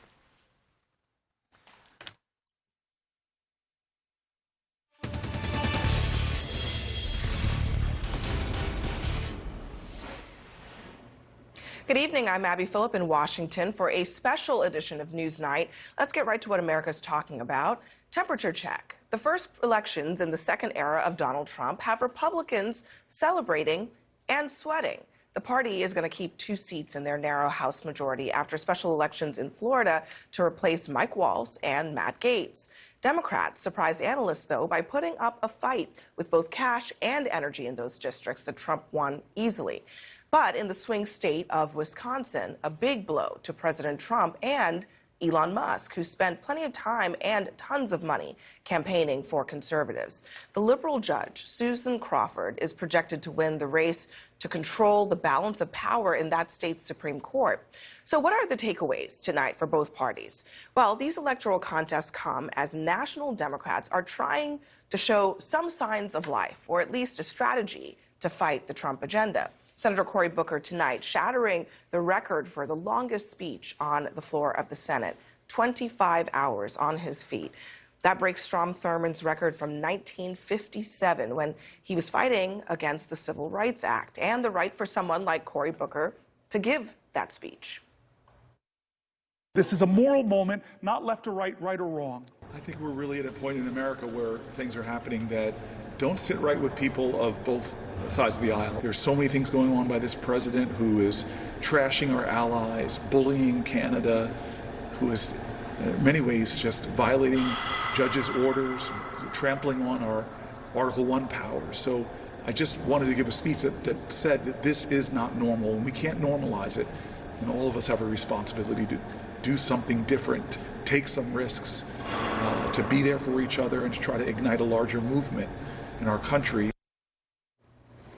Live at the table tonight, Bakari Sellers and Brad Todd, two lawmakers also with us, Congresswoman Nicole Malliotakis and Debbie Wasserman Schultz. Congresswoman Wasserman Schultz, I'm going to start with you because you have run the Democratic Party before. You also are from the state of Florida. How do you take what happened tonight, which is the Democrats put up a bit of a fight, but they lost in Florida. Maybe Florida is not really on the table much for Democrats these days. But in Wisconsin, they won, and it could end up being by almost the same margin as a couple years ago when there was another big state Supreme Court race that really showed that there was energy there for the party. What do you take away? Well, CD1 and CD6 in Florida are the bloodiest, reddest districts in our state and among the bloodiest, reddest in the country.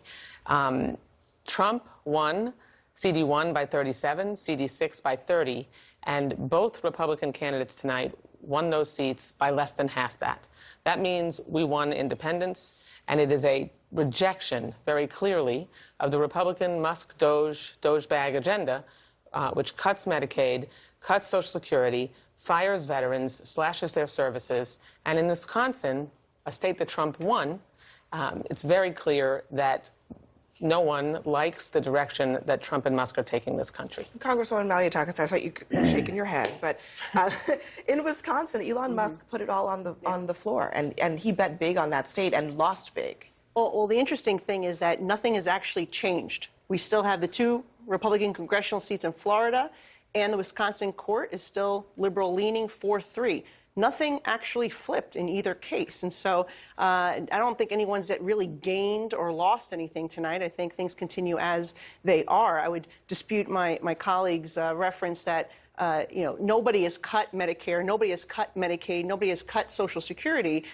In fact, we're looking to strengthen those programs.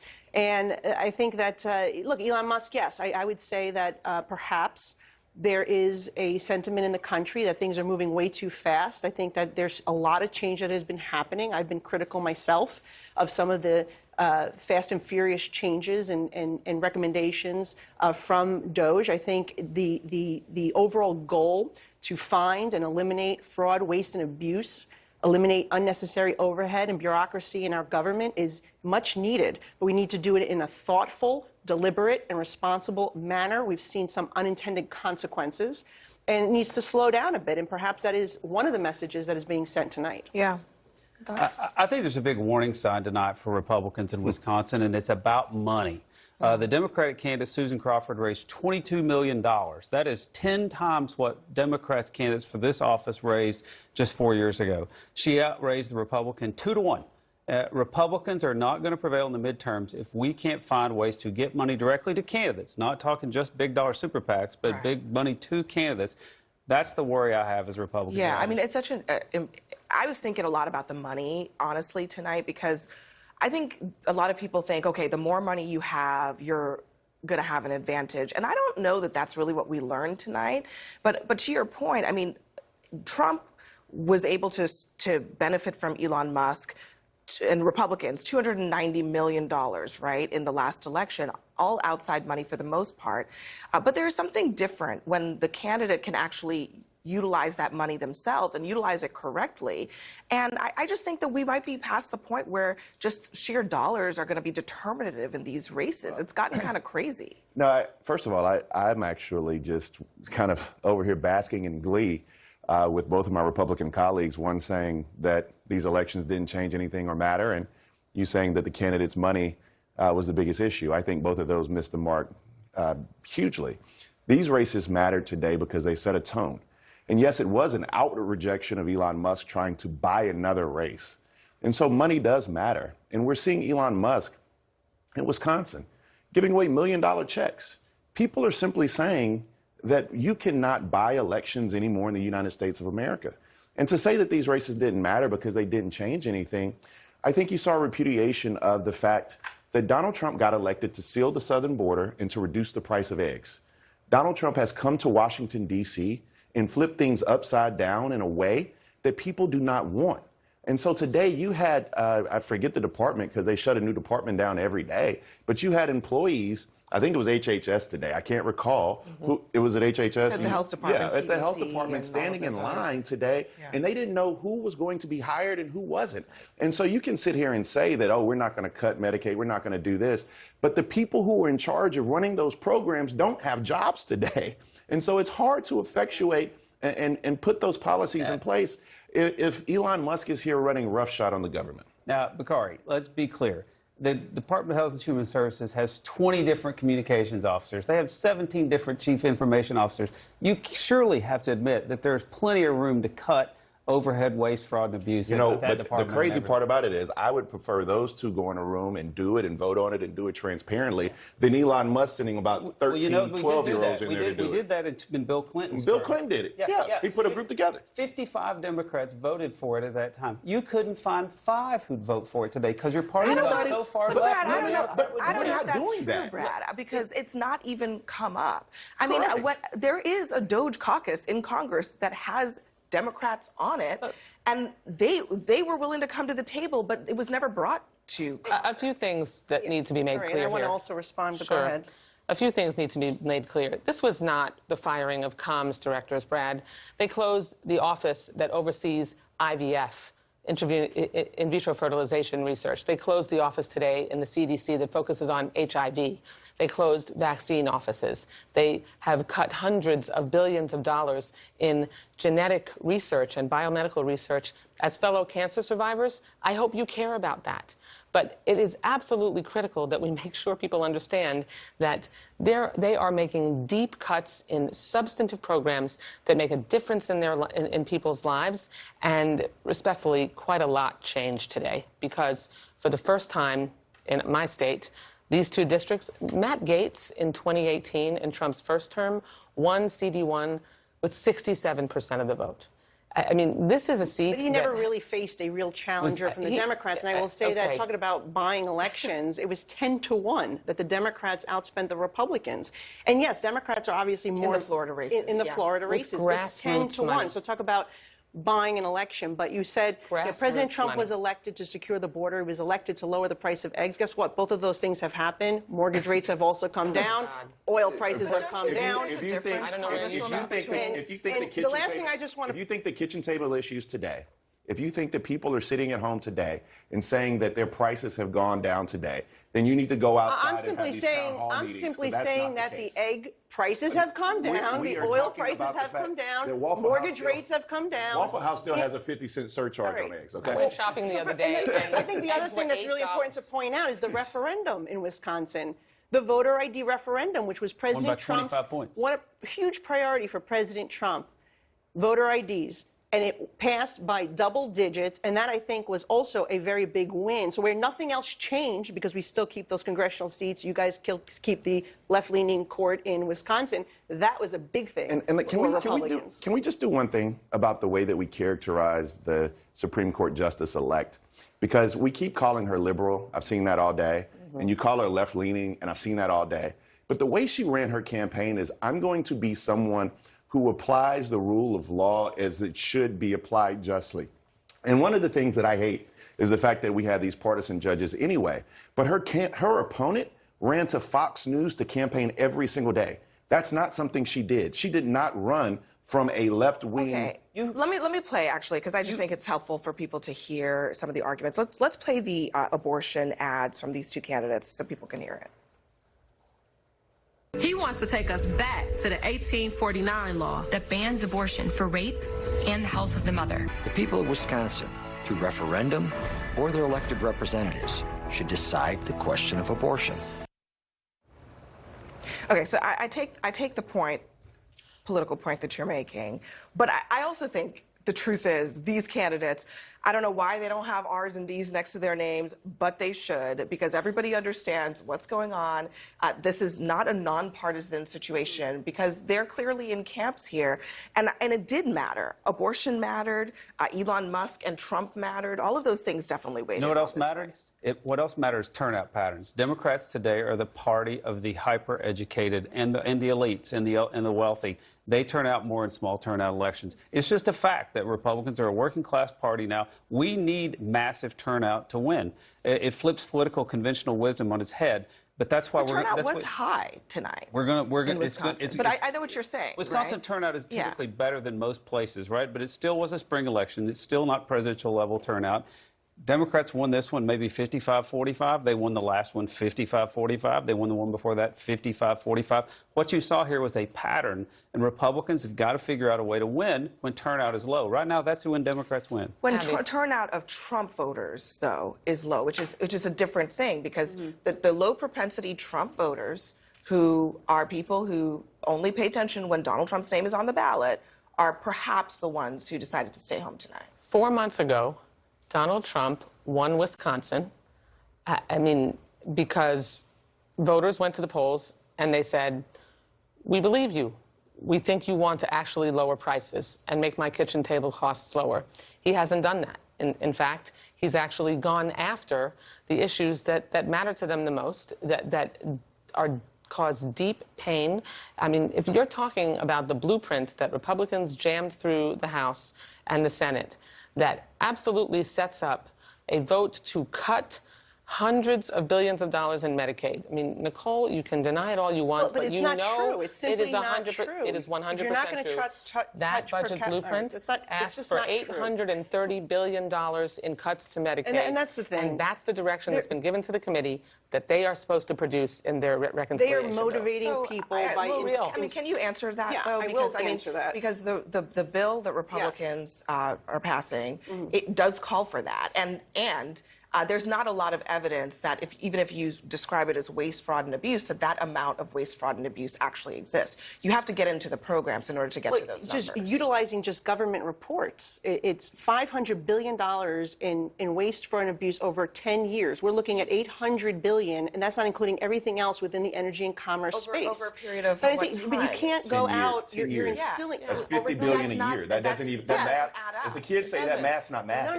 No. So the budget is over 10 years, right? So $500 billion just in Medicaid waste, fraud, and abuse. That's not. If you were to include Medicare, by the way, it would be $1 trillion. We're not even touching that. So what I'm saying is, how much is the entire program? No, what I'm trying to say is, if from $880 billion, you're talking about energy and commerce. It's much more than just healthcare, right? You're talking about all sorts of different mandates, regulations that can be reversed. The thing is to go out and say that we're cutting things when we haven't even mentioned the word in the budget resolution. It's just disingenuous. I do think, though, at least wait until the legislative. When it comes to transparency, though, shouldn't you, as lawmakers, if you're saying, okay, this is not a cut, say what it is then, exactly what it is, where it's going to come from, where you're going to find. We're not even at that step yet. That's what happens in the next phase. Yeah, we're not even at that step yet. But how can you go out there and say that we're cutting these programs when they're not even mentioned by name in the budget resolution? It's so disingenuous. Because what the Democrats have done is instilled fear in people. They are fear-mongering. And you know what the worst thing is? They're scaring senior citizens. They're scaring our most vulnerable. They're scaring people with disabilities to score political points. That is so ridiculous. And to take attention away from the fact they're going to raise taxes. Just wait until the language comes out. Then you could be critical of what we decide to do. What is really happening right now is that Donald Trump is cutting hundreds of billions of dollars out of HHS for biomedical research. He is cutting VA services. He's firing VA employees who are providing direct services to our nation's veterans. And their budget blueprint, according to economic experts say that you cannot come up with $880 billion in cuts in the Energy and Commerce Committee without cutting into Medicaid.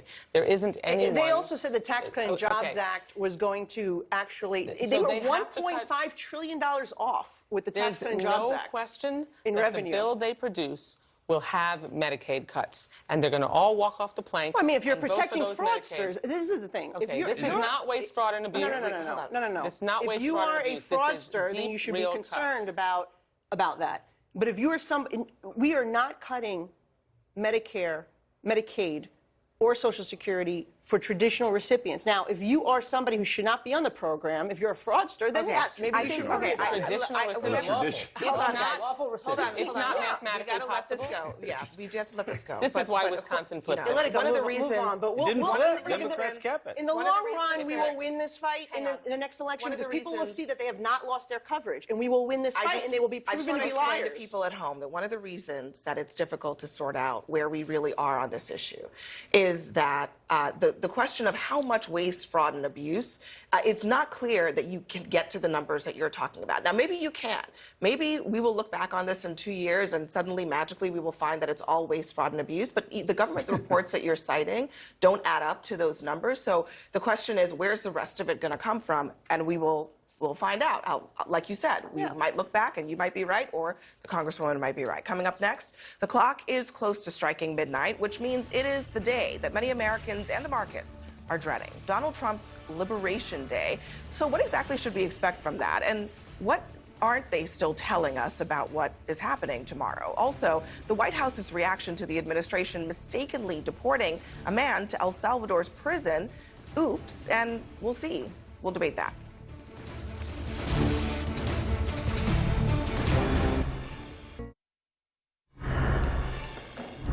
He will not go quietly into the night. He will not vanish without a fight. He's going to live on. He's going to survive because at midnight, Donald Trump celebrates his Liberation Day. Except, of course, unlike the speech on Independence Day, not everyone will be cheering. The president will officially expand his global trade wars from the Rose Garden tomorrow that have Americans and the markets on edge. It's still not even clear what the size and the scope of all of this is going to be in terms of tariffs. But allies and foes alike are already to hit back. Many Republicans are publicly warning that it's going to hurt their states, while others are letting Trump be Trump. You have to trust the president's instincts on the economy, okay? And why? This isn't blind faith. Remember what he accomplished in the first administration. Before COVID, we had the greatest economy in the history of the world, not the U.S., the whole world. This is not the economy of 2017. It's not, just objectively speaking. And the economy right now is clearly on edge. We are on the brink of something that could be very bad. The risk of recession is going up. Donald Trump is playing with fire here tomorrow. I think tomorrow's a real good chance for him to lay out the rationale behind what he's doing on tariffs. I don't think anybody in America believes that we shouldn't have a level playing field and that where Europe tariffs our goods, we should try to get rid of those. The way you get rid of them is going after Europe with tariffs of our own. You've already seen Israel say they're not going to tariff any American products. You see India say they're considering it. That's the effect Donald Trump's trying to get. He's trying to cause foreign leaders to back off their tariffs on our products. I think if he lays that out tomorrow and say that's what the goal is. The goal is for us to break down the barriers to American products so we can dominate the world. I keep hearing you all say that, but Trump is not playing coy about this. He is not saying, oh, I want there to be no tariffs. He's saying, I want to go back to the time when we brought in revenue through tariffs. He's saying the exact opposite of what you're saying. I don't understand why we are trying to put his words through some kind of like washing machine and filter them into something else.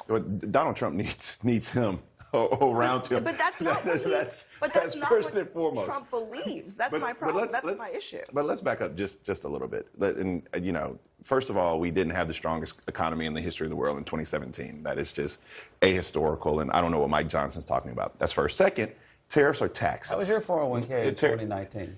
It's still a baby. It's getting there, but now he's taking it all out again, so it doesn't matter. It's going back down in the wrong direction. Most Americans would be glad to go back to the 2019 economy. No, they don't. No, they don't. But the second thing is tariffs are taxes, and people understand that. The American public, they're not stupid. They understand that tariffs are going to tax their everyday goods. And there are things like putting tariffs on Mexico or Canada. Like, take, for example, a car that's built by General Motors or Ford.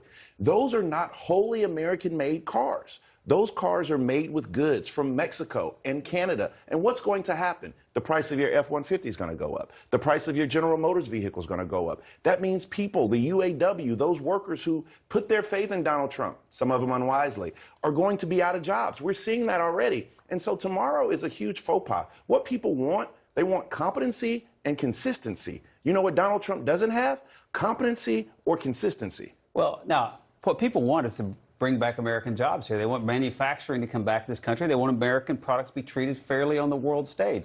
How do you do that? I mean, they don't think that Canadian lumber should be preferenced over American lumber. They want American lumber to have the same price. American dairy farmers ought to be able to sell their dairy products in Canada for the same price that Canadian dairy products sell for. That's what Americans want, is fundamental fairness on the world stage. How do you do that? You have to rattle the cage. Your argument is that American workers and Americans are going to have to feel some pain right now. That's the argument from the White House. No, the argument is that foreign governments. That's what Trump said. Foreign government's going to have to feel some pain. Well, Donald Trump said Americans let me play. This is Harris Faulkner over at Fox giving advice to the Trump administration about how they should sell this tariff situation to Americans. Part of that deal is making sure your shareholders, the actual people not by money but by vote, understand what's coming. And those 401k people who are depending, those retirees, all of that, just talking plain speak with them.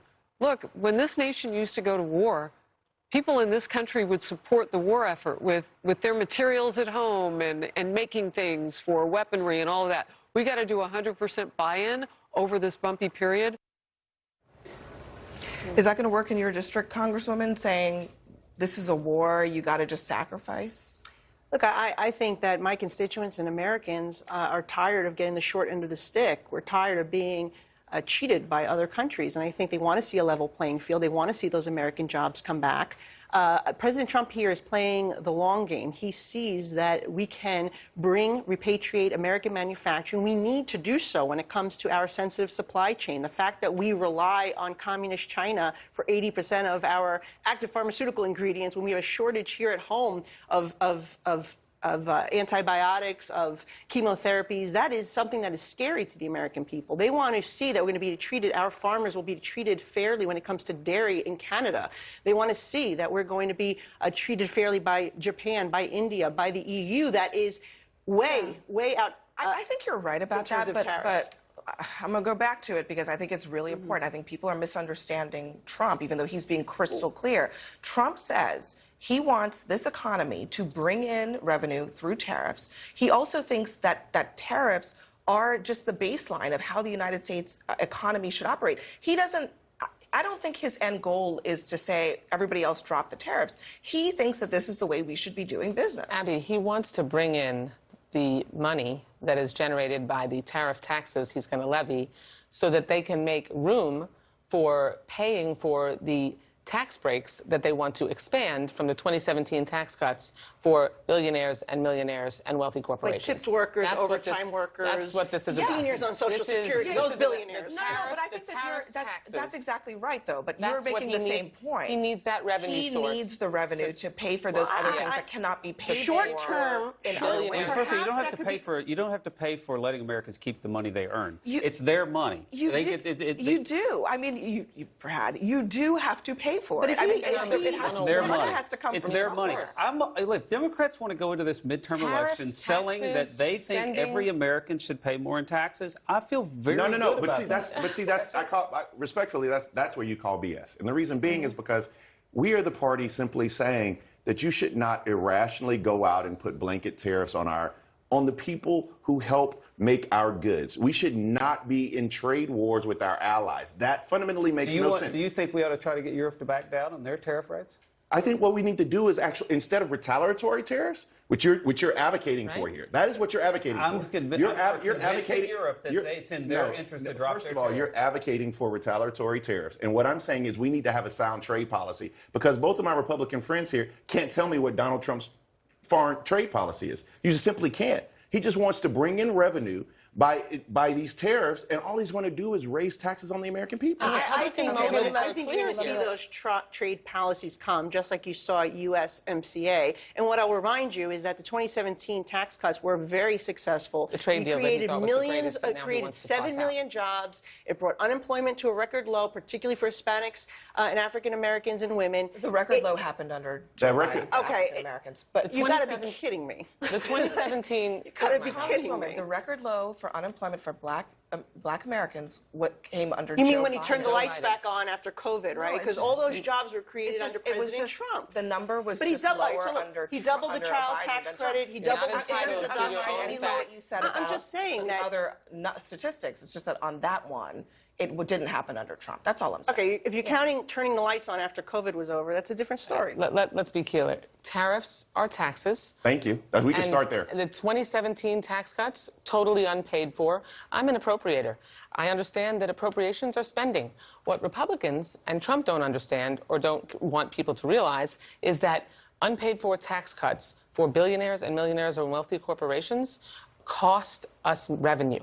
And when you cut taxes and you don't pay for it, then you are undercutting our economy. You are giving billionaires a windfall, and nothing happens for the American people because billionaires sit on their investment from a tax windfall. When you give middle-class tax breaks, they make purchases like stoves and refrigerators that put revenue into the economy. Democrats have a choice. We got to leave it there. We got to leave it there. There's actually some reporting out there that suggests that the Trump administration recognizes that they might need to make that choice, whether they give the tax cuts predominantly to people in the lower brackets versus people in the higher brackets. So we'll see what they end up doing. But coming up next for us, as the Trump administration gets backlash for ignoring due process, they are now admittedly mistakenly deporting a man to a prison in El Salvador. So what happens now?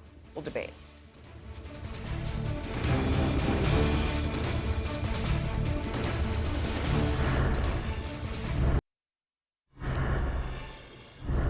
Tonight, what Joe Rogan said would be horrific just happened. The Trump administration admitting that it mistakenly deported a man, a father from Maryland, to El Salvador and put him in a notorious mega prison, quote, because of an administrative error.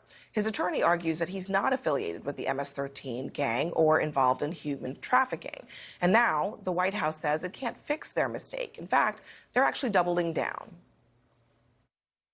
Has the president expressed any thoughts on the one error that was disclosed in court last night? Well, first of all, the error that you are referring to was a clerical error. It was an administrative error. The administration maintains the position that this individual who was deported to El Salvador and will not be returning to our country was a member of the brutal and vicious MS-13 gang. The vice president said he was a convicted member of MS-13. What evidence is there to back that up? There's a lot of evidence, and the Department of Homeland Security and ICE have that evidence, and I saw it this morning. So this is one of those many cases now that we're encountering where the administration says they have evidence, they haven't presented it in court, it hasn't been adjudicated, people haven't had an opportunity to counter it. And I think that's the fundamental question here. I mean, this man's case is actually pretty convoluted, but are we in a place now where the administration just says, well, trust us, and we'll figure it out later, or maybe we won't? What's happening now is, first of all, if you are an immigrant and you commit a crime, you should be deported after going through a fair process. That clearly didn't happen here, and what the Trump administration is turning us into is a lawless regime that is disappearing people with no due process, with no fairness. Even people like this gentleman who there's no evidence that he was a member of a gang. Was he here and they admitted. It's not a crime. And they admitted that they should not have sent him to the prison. Why can't they go get him? If he was mistakenly sent there, then he can be sent back. We're the ones that asked El Salvador to take these prisoners who were rounded up completely without a process. Some of them had TPS. Some of them had been through the parole program. You know, Nicole and I are on the same side when it comes to fighting the Castro regime, but yet we're seeing the Trump regime basically disappear people because they're not able to deport people. That's actually offensive, number one. Let's not compare President Trump to Castro regime. When you're number one. deporting people without That's a process, that's going to be very bad for you when you go back to Florida and you got to face your constituents. Very for trying confident to compare that Trump my constituents to Castro. don't want people That is deported insane. without a lawful process. Okay. First of all, was the That's what guy here happens in legally? Cuba. Was he here legally? He was. He was here legally. Yes. Okay, so you had one individual. If Who he is was now here in an legally, El I don't know. Salvador I don't know what his prison. status is. If it was a mistake, think about all the mistakes that the Biden administration made. That they'd allowed millions of people to come into this country unvetted, and that ended up killing. We had rape. We had all sorts of crime, drug trafficking, Lake and Riley. No. But Congresswoman, These are people but that Joe Biden let in through his policies. They were rounded up. And you're going to criticize the mistake of somebody who is deported? Respectfully, that is the definition of gaslighting. Because what No, we're it's saying not. is all five of us on this set tonight can look you in the eye and say that if you committed any of those crimes, then you should be deported immediately. You should serve your sentence and go home immediately. Yes, but they were let in. But I'm That's gonna finish. the bottom line. You're more concerned about the one guy that was deported first of all, than the millions of people that were let in illegally that went on to wreak havoc in cities like mine. First of all, I would love an argument that I would love an argument that wasn't subject verb Joe Biden. That's first. Second, Well, I mean, he's the one who let him in. What do you want me to do? Second, what we need here is an immigration process where we have, I think it's 4 million people who've already been adjudicated, slightly less than 4 million people, who we can round up and deport today. Those people who committed crimes. That's second. Third, being in this country legally, you know what? It's not a crime. You know who said that? The United States Supreme Court. There has to be a due process element to this. There simply does. And so for individuals like this gentleman right here, who's a father, I'm not going to sit here and die on a hill and say whether or not he was MS-13 or not. I'm not trying to be on Fox News or Fox and 5 in the morning because I simply don't know the answer to that question. But what I will say is that he deserved a right of due process so that we can properly adjudicate that. But I'm not going to let you gaslight me or the rest of this audience. I'm not done. I'm going to finish this sentence and say that I'm sitting here advocating for people so who commit hold on crimes, one because I'm second, not. because I do think I want to settle us on the actual issue here, because I think what he's asking, I don't think it takes anything away from what you're saying, that people who are criminals should be kicked out of the country. But why does that have to happen without due process? Well, what I'm trying to say is these guys are so outraged that one individual, whether he's here legally or not, we don't even know. Yes, it was a mistake, and it's terrible. If he was here legally and he was deported, that was wrong, and it was a mistake. None of but them look were at all the people that were deported with a allowed to process. come in under the previous administration that were wreaking havoc in my city. I'm sorry, we had a murderer from Dominican Republic that was caught. You had another murderer in upstate New York that was caught on the street, walking around freely. We had drug traffickers, gang members, all sorts of stuff. I don't know that this is And like yet- a degree of outrage that is like greater than the outrage about those things. Because I do think that the question that is being asked here is whether there is a systematic effort to evade due process, which is, I mean, if you think about it, right, there are crimes that are committed. There's a process for convicting people and kicking them out. The Constitution allows people to have due process. And when you throw that out the window, then suddenly you're undermining more than just the statute. You're undermining the Constitution. I think that's why people are concerned. Hold on, though. about it. This particular case, the judge ruled that he could be deported. He couldn't be deported to El Salvador. The administrative error is they sent him to the one country where the judge said he shouldn't be deported. If that's a mistake, the administration should correct the mistake. And in fact, if they say we're going to correct the mistakes we make, it'll let them talk a lot more about their success. In February, we had 8,000 encounters on the southwest border. That's down from 138,000 under Joe Biden, 150,000 under Joe Biden. You've also had fewer deportations. Donald Trump is fixing the problem on the southern border, and we should talk about that success rate. Look, I think first of all, you're right. The border has fewer encounters now than at any point in many years. And the only thing changed was the president. But okay, let's go back to what we were discussing here, which is about what is the process that's happening here. You know, in this man's case is just one of the cases. There have been other cases where people have been accused of things that they say they didn't do, and the Trump administration provided no evidence. I think the bigger question is, do they have to prove these claims before they just pick people up and deport them Well, they have to follow the law. to a prison that the vice president describes as a gulag. They have to follow the law. That's Who was clear. the They have they to in that follow the sense? law. Who was the they? The president, the administration has followed. Joe I Biden agree. has been following the law before. Like that's not in question. But the mere posture, the American public believes if you are not in this country legally, you should be deported. Our laws actually allow that for that to happen. Yeah, nobody's disputing that. Well, actually, they are disputing. The whole No, no, Biden administration was one big dispute of that. Nobody is disputing. When they left the back door open. Nobody is disputing that if you are here in the country legally and you are told to be deported, you should leave. That's not being disputed. But there are people who are in this country illegally and they have valid legal asylum claims and other claims to stay that ought to be adjudicated. Wouldn't you agree? Yes, but I think you have to go to a port of entry to make your asylum claim. You can't abuse the asylum system. Like, yes, we have rules that have to be followed in these processes. That's right. There are multiple processes. TPS is a lawful process. Right. The That's an parole executive program, process. But the humanitarian parole program, a lawful process. Presenting yourself at the border for asylum, a lawful process. What isn't extra lawful. What isn't lawful is Outside the law. when they rounded up the people who they sent to El Salvador, and some of them might be bad people, and they should be deported. But we do not, what's different about the United States is that we follow the rule of law. We do not disappear people like Maduro and the Castro regime and in Nicaragua and in Russia. What we do is we put through people with a lawful, fair, due process. None of the people in that El Salvador prison went through any process. They were rounded up mostly because they have tattoos all over their bodies, and they were sent to a gulag prison with nothing, no recourse whatsoever. That's not how we do things in the United States of America. I just want to clarify a couple of things. There are some people who have been who've been deported, who had final orders of deportation. They're being deported under basic immigration laws. But this issue of deciding that someone is a part of a gang because they have a tattoo is happening right now, right? I don't know that that's actually happening right now. What I know is that President Trump, they have arrested people who are gang members, gang leaders. They have arrested people that are drug traffickers. Right, but They've they're arrested saying people that that some are of these murderers. people are gang I don't members know. based Did you on look their- at their file? I do not based know on if their it was based on. tattoos. No, that's how they perhaps They're shutting down try to immigration identify courts. them based on tattoos. Now, whether they're deporting them or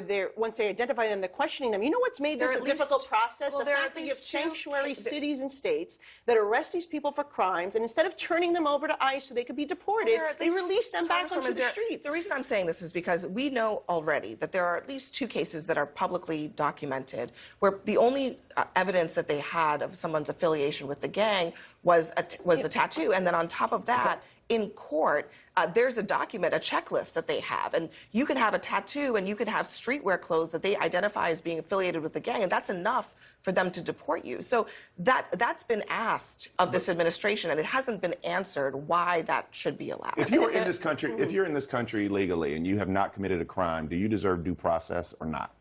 No, It's a yes or no question. Look, if you're here illegally, you should be deported. Period. But if we're not focused on these individuals. You really didn't. I just ask you a simple yes or no question. Someone's here illegally? If you are here in this country illegally and you have not committed a crime, do you deserve due process, yes or no? It depends on your circumstance. Yes, you do deserve due process. Then that's the point. That's but what I'm trying to say is, in many of these cases, you have people who have been already arrested and convicted of crimes. In fact, Mayorkas actually sent a memo to the ICE agents saying that being convicted of a crime is not reason enough to not allow somebody in the country. How about this? That is wrong. This is how we are. If you've been convicted of a crime, get out of here. Well, that's welcome. But how about this? If you committed a crime, get out of here. However, if your only crime, which is not a crime pursuant to the Supreme Court, is being here illegally, you deserve the benefit of due process. And if you cannot say yes to that, that is one of the more anti-American things I've ever heard. And this is how Republicans are drifting us towards county sheriffs to cooperate. a regime they do cooperate. All you got to do is call. But the thing is that you have people that are. Hold on, guys. What you're not understanding is that cities like mine are actually taking people who are convicted of crimes. They commit another crime. They release them back onto the streets.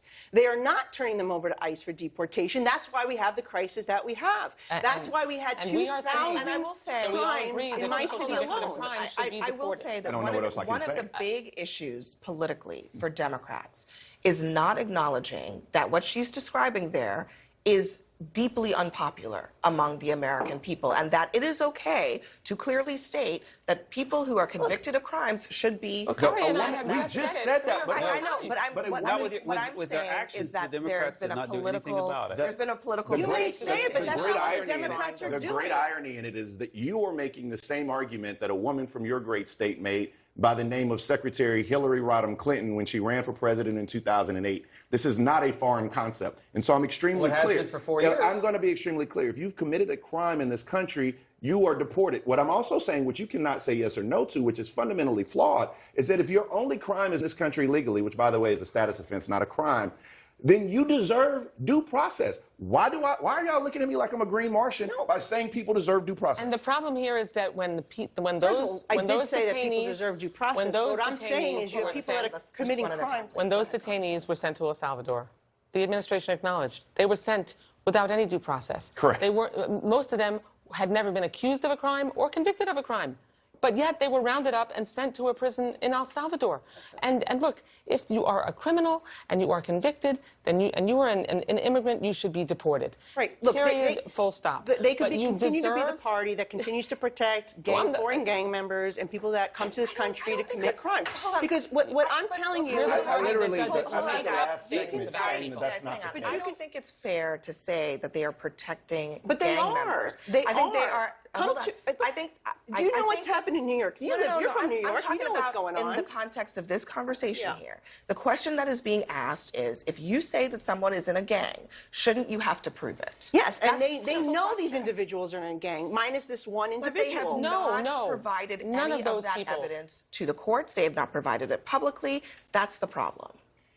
I can go one step further since we're going out on limbs today about democracy. If you're in MS-13, you should be deported too. I mean, but there has to be some level of due process. I have 22 tattoos. I have 22 tattoos, and I'm not a Blood. I'm not a Crip. I'm not a GD. I'm not in any gang, right? I'm just somebody who has 22 tattoos because I appreciate that and I like it. Do I hang out with people who may be some people of ill repute? Yes, some of my friends are of ill repute. Yes, okay. But for God's sake, give somebody the benefit of due process if their only crime is a status offense of being here illegally. How did we get here? How did we get here? I don't know. Because she was accusing me of coddling drug dealers. Democrats just stopped enforcing immigration laws, and they bragged about it. The public lost. And you know what happened? Confidence. You know what happened? Democrats lost the election. So if we stop saying we lost the race, we lost the election. So help us enforce immigration laws. We should all be agreeing. But what I'm saying is, you may all agree here. How come they're voting?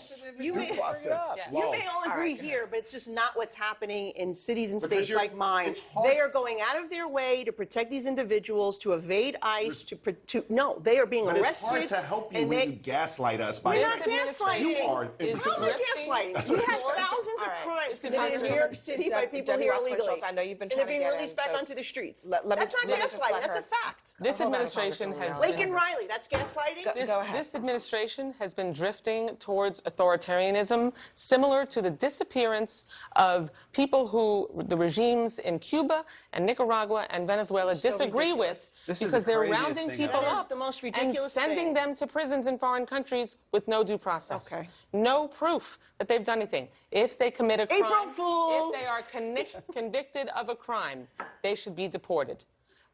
You two should be agreeing, and your party should be agreeing, that we should deport people when they go through a fair and lawful due process. We should follow the law. We should follow the law. But which Democrats need to help us do that. Democrats have spent the last 5 years trying to make sure we did nothing to enforce our immigration laws. So instead, now you're violating the law. Let's help us enforce the laws. So Drop the sanctuary city policies. Brad, Bakari mentioned this. There are millions of people with final deportation orders in this country.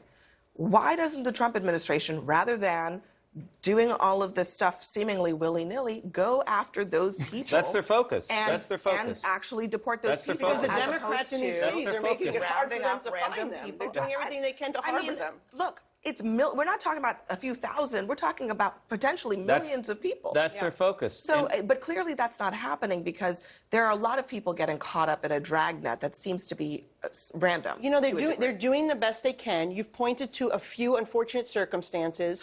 And it is because the Democrats in these cities and states Look,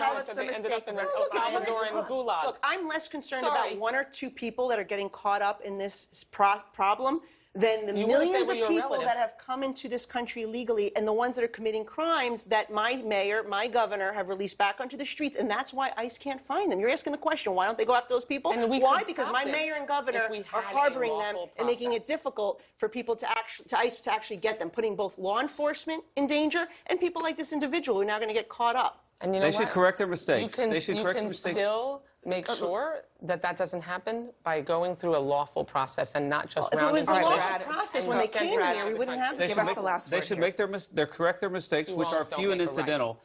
The Democratic Party needs to correct its entire mistake of letting 10 million people in this country. That's not something we've seen them take action on. One of the biggest problems with the mistakes that are being made is that they're not just like deporting them back to their country of origin. They're sending them to, the vice president described it as a gulag in El Salvador, where God knows what's happening to them. So, I mean, there are consequences to these mistakes as well. There are consequences to letting people who are criminals into this country. And there's someone there families now have paid for it. who they've admitted shouldn't have been sent there. And they're just leaving him there to rot. All right, everybody. Thank you very much. Thank you very much at home for watching Newsnight. You can catch me anytime on your favorite social media platforms, X, Instagram, and TikTok. In the meantime, CNN's coverage continues next.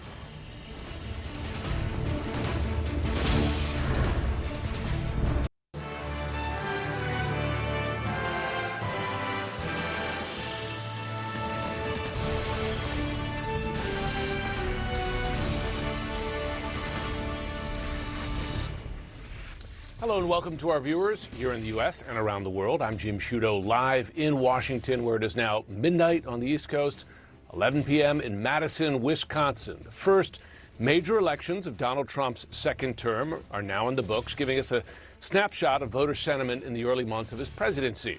In battleground Wisconsin, Democrats are celebrating a key victory in that state's Supreme Court race. And in Florida, Republicans held on to 2 U.S. House seats, although notably by smaller margins than President Trump's victory just a few weeks back in November 2024. First to Wisconsin, where CNN projects that Democratic-backed Judge Susan Crawford will defeat the conservative Brad Schlimmel there, maintaining the liberal majority on the state Supreme Court. This is undoubtedly a blow to Trump advisor Elon Musk, who sank more than $20 million of his own money into that race, the most expensive judicial contest in U.S. history. And to the people of Wisconsin, thank you.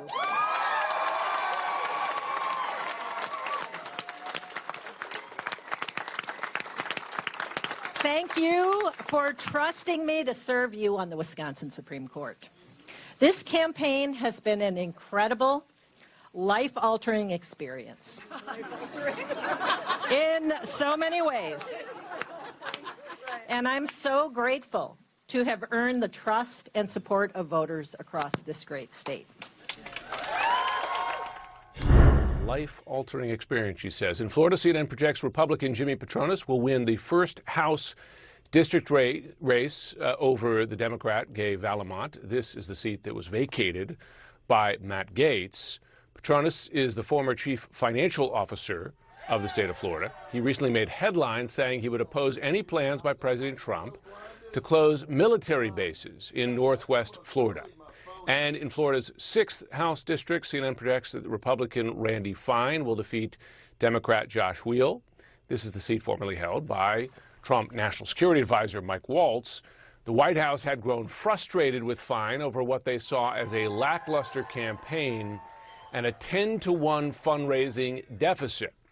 The Trump administration will also surely be frustrated by the decisive defeat of the conservative candidate in Wisconsin's Supreme Court race.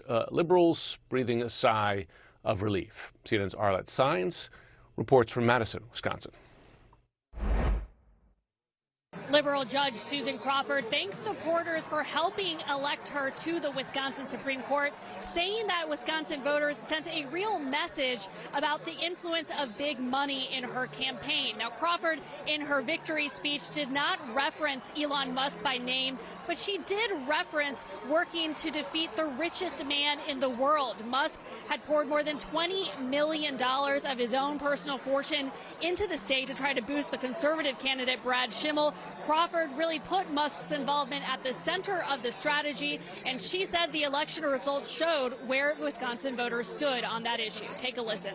Today, Wisconsinites fended off an unprecedented attack on our democracy. That's right. Our fair elections and our Supreme Court. And Wisconsins stood up and said loudly that justice does not have a price. Our courts are not for sale. Crawford's victory will now ensure that liberals maintain the majority on Wisconsin's Supreme Court. There are a number of hot-button issues that could come before the court in the coming years, ranging from abortion rights to congressional maps. Now, this was officially a nonpartisan race, but it attracted a lot of outside political attention from both national parties, as President Trump had endorsed the conservative candidate Brad Schimmel, and Elon Musk also went big on his campaign. Now, Crawford and her Democratic allies really tried to turn this race into a referendum of Musk, betting that those voters who are frustrated with the Doge efforts and his big spending in the race would be motivated to turn out. And this marked the first real major electoral test in a battleground state of President Trump's second term. Arlette Saenz, CNN, Madison, Wisconsin. All right, so how are the parties reading it? Joining me now, Maria Cardona, Democratic strategist, CNN political commentator, Brian Lanza, senior advisor to the Trump 2024 campaign. Good to have you both on. Late in the evening, I want to give you both a chance to respond. I'll give ladies first. Maria, is this a sign of a shift post-November election, or is this one of those special election anomalies, right, that doesn't quite reflect the broader electorate?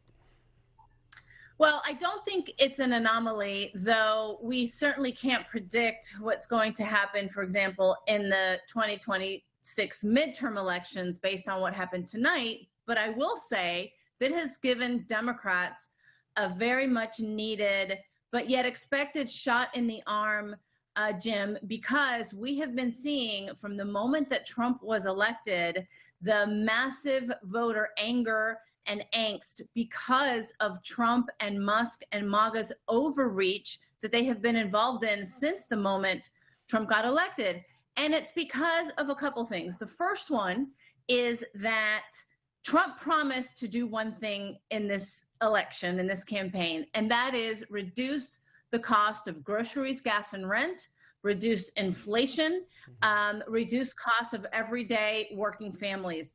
And he has not done that. And we have seen poll after poll after poll, Americans are frustrated and have said that he has not focused on that as much as he should. And the second thing is that Americans have seen Elon Musk, somebody who is not elected, somebody who was not confirmed, and frankly, somebody who has no business doing what he's doing, firing hundreds of thousands of Americans and taking a wrecking ball to some of the most important programs that American working families count on.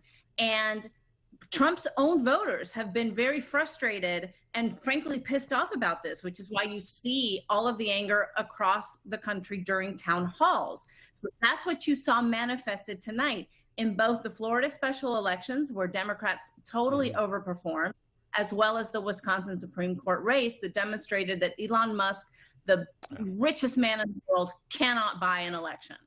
So Brian, your response, I mean, Maria's absolutely right, including on the Trump economic numbers, right? Recent polling has shown that his reviews for his handling of the economy have fallen, the big advantage he had going into the November election. Yeah, I mean, listen, what we saw today, the election today was a test of voters. You know, how did they feel about President Trump in Florida and the federal races? and they validated President Trump. You know, it's so funny to hear this conversation, the Democrats saying we almost won, and it was let's not ignore the message. The message is clear. The voters, reaffirmed President Trump's mandate from November to go forward by picking up those 2 congressional seats. That matters. You can't ignore those things. And tighter margins, though, right? Than Trump had just a few weeks ago. Jim, winning is winning. It doesn't matter whether it's by 1 vote or by 30 points, which you won the last time. And a win is a win. Now, you can try to hang your hat on saying we almost won it, and try to make that a motivating factor. But the reality is the voters rejected what the policies that the Democrats were bringing, and they reaffirmed what President Trump was doing. So yeah, I mean, that's what's taking place, and that's a good thing. President Trump's going forward. You're right, Jim. He was brought in to lower the prices of gas, to lower the prices of eggs. Eggs are down over 50% for where they were when he took office. Gas is down 30%. It takes time. I mean, what matters more than anything else is not what's happening today. It's what's going to happen in July of 2026. That's when voters are going to make their decisions on what this economy looks like. And so right now you hear a lot of stuff, but at the end of the day, we know when voters are going to make those decisions. You lost the race in Wisconsin, of course, and I wonder, Brian, and then I want to go to Maria, was Elon Musk an asset or a negative in Wisconsin? I mean, he spent a lot of money there. Certainly didn't win. It was a 10-point margin, not even quite close. I wonder if he was arguably a motivating factor for Democrats more than for Republicans. Yeah, quite possibly. I mean, what it also shows is that money isn't everything. We learned that when Hillary Clinton lost against Donald Trump in 2016, when she vastly outspent Donald Trump. And Elon just learned that today. The message matters at some point. And in Wisconsin, Democrats seem to have found a message, local message, not a federal message, but a local message in Wisconsin that they don't want Elon coming in with his vast money and try, for lack of a better word, buy the election. Yeah. But also issues matter, and they had a better issue to run on, and the fact that they didn't want this, non-Wisconsin coming in and telling the state what to do, and that has a powerful effect. We've seen that happen in other states, and sure, it was a loss for Elon. It was $20 million that they spent, and I'm sure there's some motivating factors in there. But he'll recalibrate. When you come up short, you don't quit. You don't go onto the sidelines and say I don't want to play again. You calibrate and figure out how to go forward, and that's what we'll learn from Elon. That when he fails fast and he moves forward fast. So Maria, to that point about Democratic message, because even Democrats, of course, have criticized their own party for not having the message that's going to win over voters, particularly as you come up to the midterm elections. Did you see at least the makings of a message in some of these races? And of course, the candidates were testing them out, right? And this is a test. Absolutely, Jim. And I think that you are seeing Democrats across the country, including in the Florida special elections, where, I know my dear friend Brian doesn't want to accept that there is a message here for Republicans. And I hope he's right that they don't listen to it and don't pivot. And continue to ignore America's economic woes. That'll be fine with me. But the fact of the matter is that the message that Democrats are starting to coalesce around is the economic message, and specifically because what we are seeing and what voters are saying very vociferously across the country is that Donald Trump has betrayed them. Donald Trump is stabbing them in the back. Every time he talks about wanting to buy Greenland instead of helping them to buy groceries, that is going to be a negative mark against him moving forward on this one issue that we all know is king and queen and everything else, which is the issue of the economy. And what you're seeing across the board is that voters are hurting. People are losing their jobs, specifically because of Elon Musk and his wrecking ball. People are still not able to make ends meet. People's mortgages are still too expensive. Inflation is actually not going down. And so what you're seeing is that what Trump promised is not coming to fruition. And Republicans are concerned when you had to have the president pull back his nominee for the United Nations because he was afraid that her district might be in trouble, a district where she won by 23 points. And so the massive margins that Democrats cut in these 2 Florida districts do matter. But again, like I said, I hope Republicans ignore it, as my friend Brian is trying to do. That's just fine with us. Well, listen, it's not the last time we talk about it. Appreciate having you both on. Hold those thoughts. Maria Cardona, Brian Lanza, thanks so much. In the coming hours, the U.S. president is expected to announce, speaking of the economy, his most aggressive tariff policy yet in a major escalation in what is becoming multiple trade wars, including with U.S. allies. Donald Trump is expected to reveal a slew of new tariffs at a Rose Garden ceremony at 4 p.m. on Wednesday. The White House says the tariffs will go into effect immediately as he announces them. Now other countries, businesses, American consumers bracing for the impact. Economists warn prices of goods could skyrocket quickly at a time when the stock market is off to its worst start in 3 years. The White House press secretary is urging patience for, she says, the time needed for the president's economic plan to work. Well, certainly they are legitimate concerns, and the president takes those concerns very seriously, and he's addressing them every single day. And tomorrow's announcement is to protect future generations. The senior citizens you mentioned, it's for their kids and their grandkids to ensure that there are jobs here in the United States of America for their children to live the American dream. Earlier, I spoke with Canada's Minister of Foreign Affairs, Mélanie Joly, about what she says is now a trade war between the two neighbors and allies. She says that Mexico and Canada, two key trading partners for the U.S., are working together now to figure out a way to respond jointly to President Trump's expanding tariffs. We've been working together. The foreign minister of Mexico and I have been in close contact for many weeks now. It's been more than 90 days that we've been dealing with different executive orders coming out of the White House that are affecting our economies. But it was an introduction call. It was the first time the Prime Minister of Canada, Prime Minister Carney and President Sheinbaum were talking, and we're both very important trading partners. Mexico is the second biggest trading partner to Canada, but also we're part of the USMCA, this trade agreement that is also so key right now, and that we need to see whether we can continue to work on to keep it strong. And this is certainly a message that we wanted to make sure that the Mexican government heard from their Canadian friends. As you know, the Prime Minister, Carney, he warned that the old U.S. relationship that Canada had with the U.S. is over, stating, quote, the U.S. is no longer a reliable partner. I wonder, what does that mean exactly? How will the trading relationship change between the U.S. and Canada, but also the defense partnership? Well, we didn't launch a trade war against the U.S. The U.S. Decided to put 25% tariffs against all our products in their first executive order, then went after us by putting 25% tariffs on our steel and aluminum, then went after us putting 25% on our auto sector, and now we're looking at potentially being vulnerable to reciprocal tariffs. Meanwhile, we wanted to make sure that we were sending a clear message that we were retaliating. And at this point, we've put $60 billion worth of tariffs against products in Canada. And also we have $100 billion more of potential counter tariffs against the U.S. So on American products in Canada. Canada is the biggest client of the U.S. Jim, you've asked me that question in the past.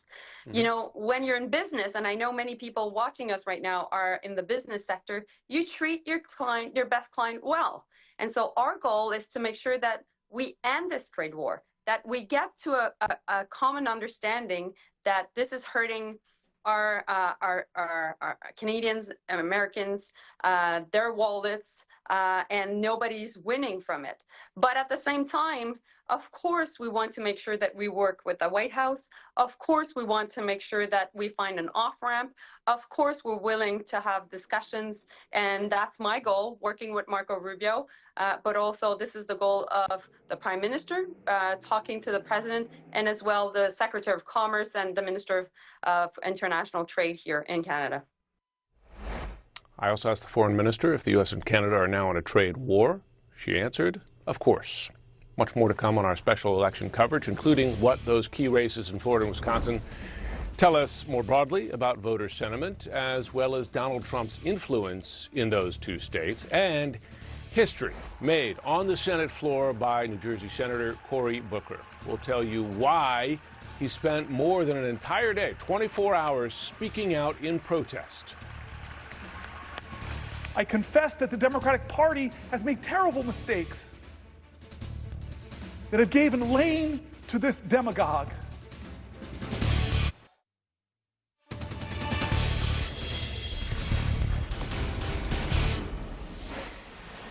More now on our top story. Key wins for both Republicans and Democrats in the first major state races of President Trump's second term. In Wisconsin, CNN projects the Democratic-backed candidate Susan Crawford will win the state Supreme Court race, a key one, ensuring the liberal majority on the court in a key battleground state. Crawford beat out conservative judge Brad Schimmel in what quickly became the most expensive judicial contest in U.S. history by far.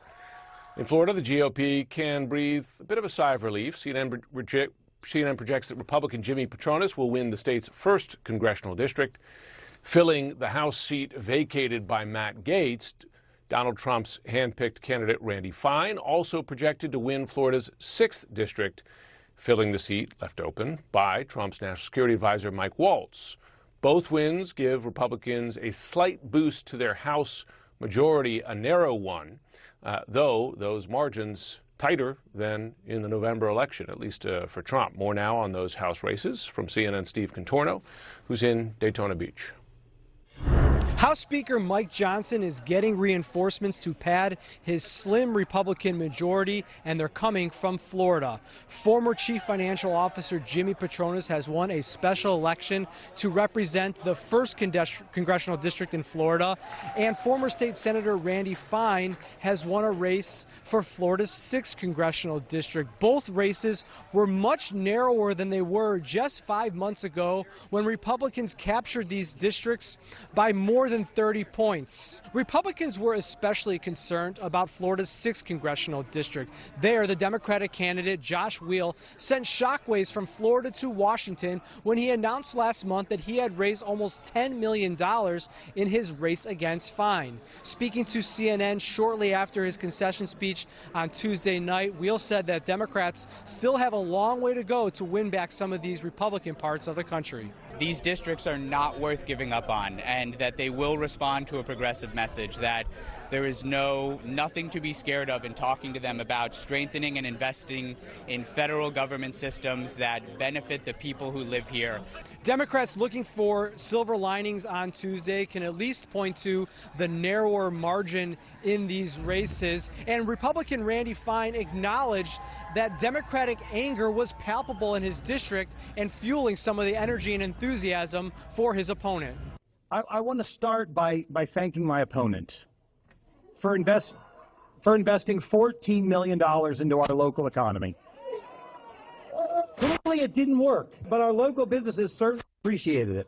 The results are a major victory for Donald Trump, who had endorsed both victorious candidates in their Republican primaries, and now he will have help trying to get his agenda through Congress. Steve Contorno, CNN, Daytona Beach, Florida. Joining me now is Larry Sabato, Director of the Center for Politics at the University of Virginia. Larry, always good to talk to you, particularly grateful after midnight. Thank you, Jim. So listen, Democrats are celebrating, at least in Wisconsin, but also tighter margins in those districts in Florida. I wonder how you read the message from these races. And would you say that these are just, these kinds of things happen in special elections, don't necessarily mean the same thing's going to happen in the big races?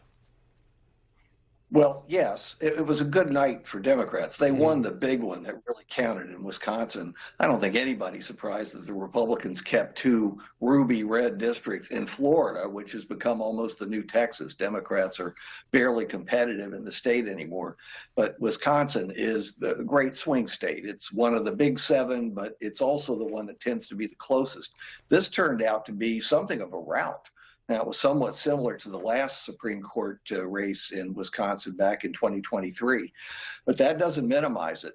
These were under difficult circumstances, and you had the richest person in the world spending over $20 million of his own money, handing out $1 million checks to a couple of individual voters, and gathering all the media steam, the media coverage in the last few days of the campaign. It's a lesson for Trump about Musk, and it's a lesson to Musk if he cares to learn it. So is that lesson that Musk, even with his endless supplies of money, could prove more damaging for Republican candidates than an advantage for them? Yes, incredibly, there are things in politics that are more important than money. I know that's revolutionary to suggest that, but it's absolutely true. And you cannot buy elections. I've seen this so many times. Candidates who are outspent often win. And they win because they've tapped into the public mood, whatever it may be, on whatever subjects they're focused on. And I think Musk has become radioactive because of Doge and because of all the massive cuts, and people are really concerned about what's going on. So he's as much of a minus as he is a plus, probably more of a minus than he's a plus. Yeah, he's seeing that, I mean, effect on sales of Teslas, for instance. Connect the dots for me here if you can. So tighter margins in those two Florida congressional districts, a big win for Democrats in the Wisconsin race. You had a couple state races recently, including in Pennsylvania, where Democrats outperformed over the November results.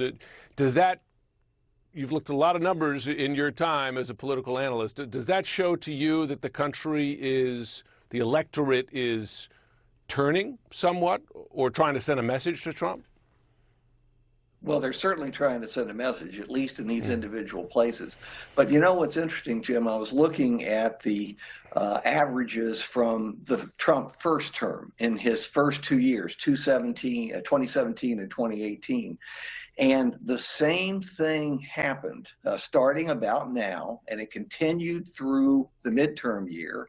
And gee, what did that produce? It produced a Democratic House of Representatives and a significant turnover in the House. It didn't win the Senate, probably not going to win the Senate in 2026, but the House is the Democrats' great prize that they can win in 2026.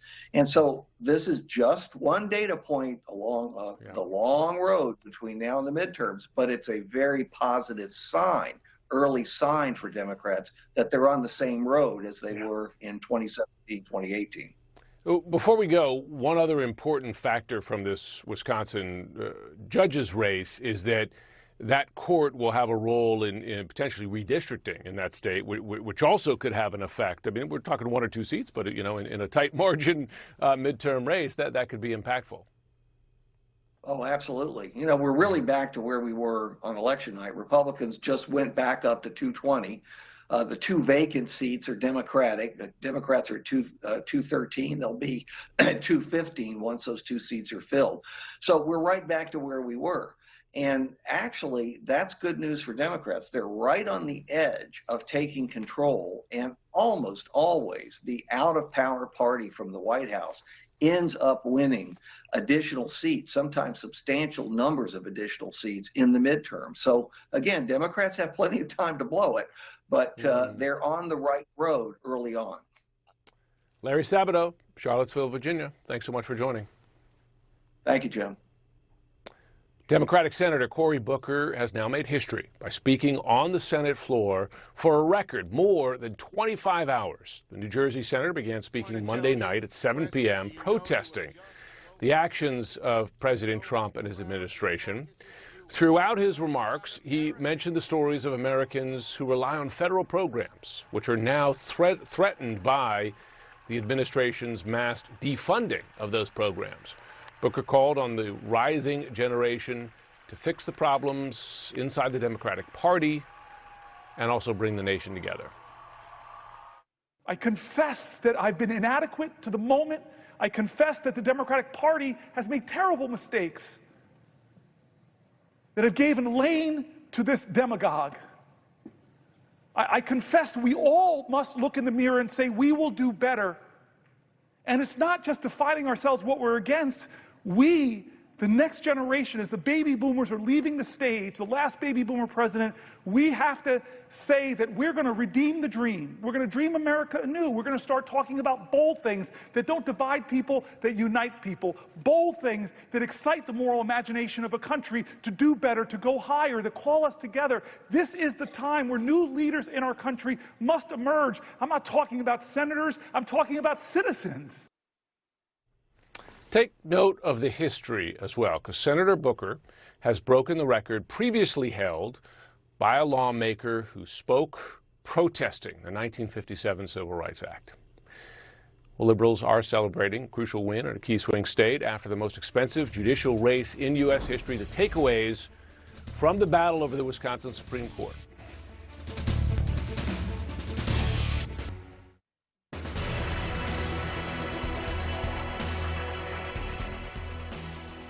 Welcome back to CNN Special Live Election Coverage. I'm Jim Sciutto in Washington, and let's check in on today's top stories.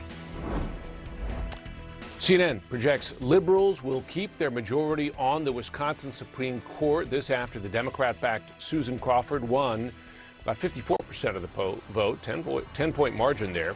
The circuit court judge defeated Trump-backed conservative judge Brad Schimmel. This despite Elon Musk pouring millions, $20 million into the race on his behalf.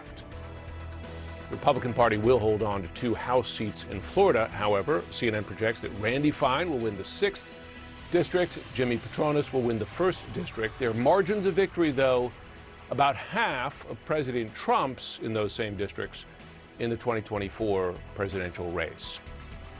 President Donald Trump is expected to reveal new tariffs in the coming hours, marking an escalation of what is now a global trade war.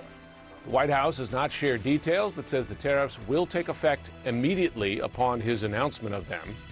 Economists are warning this could lead to sharp increases in the prices of goods for U.S. consumers, as well as potentially wipe out millions of jobs. U.S. state judicial races usually do not make national or international headlines, but Wisconsin is a battleground state that helps determine who wins the U.S. presidency. And its Supreme Court will have the final say on election disputes as well as congressional mapping, also issues such as abortion. Anthony Chergosky is an assistant professor of political science at the University of Wisconsin-La Crosse. Good to have you on tonight. Thanks so much for joining. Thank you, Jim. So I wonder how the great state of Wisconsin is reading these results here. Obviously, Donald Trump won Wisconsin just a few weeks ago, but this is a 10-point margin for a liberal, a Democratic-backed judge. Does that signal, in your view, a shift in the state just in the first few weeks of Trump's presidency?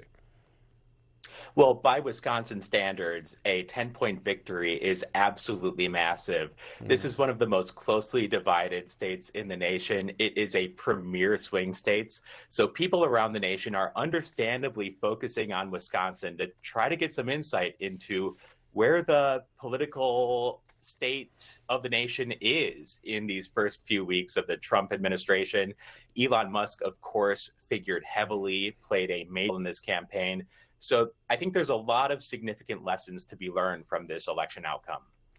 Is the makeup of voters in a race such as this one significantly different from the makeup of voters in a presidential election cycle?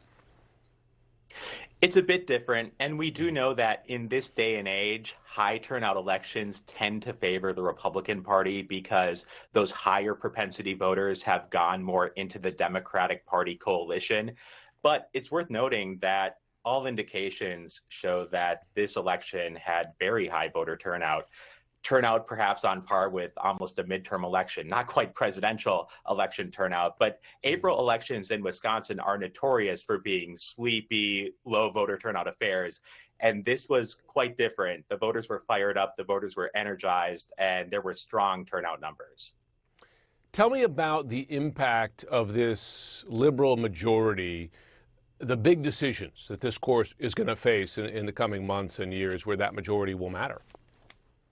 The Wisconsin State Supreme Court has played a very important role in Wisconsin government. Already, the 4-member liberal majority has made important rulings on gerrymandering and the district maps for the state legislature. There are also potential rulings on the way regarding abortion, regarding Act 10, which is the law that deals with collective bargaining rights for public employee unions. Obviously, in Wisconsin, elections are really close and often very controversial. And so the state Supreme Court can weigh in with rulings on election laws, election procedures. So there's all kinds of issues that the state Supreme Court could weigh in on with concrete impacts for Wisconsin. Before we go, was Elon Musk a positive or a negative for the Republican-backed candidate in this race? Well, Democrats insisted that there would be a backlash to Musk and the role that he played in this election. And I think it's going to take a little time to sort that out. But I do think it's a critical question for Republicans. Did Musk do more harm than good? He invested an enormous amount of money. He came here to campaign personally. It's worth noting, though, Jim, that the Susan Crawford campaign focused much more on an anti-Musk message than an anti-Trump message. And maybe there's something to be learned in that. No question. Anthony Chergosky, thanks so much for joining. Thank you. Still to come, the steel and auto industries in Mexico are already grappling with President Trump's tariffs. Now they're bracing for more tariffs set to take effect this week. We're going to have the details just ahead.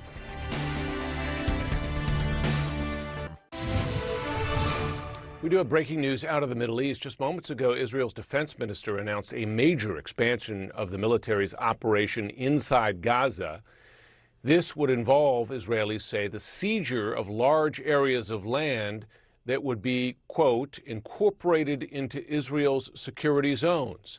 The operation would also include, again, quoting here, the large-scale evacuation of Gaza's population from combat zones. Israel did not give further details.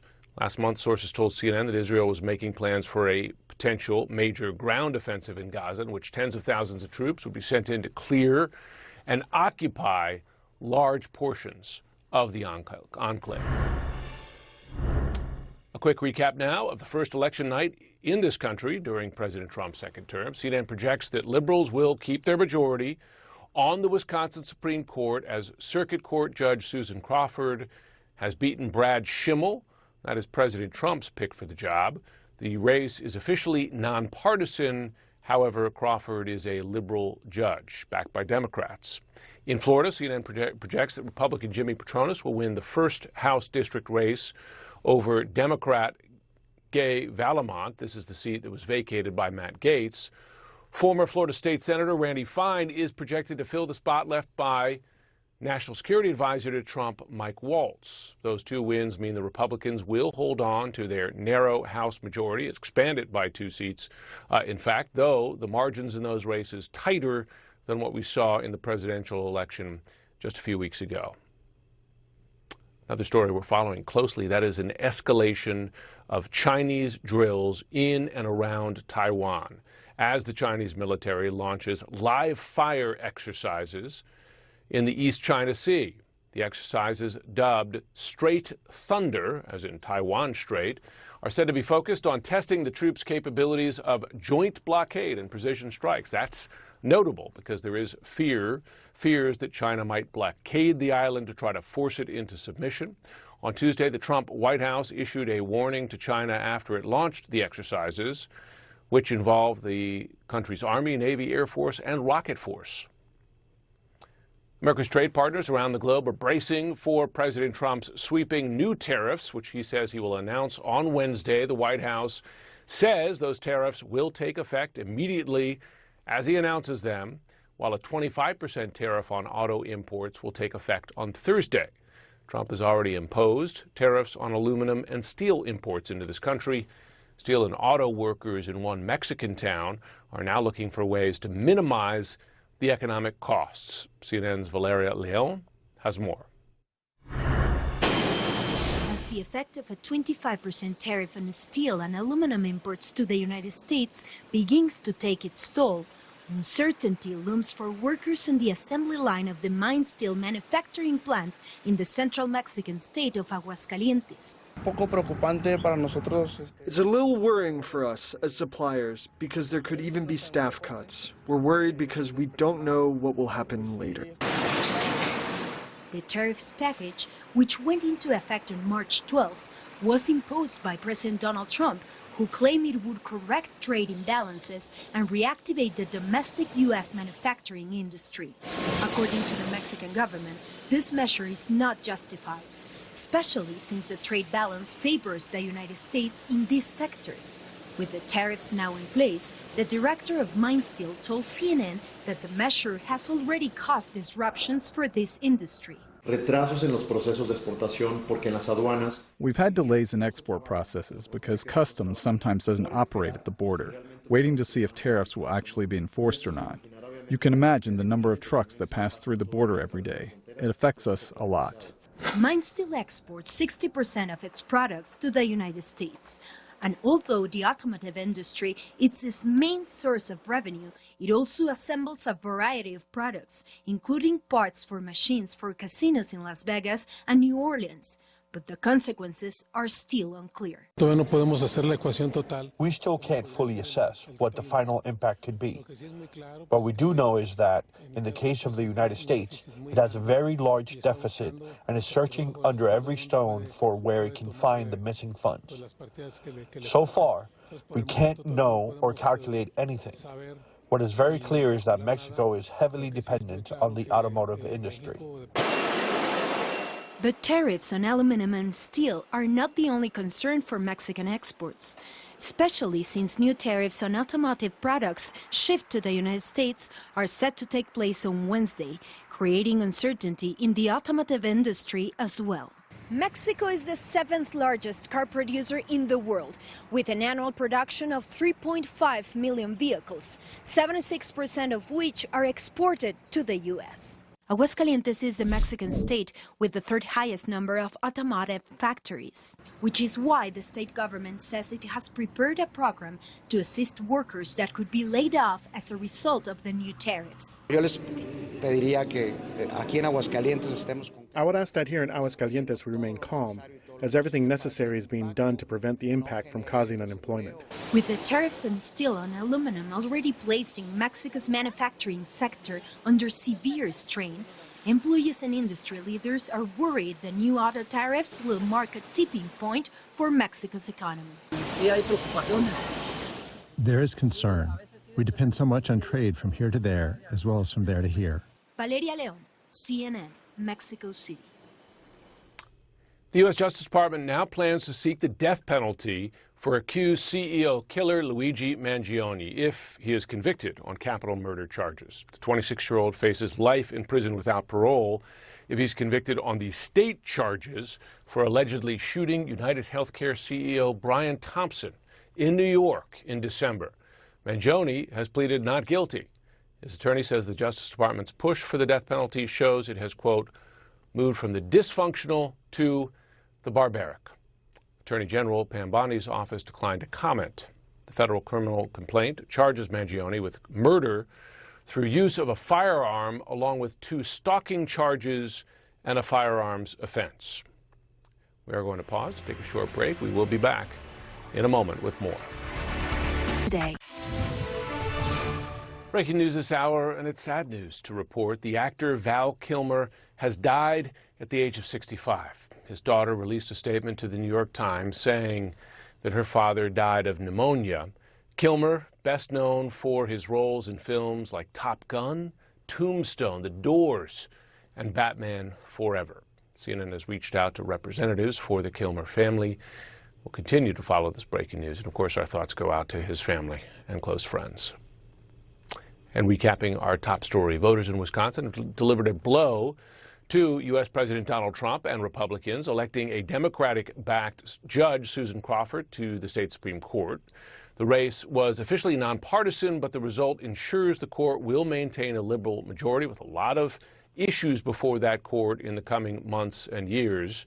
Meanwhile, Donald Trump's preferred congressional candidates won their special elections in Florida. Republican Jimmy Patronis in the state's 1st district. That replaces Matt Gaetz.